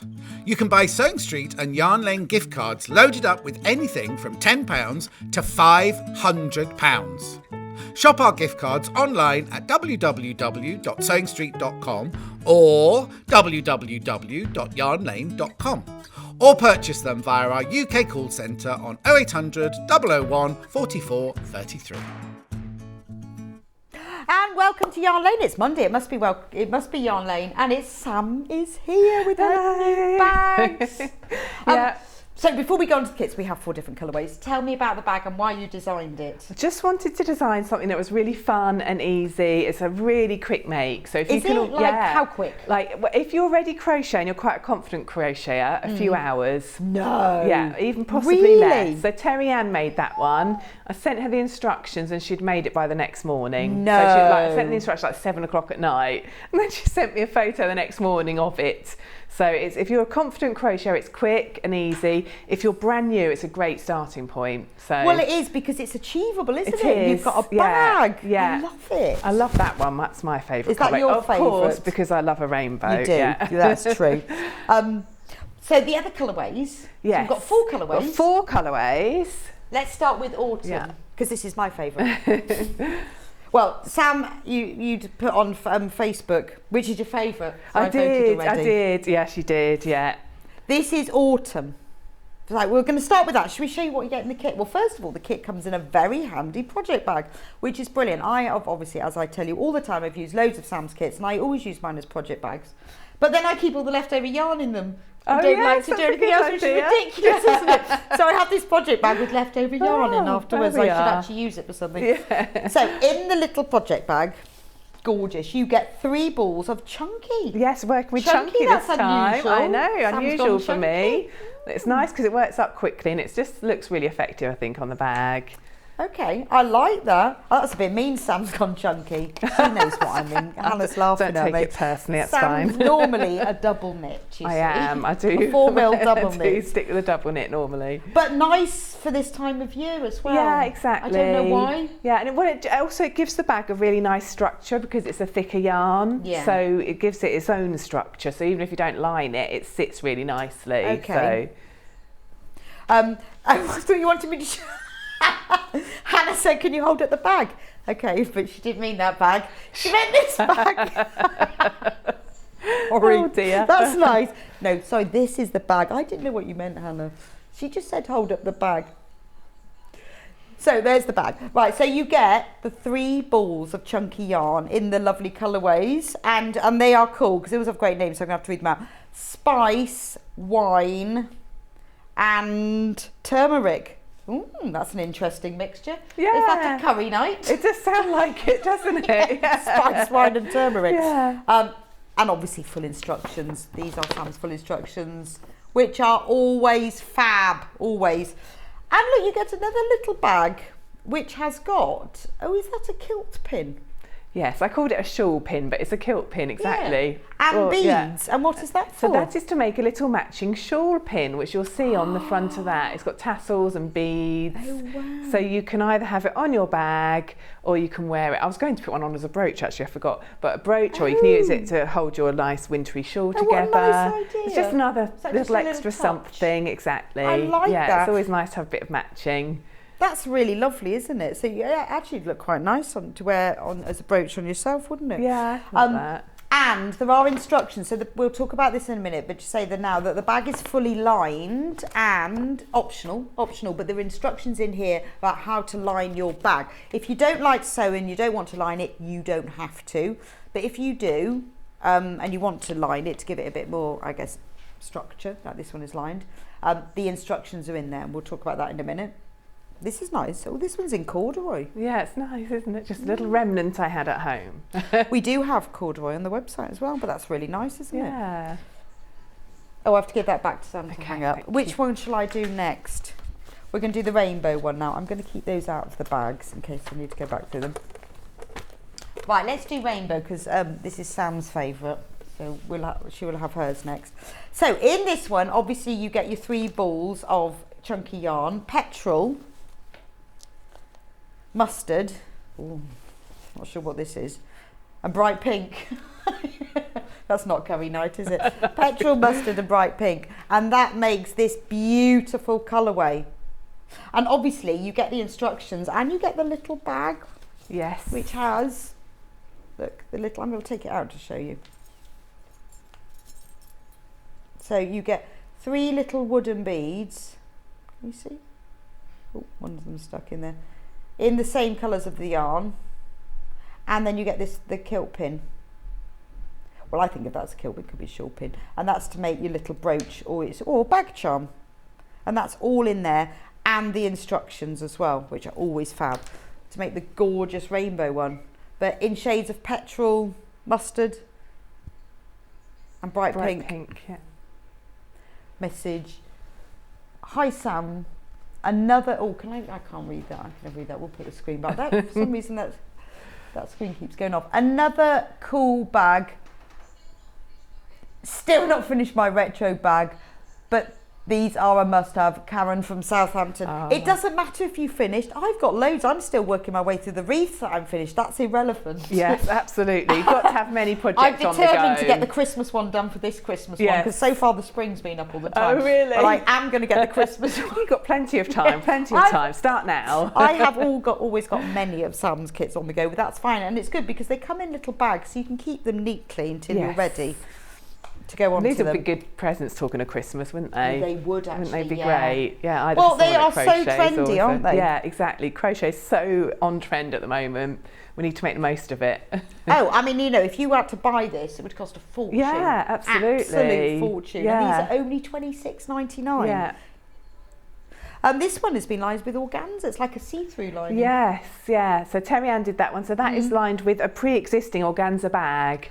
Oh, so like the ones that yarn you lovers get. have lots of them, don't I we? have loads when we of order them. yarn, often yarn comes in it from a yarn company online. What a good idea. So Terry Ann has just literally cut round the top of that and hand sewn it in. So if you don't enjoy sewing, you've got a really good tip there for how to line it. Oh, so because we have loads of these, don't we? Yeah, absolutely loads. How fab, and it's kind of see-through. Yeah, so you can still see the print on, when you've got it on the outside, you haven't got any added colour inside it, but yeah. Okay. So I've got instructions in the pattern to do that and to make the actual lining that I did for my autumn bag. So if the you blue... want to...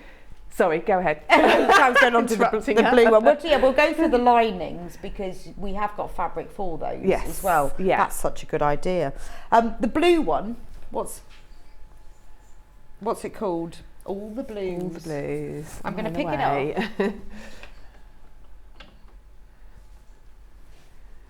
That can't go back. Oh, okay. Right, sorry. You can't see it very well. And this was made by Terry Ann because it's got her name on it. She's put her lovely labels in there, yeah. She's put her own labels in now. So this is the blue one. All the Blues. Oh, it's a difficult decision now, isn't it? So in this one is... What's this one called? Again, it's all chunky. Oh, this is nice. This is like a tweedy one. Yeah, I think it's got a nice sort of it's variation in the colour, hasn't it? Sea spray. So this has got, it's like mottled. You've got like shades of teals and greens and blues, like a tweedy. Yeah, it has got really nice, texture to it. That's lovely. So we've got sea spray. Then we've got navy. And... this looks slightly tweedy. It is, isn't it? It's just the effect of it, isn't it? Yeah, it's a really lovely. nice range, this chunky yarn. I really like this one. It's beautiful. Yeah. So you've got those 3 shades. Obviously, you've got the full instructions. And then you've got the 3 little wooden beads and the pin for this one as well. So we're on the autumn, the rainbow, the blue, all the blues. And then the final one is the neutrals. So Sam has done a small sample of this one for us. Actually, I'm going to hang these back up. Well, actually, you can't see that one behind you. I'll hold them up in a minute. So show me the neutrals. So then. these are the colours. This is the base of it, which I'm going to be demonstrating later on. So I'll show you how the colours come together. But this is a really nice neutral palette, really. Beautiful. And so you've got really tasteful. Yes, blush. Yes. Sand. And then you've got this lovely... And caramel. Yeah. Yeah, so that's so if you were, it depends what you're doing with it. It's just what you want to wear it with, isn't it, as well? Neutral. Yeah, exactly. And neutrals are so in at the moment, aren't they? Yeah, I would say this is I would imagine, be a really popular one with, if you're making it as a gift or something, to go with everything. It really would, wouldn't it? But I'm also thinking, if you could hang this up somewhere and you would keep things in it. Well, this is true, yeah. That's true. I can sort Hadn't of see thought that of in the bathroom. Yeah, that sounds lovely. don't know why. Because My it toilet has rolls got in. it's got this square base to it. So this part here, this is the base. Oh, I see. So it isn't a flat bag. It has got a three-dimensional. You know, no, I'm seeing Where this it now. shapes, yes, as you're sort of putting it like that, you can see how it sits. So if it was full of things, it would keep it shaped like that. I'm thinking toilet rolls. Yeah. Wouldn't that look lovely? That would look great, Well, you know, yeah. people put them in baskets, but wouldn't it look great in Well, that? obviously I put my wool in mine as well, but you know, if it's full of wool, it will keep its shape more of a basket. But because you've got that nice square bottom. Yeah, you've got the sort of three-dimensional shape But that to actually it. makes it really good for shopping as well, because you can put bottles in and it stays upright. Yeah, and even for kids at school, my children have to take Chromebooks to school. They have little laptops these days, and that would be a great size for that as well. Well, yeah, you know, sixth formers with their folders. Yeah, exactly. And these are so trendy as well. Who wouldn't want one of these? Yeah, Me. I want one of these. Gorgeous. Yeah, it's really nice, isn't Right. it? So what? So crochet hook, because we're using chunky. What size do we need? 6mm crochet hook. So tension isn't important on this project. It's really what you would normally use for a 6mm. Oh, so just use. Sorry, for a chunky, which So for me just is use 6. a 6mm. Yeah, You don't need yeah. to check So there's tension. I haven't put any measurements in. I mean, if you do worry about it, then my square is around about 30 centimetres across. Right. But you know, it's not going to make a massive amount of difference. It's a bag. So it might be a centimetre smaller or a centimetre bigger if your tension varies a little bit. It really isn't going to matter. So we've got, if you haven't got a 6mm, $2.99. These is the Zing Knit Pro Zing, really nice make, lovely to crochet with. So if you haven't, you'll need a 6mm.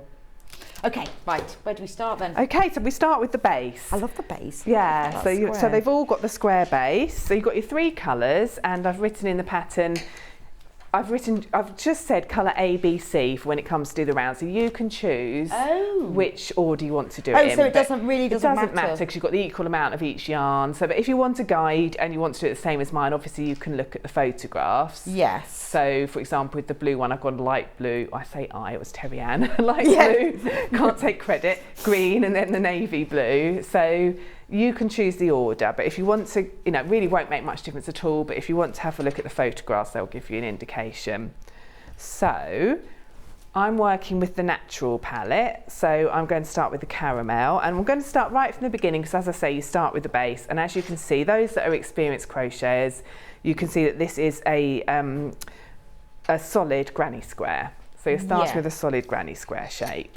So you're going to start with your chain 6. This is a really good beginner's project. So if you are new to crochet, maybe, because I know we started the Christmas crochet along today, and I know I've got some beginners doing that. Yes, congratulations to everyone who got it in the first round and the second round. Yeah. And if you've asked me questions, remember Sam isn't getting home till about 4 o'clock, and then she's got to have a tea. So probably need to wait till this evening, but I am really looking forward to it. Could you please put some photos on the fan page so I can see how you all getting on? Yeah, it'd be great. Can't wait to see how people get on with it. But anyway, for those that have messaged me saying they're beginners, if you want a project going alongside to practice, this would be perfect. Absolutely perfect. Okay, so you're starting with a slip knot on your hook, and then you're going to do a chain of 6. So this is just the way we start a lot of granny squares. And it's lovely working with this chunky yarn. It's actually, as Rebecca said, I often work with double knit, and it's such a relief working with a nice big yarn. That's why I said you've gone chunky, but she hasn't. Oh, it's really nice. She's gone the other way. She's gone 4-ply, really. So then you do your chain of 6, and then you're going to put your hook through the very first chain, which is the one right next to the knot, because you're going to make a circle, a ring. So hook underneath that chain, and you're going to slip stitch. So you're going to grab the yarn and put it back through that loop and the loop on your hook. And that makes a circle. So if you're new to crochet and you're not sure if you're going to be able to find the centre of that circle, you can put a stitch marker in there. And then you're going to do a chain 3 in the air. And you're going to do 1 treble in this ring next to this chain 3, like so. So far you've got your chain 3 and a treble. And then you're going to do a chain of 2. And then working into this ring again, you're going to put another 2 trebles. So for your treble, you're doing yarn over, into that ring, pull the yarn back through, which gives you 3 loops on your hook, grab your yarn and come through 2 of them, leaving 2 loops, grab the yarn again and come through those 2.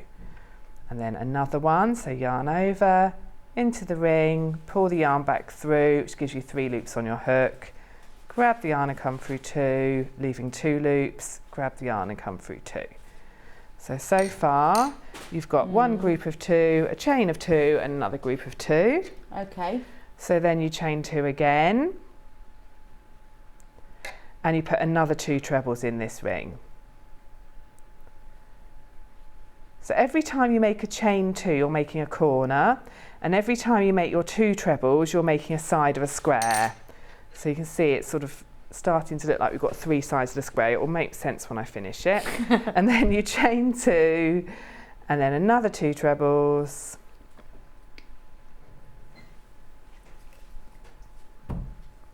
And then you chain 2, and now you've almost finished your square.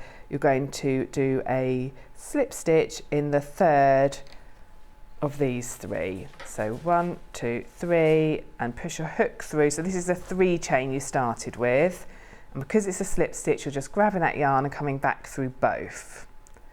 And I'm going to pull the tail. So if you would prefer to do a magic ring to start, you can, but I've just done the chain of 6 there, and you can see you've got your square shape. So this is slightly different to when you do a traditional granny square, because it's a solid granny square. So I'll show you what we mean by that now. So continuing on in the same colour, you then chain 3 in the air, and then you're going to make a treble in the top of this treble here. So you've got your V here, so that's one strand of it and the other. So yarn over, push your hook up underneath those 2 strands of that V, grab the yarn and pull it back through, which gives you your 3 loops on your hook. Grab the yarn and pull through 2, grab the yarn and pull through 2. Okay, so you can see, instead of with a traditional granny square, you skip over the trebles you've made. With a solid granny square, you're actually working into them. So I've done those 2, and then I've got a corner ahead of me. So now I'm going to work into the corner. So to go into the corner, I'm going to make 2 trebles, so yarn over, straight into that corner, pull the yarn back through. So when I say in the corner, I mean into that gap made by that chain 2. Pull the yarn back through, 3 loops on your hook, so go yarn over through 2, yarn over through 2. It's just all trebles. At all least it's trebles, the whole stitch. bag is all trebles. Oh wow, so once you crack the treble, exactly, it's just except for the handles, but okay, yeah, yes. The main body of the bag is trebles. Fantastic. And then another one. So 2 trebles in that corner, and then chain 2, and another 2 trebles, which turns us around the corner. So those 2 trebles going back in that corner. So when you do your chain 2 and you do a second set of 2 trebles in there, it turns you around the corner. Yeah. So I've made that corner there. And then I've got 2 trebles ahead of me. So with a solid granny square, you work into those trebles, and you're making trebles in there. So don't skip this bit, because sometimes you can think this bit gets sort of covered underneath your trebles you've just made in the corner, and you can miss that first stitch. So just give those trebles you've just made a pull, so you reveal the first stitch, which is here. I see what you mean. These 2 here, these 2 strands of yarn, and you go yarn over, under those 2 strands, pull back through, gives you your 3 loops, yarn over through 2, yarn over through 2. So that's one of those trebles worked. I'm not much of a crocheter, but I love Sam's demos, so do I.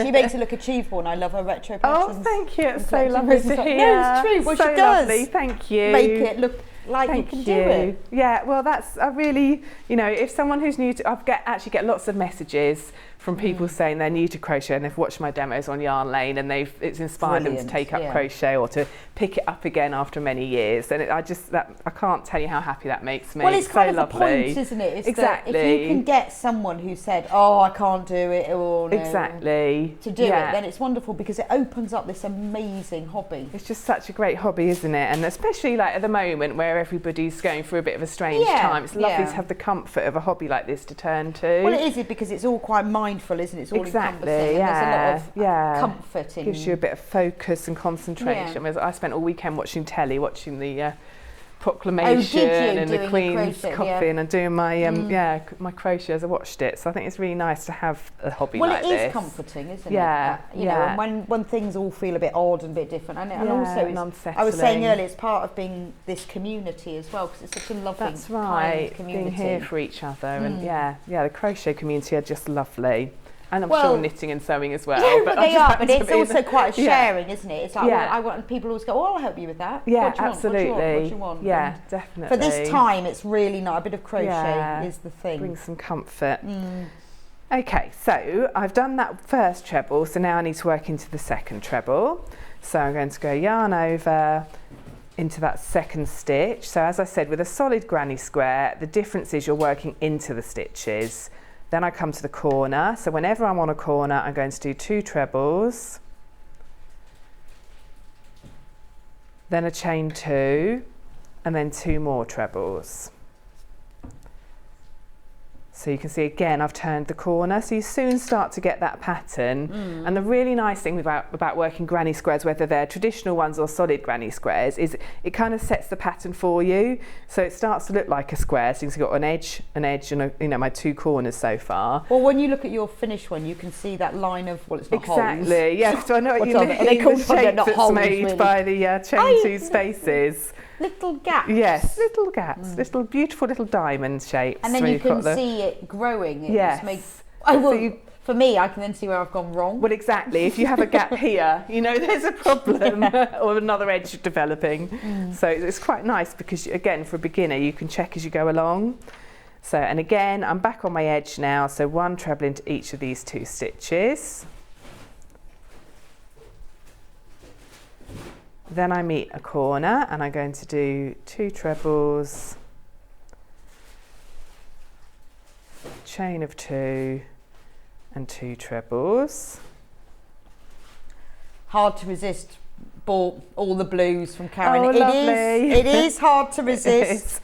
Well, and very worry. difficult to choose. Yes. What's lovely about all the blues kit though is it has these single figures. What's lovely about it, single figures, but also it has these lovely, I love this kind of variegate. It's like a tweed. Can you see if you look really close? It's got all different colours of, it is what it's called seascape. It looks like sea, doesn't it?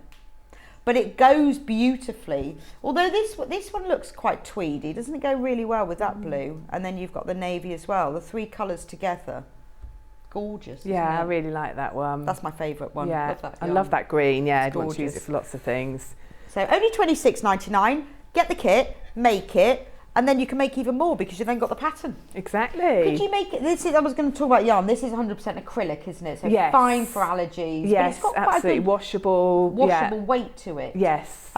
Could they make it with a different yarn? Or Yeah, would it be too no. If floppy? no, I think it would work well with any yarn. So, Okay. and one little tip, if you're worried about if you've made one and you want to make another from your stash, is if you're worried about it being floppy, go down a hook size. It'll make the whole thing tighter. Right, okay. So, but you can even double up yarn. So if your stash is mainly double knit like mine, if you use a double strand of your double knit yarn, 2 strands, and work them at the same time, you've got the same True. texture. Well, because I think, with a lot of width as a people, they chunky. buy your kit, but then they've got the pattern. Exactly, So they can, I it's get like a sent so bonus. many photos of additional things people have made. And this really? is a quick make, so Yeah. you'll be whipping them up for Christmas presents. Yeah, So definitely. Don't worry if you're adding it to your list of projects because it's a quick one, which Yeah, is and another that's reason fine. I liked it. And I'm is, thinking, there's so many things. I'd fill this with carrier bags or something on the back of the kitchen door. Yeah, there's loads of uses for it, isn't there? Yes, I would.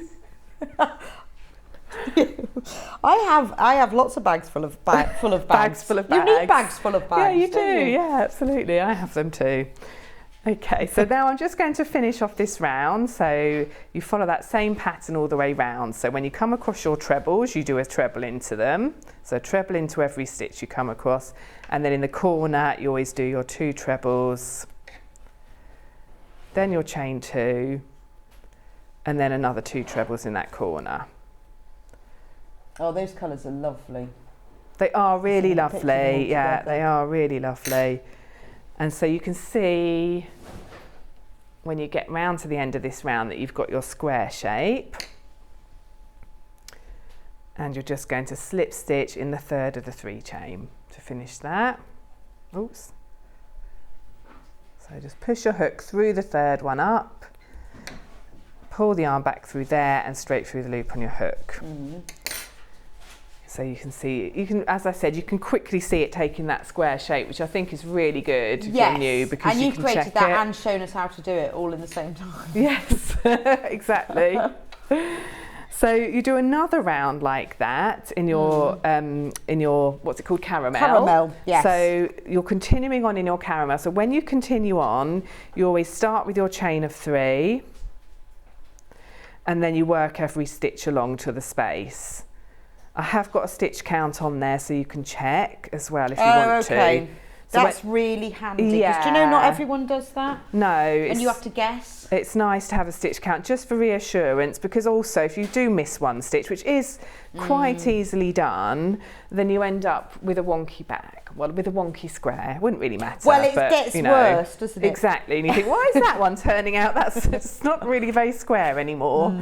So I'm just going to whiz around here so I can show you how you join your next colour. Sometimes I cheat and just put 2 together or something. Yes, definitely. Can't be bothered to undo it. Yeah, that can definitely be done. I did that yesterday with something. I can't remember what it was now. Oh, no one will know. I'll just pop another stitch in here. And again, I think we said this before, it just depends how you feel about crochet as to whether you're happy to do that. But I definitely am. I am definitely that kind of person. I'll go back if it's really going to make a difference. Yeah. Or sometimes if it's a new stitch that I've done or it's a new thing and I really want to know how to do it, I'll go back. Yes. So I know, like, the first time I learned magic circle and you have to put 12 in and I always got it wrong. I think it's because I think you said to me, mark the last stitch, not the first. I find with amigurumi, I just find it really helpful to mark the last stitch. I know, and that changed it. So yes, I remember you saying that. Yeah. And I kept on doing it and doing it. Yeah. And then I remember you saying mark the last stitch when you do a magic ring and you've say got 12. I used to mark number 1 and I got confused because the first one looks different. It does. It does. The first one, you almost have to take a step down, and that I know when I'm teaching it, it can be really tricky with amigurumi. So therefore, in that state, I would. But if it's normal and I can do it and I just couldn't be bothered to count, I just... Yeah, and I think, that's just reminding me as well about stitch markers. If you're new to it, stitch markers are so useful. Yes. I mean, for when you're doing this project, when you do your chain 3 at the beginning of the round, if you mark the third of the 3 chain with a stitch marker, when you come back to the end of it... But also remember, they're different to knitting stitch markers, because I didn't realise that to start with, but knitting stitch markers are often ring. Yes, they don't have a gap in them. You need to be able to clip them on. Yes, with crochet you need to be able to clip them on, or you can get circular ones but they have to have a gap in them. Yes. Can't remember what they're called, or the interlocking ones like little safety pins. Yeah, or you get the ones that are kind of like almost split and you just push them through. That might be what they're called, split but pins. I put some of the knitting in once and I had to cut them all out. Oh no. Funnily enough. They were there. Well, they could be a feature, I guess, otherwise, couldn't they? A design feature. So don't use knitting rings because you have to cut them all out. I didn't. What's the most popular, Hannah? Autumn and blues. Are level pegging number 1. There we are. Brilliant. I mean, they go with everything, won't they, those colours as well? That's the thing. They do, but then, the rainbow one is kind of fun and funky and festival. Definitely my favourite. Yeah, this is, very, fun and funky. Yeah, really bright. Love that one. Yeah.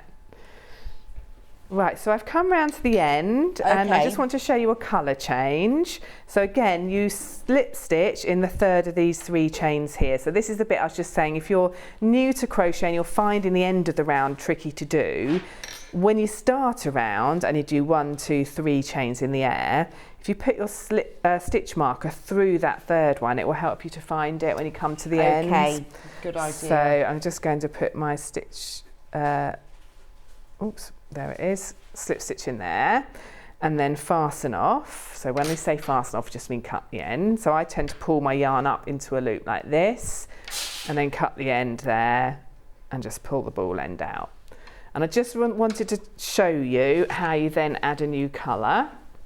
So then the pattern will show you when to add the colours. Okay. So when to change colour. So when it comes to a change of colour, what you're going to do is join it in the corner. So any of your corners, and I tend to move away from where the end is because the tail there, then it's just out of the way. So I'm going to put my hook through the corner, put a loop of my new colour on, pull it back through, and then make 1 chain. And the purpose of that chain is just to secure it. So then just pull that tail to tighten it, and you're ready to go with the instructions for the round. Right. So then you chain 3, and you make 1 treble in there. So that chain 3 is acting as a treble. So that gives you your group of 2, with the chain 3 pretending to be a treble. Okay. Then a chain 2, then another 2 trebles in there because it's your corner. And then you're off again, doing 1 treble in every stitch along and starting that same pattern. Then it's easier because you can see it's quite nice working a different colour, yeah, I because think it's really annoying that crochet is harder at the beginning when you can't see it. Yes. That's the when you need it to be exactly. easier because you haven't learned it. Makes it hard when you're teaching it as well because you've got a really fiddly bit, and then everyone's like, oh, it's much easier now because you've got a bigger piece of work. Yes. So. And you can count it more easily because you've changed colour. Yes, and you can see with the change of colour where the stitches need to go.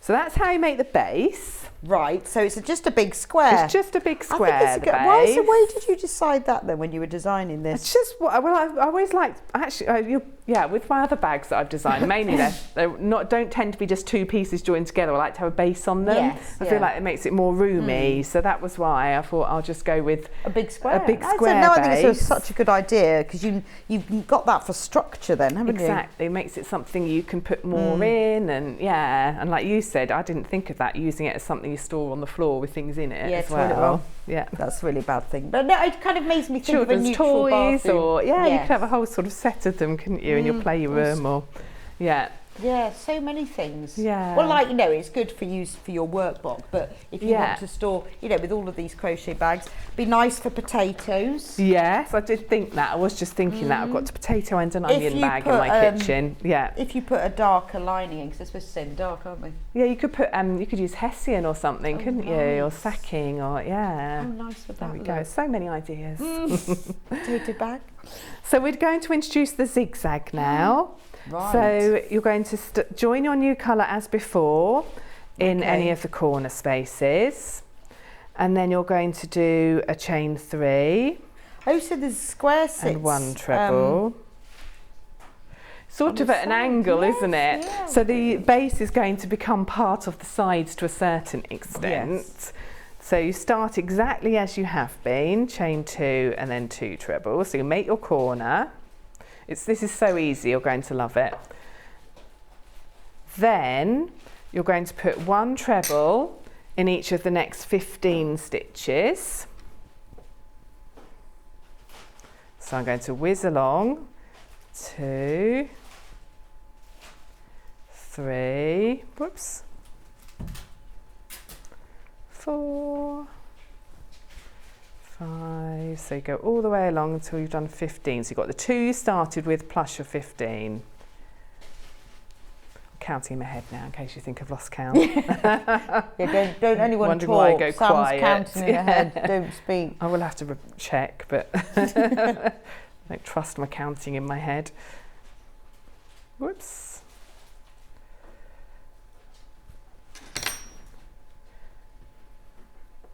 So you're going to have done your corner plus 15. So obviously this pattern will talk you through how you get to the number where you need your 15. Yes, okay. So that's kind of crucial, isn't 3, it? 4, yes, 5, 6, 7, 8, 9, 10, 11, 12, 13, 14, one more. So if you have found, if you are checking, you will certainly need to check that final round that you've done of your square. And if you have found your 1 or 2 less or more, just correct it at that stage. Self-correct. Yes. Yeah, okay.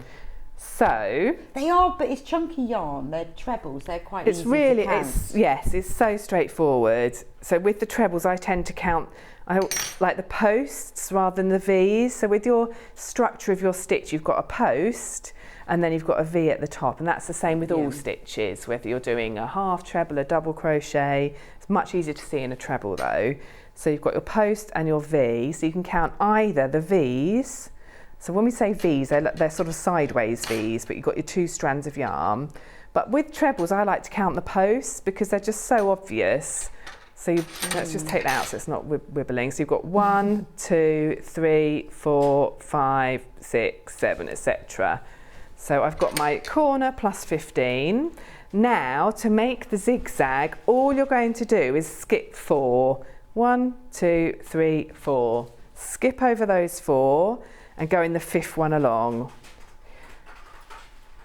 And that's going to pull it in, and you're making a treble in there, and then you're trebling all the way along to the next corner.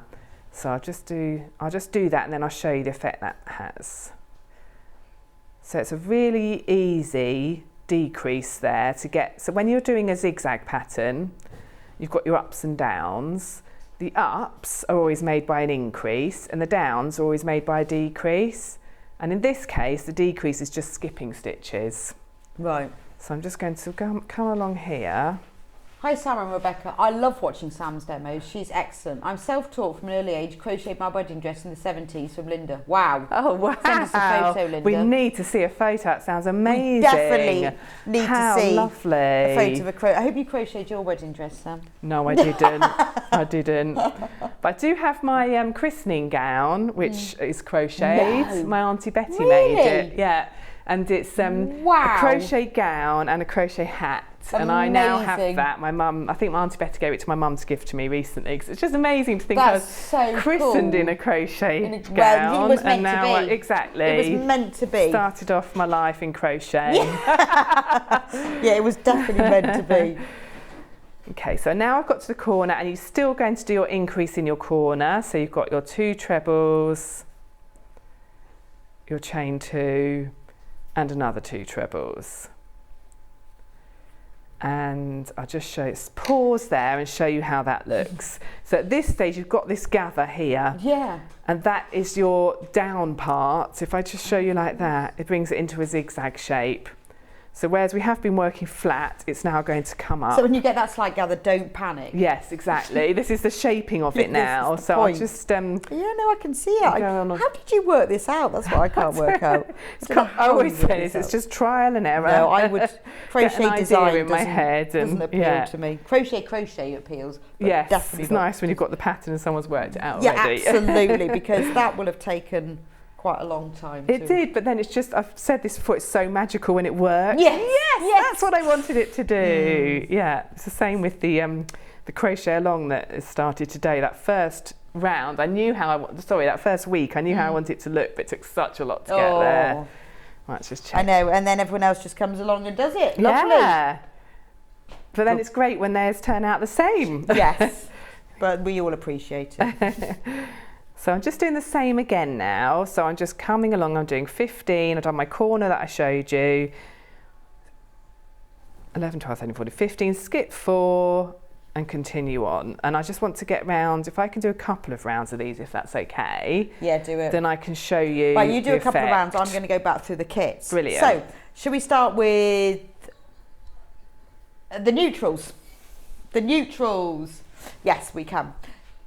So you get 3 balls of chunky yarn. This is 100% acrylic, but it's a premium acrylic, so it's a really nice weight. It feels very soft, but because it's chunky, it's got that structure you need for the bag. Beautiful neutral colours of caramel, sand and blush. Aren't they pretty?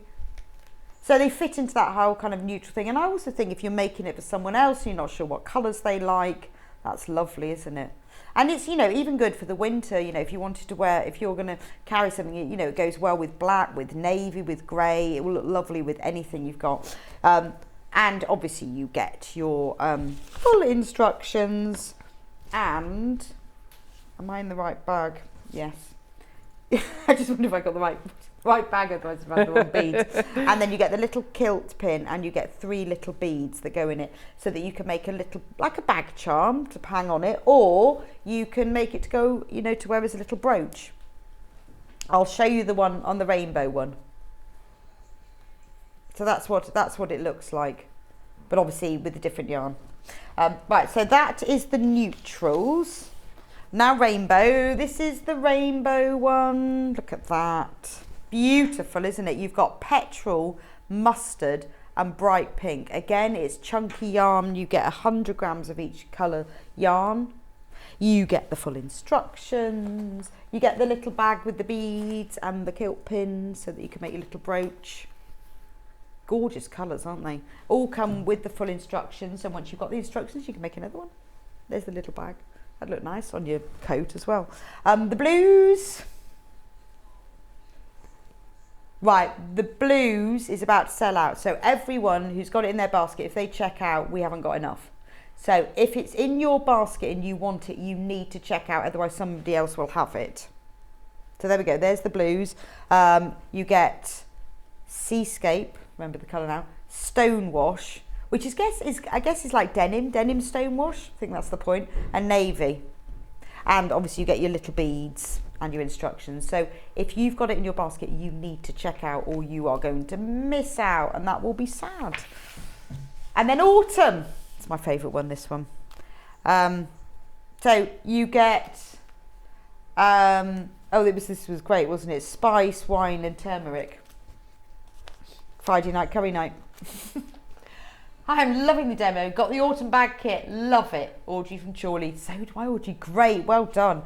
Do remember to post a picture on the fan page because Sam loves to see them as well. I do. I love it. It's nothing better than seeing when people have finished making something and they share a photo. And see what they like. Feeling, I always send the photos.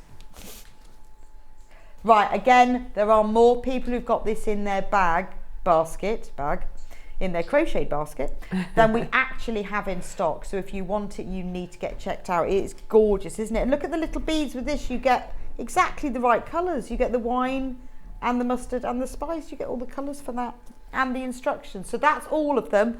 The autumn and the blues one, more people in baskets than we've got. So you do need to get checked out or get one of the other colours. Can we have a quick talk about lining? Yes, yeah. So while you're crocheting. Yes. So you need a metre. You need a metre of fabric. And we have colours here. So if you want a metre fabric, you can use your own. If you want cotton fabric, we've got metre pieces here. Are these half metres, Hannah, or are they? Right, so you just need to buy 2 units if you want a metre, because this is half metre. It will be sent to you as a whole metre piece. This one is natural seeded, so it's a bit like a calico. It's got a bit of a fleck. So I think that would go well with neutral. Be really nice with this, wouldn't it? Yeah, really lovely. Yeah. Really nice. Nice with the neutral. Yeah. Then there's this one. I think, which one would I put this one with? The festival one. Marine. Again, you need a metre, so don't forget 2 units of that.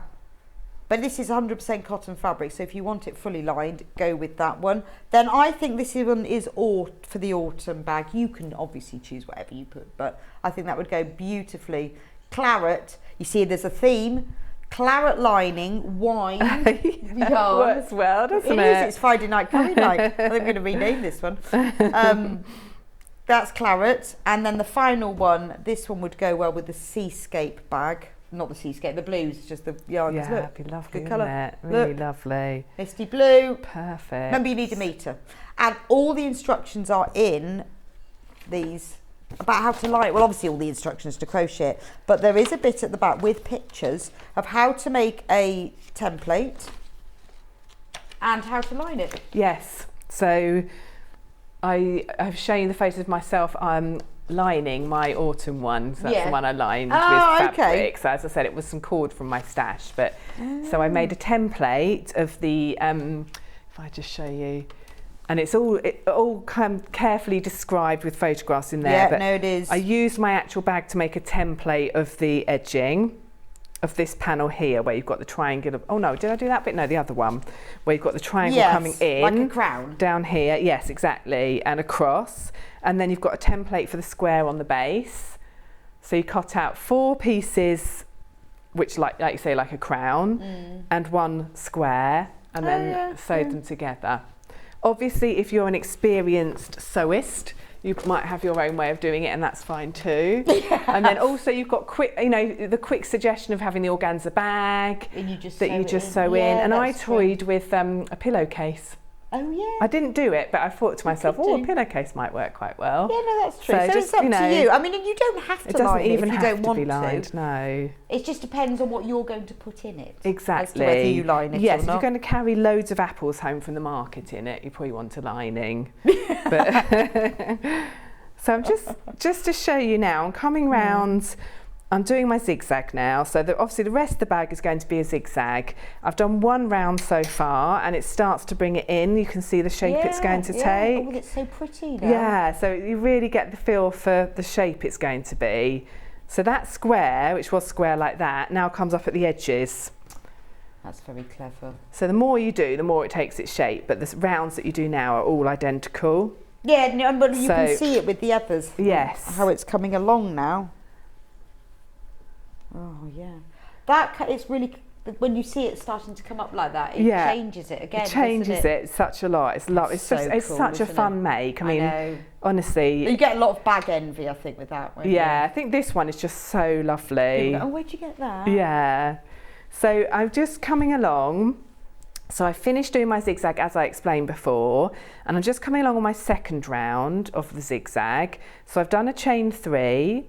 I've done a treble in the stitch. I've worked my corner as normal, so you've got 2 trebles, chain 2, 2 trebles, and then you're coming 1 treble again, 1 treble into each of the first 15, and then you're skipping 4 because you're not numbers of stitches now are going to be exactly the same every round. So you're not increasing anymore, and that's how you make it go upwards. It's a similar principle to amigurumi, or if you've done a basket before. So when you want an object to become 3-dimensional and form like a tube or a cylinder shape, or in this case it's sort of a cuboid, then you just put 1 in every.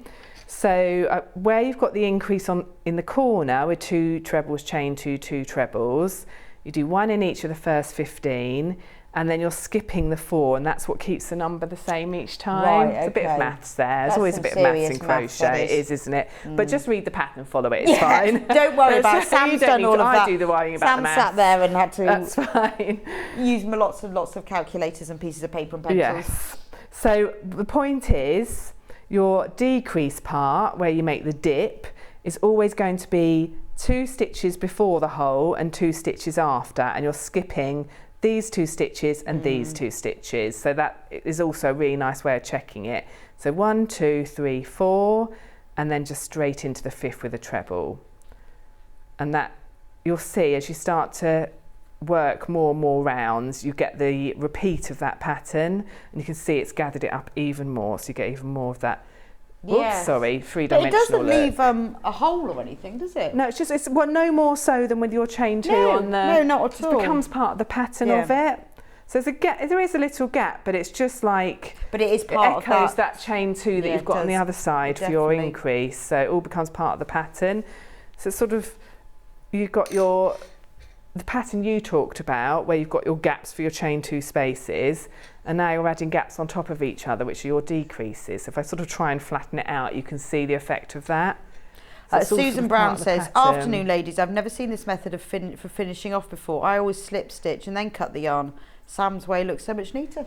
Well, it's lots of people do that slip stitch, and it's absolutely fine, and I think it gives you peace of mind, because the feeling is, I think a lot of people are worried that if they don't do the slip stitch and they just fasten off the way I showed you, that it might come undone, but I promise you it won't. So actually the slip stitch is unnecessary, but it doesn't matter if you do that. I always say when I'm teaching it, if you feel better doing it, do it, but it's not necessary. And because when you do a slip stitch, you're adding a tiny little bit, not much, but a tiny bit to the work. So it will it's insignificant really, but it will alter it a little bit. So there we go. Well, Susan's really liked it, because she said it looks neat. I guess it's really simple. I guess it's neater because you're not adding the extra bulk. Exactly, and then when you sew the end in, then it neatens it up even more, and you haven't added anything to your work. Well, that's fab, Sam. Thank you so much. We've run out of time, as always. You're welcome. Brilliant. Brilliant. I absolutely love them. And when are you back with me? I'm back on the 3rd of October, which is a Monday. Oh, so yes, I think I'm in on the 3rd. I think so. Yeah. Brilliant. Great. Good luck with your Christmas cow today. Thank you. Can't wait to see. Thank you for joining me today. It's been such a lovely day. Thank you so much for joining me. And I hope, it's been useful today. It is such a sad time, but it's been really nice to be with you all this morning. Tomorrow we have Vix on air, and at 8 o'clock it's Gadgets You'll Love. She's got Janet Clare in tomorrow, new to the Sea fabric collection. That'll be lovely. I love Janet's fabric. And we have got some exclusive fabric packs. 10 o'clock is Quilting Supplies. 11 o'clock is Spoon Drift Book. with Janet Clare, and 12 o'clock is all about the cushion kits. So thank you so much for joining me today. Hobby Maker is on now at 1 o'clock. That's everything that's coming up between 1 and 5 o'clock. So don't switch off, stay with them. I will see you back here next week at some point. And thank you so much for joining me this morning on Sewing Street.